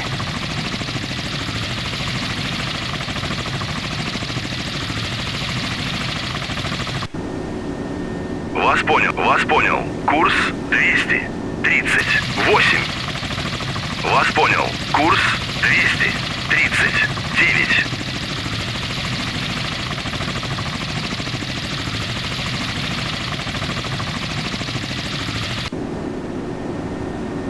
Вас понял. Курс 246.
Вас понял. Вас понял. Вас понял. Курс 200. Потерян контакт с целью... Есть занять высоту. 6000.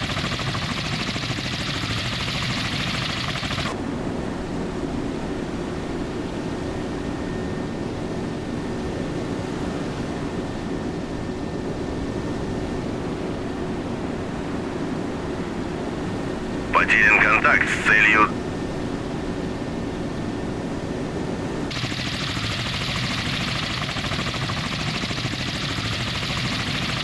Вас понял. Курс 238. Вас понял. Курс... Вас понял. Вас понял. Курс... Вас понял. Вас понял. Курс 195.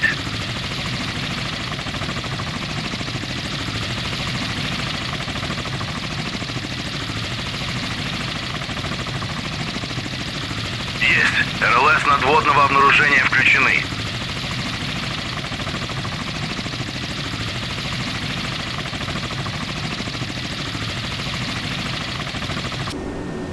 Вас понял. Курс 219.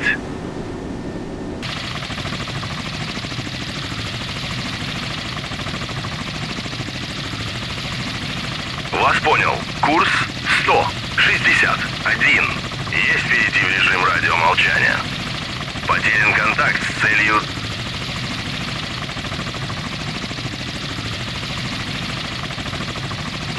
Вас понял. Курс 184.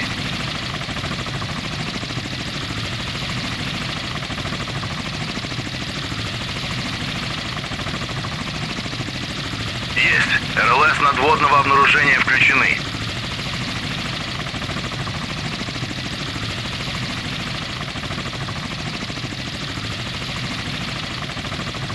Вас понял. Курс 217. Вас понял. Вас понял. Курс 261. Есть перейти в режим радиомолчания. Потерян контакт с целью...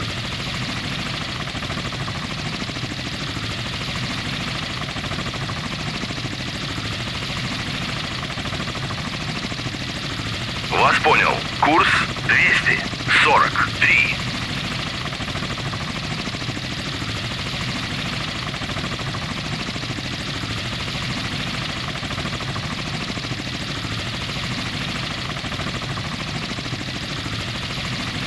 Вас понял. Курс 220. Есть. РЛС надвод... Новые контакты.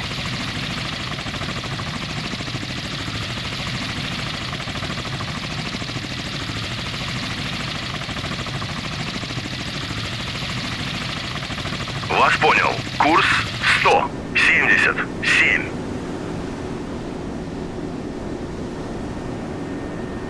понял. Курс 200. Есть средний вперед.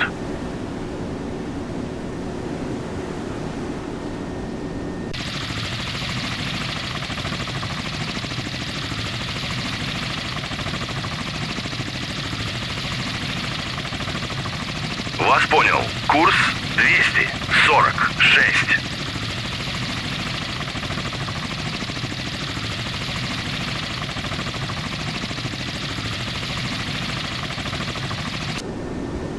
Вас понял. Курс 242.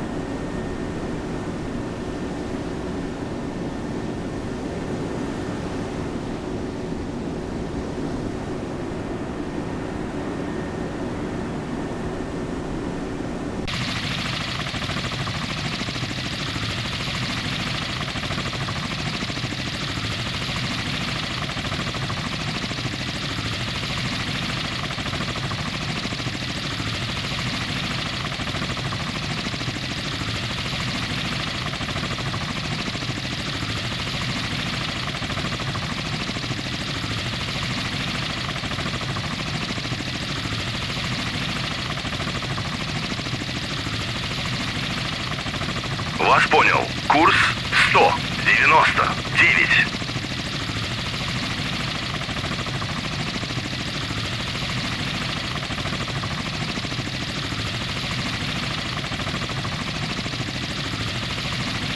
Есть занять высоту 3000.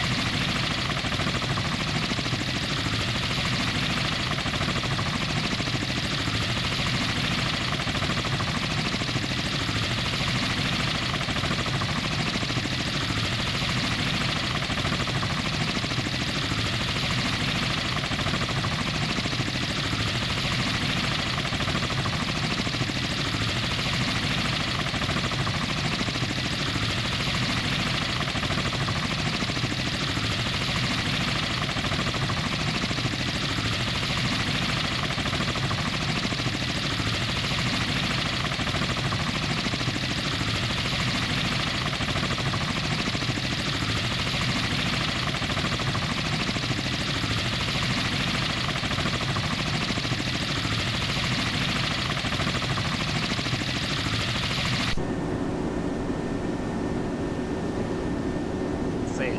7009. Опознано как Нейтральная. судно. Вас понял. Курс. Вас понял. Курс 200. Вас понял. Курс 272. Вас понял. Курс 260. Вас понял. Курс 253.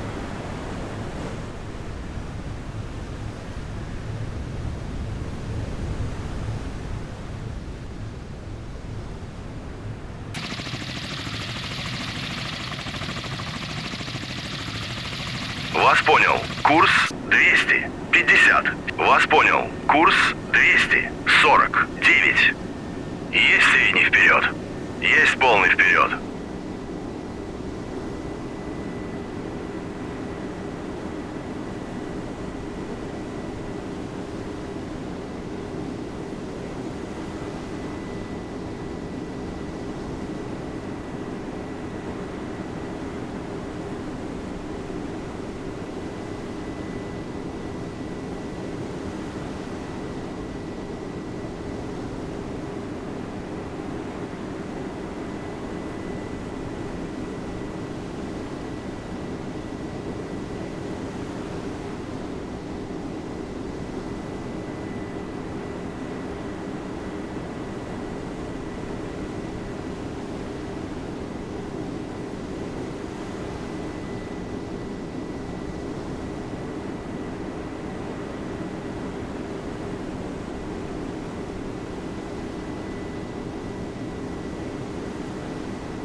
Вас понял. Курс 253.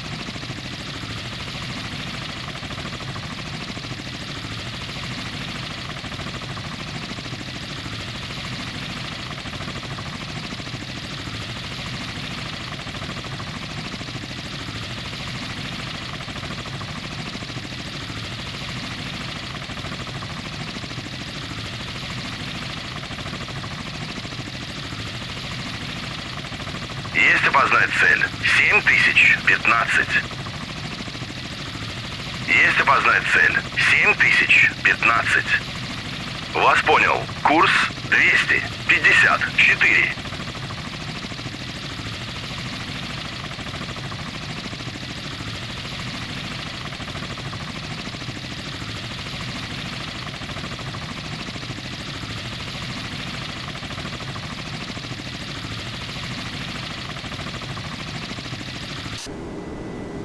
Вас понял. Курс 240.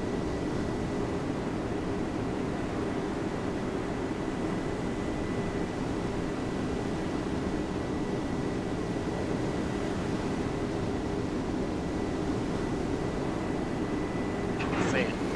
Ракета выпущена. Цель. 7015.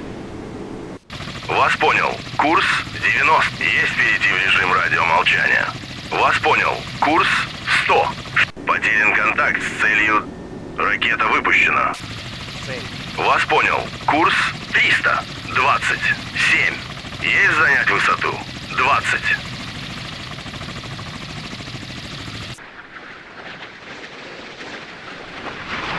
Ракета выпущена. 7015.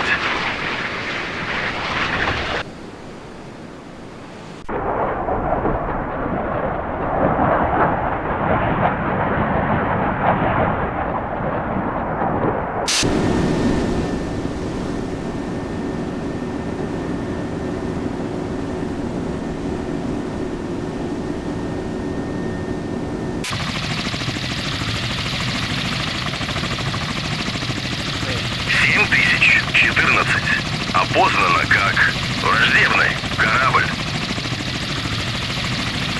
Вас понял. Курс 276. Ракета выпущена. Цель. 7014. Есть. РЛ. Потерян контакт с целью.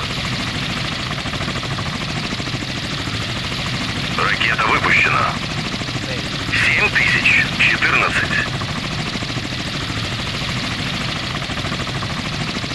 Цель. 7013. Опознано как враждебный корабль. Ракета выпущена. Цель. 7000. Вас понял. Потерян контакт с целью. Есть перейти в режим радиомолчания.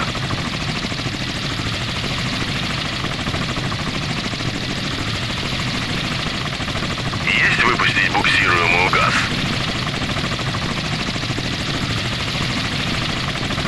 Множественные враждебные цели.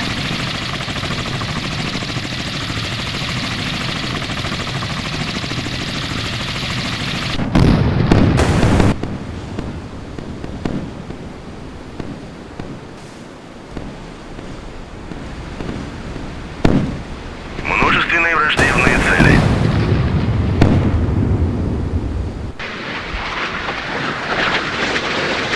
Ракета выпущена. Цель. 7013.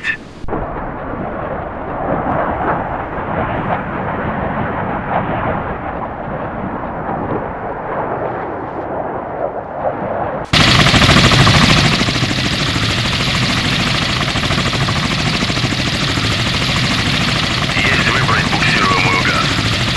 Вас понял. Курс 40. Потерян контакт с целью. Вас понял. Курс 26. Вас понял. Курс. Ракета выпущена. Цель. 7015. Получили попадание!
выпущена. Цель. 7015.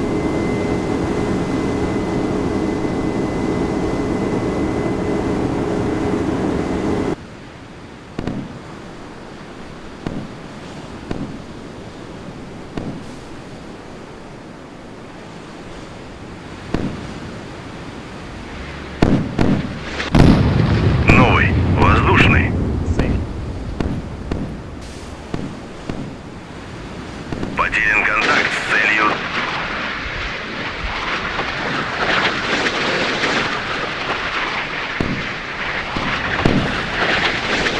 Новый. Воздушный. 7015. Ракета выпущена.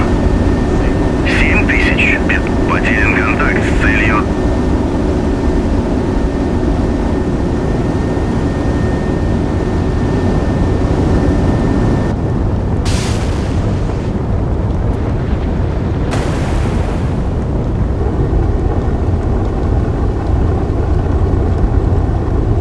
Новый. Воздушный. Цель. Ракета выпущена. Цель. 7015.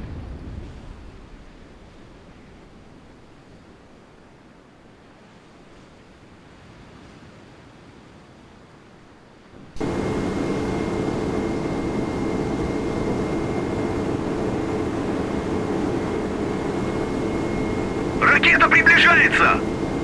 Потерян контакт с целью.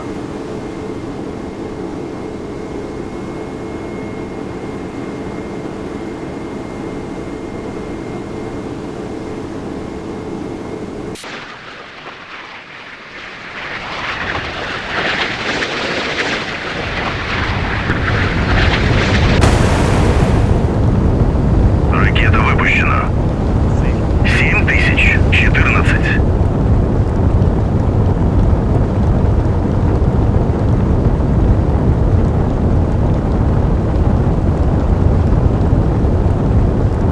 Ракета выпущена. Цель. 7014. Вас понял. Курс 234.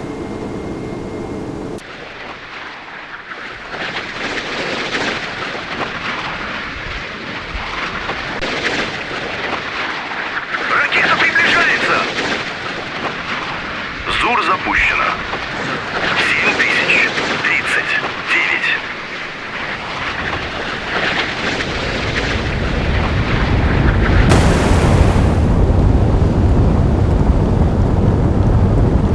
Потерян контакт с целью. Множественные враждебные цели. 7040. Новый. Воздушный. ЗУР запущена. Цель. 7042. Потерян. Ракета приближается! ЗУР запущена. Цель. 7040.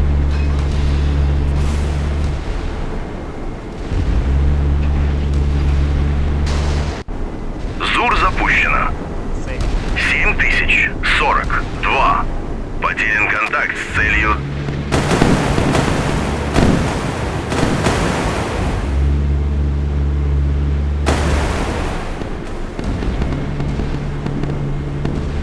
Ракета выпущена. Цель. 7. Получили попадание!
Вас понял. Курс...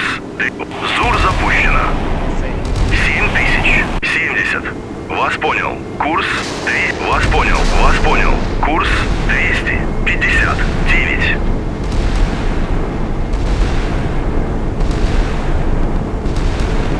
ЗУР запущено. Фатальное повреждение. Покинуть корабль.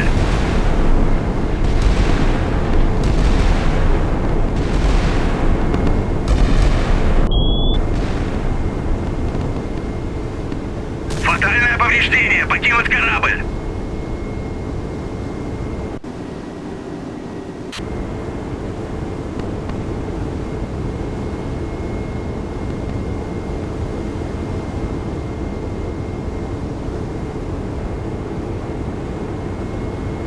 Неконтролируемые затопления. Команде покинуть корабль.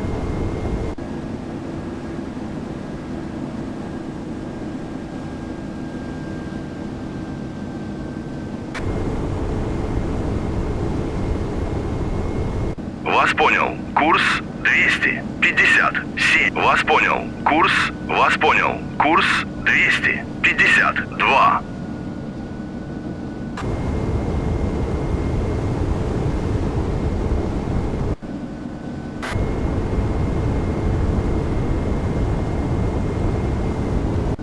Вас понял. Курс 254.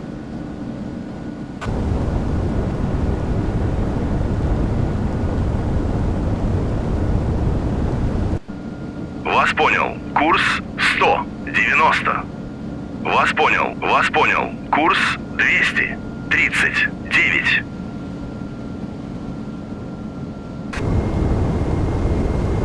Вас понял. Курс 200. Вас понял. Курс 224. Есть самый полный вперед. Вас понял. Курс 249.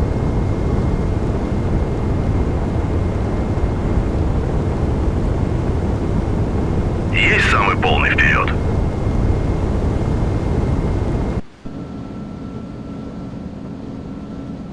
Вас понял. Курс 242.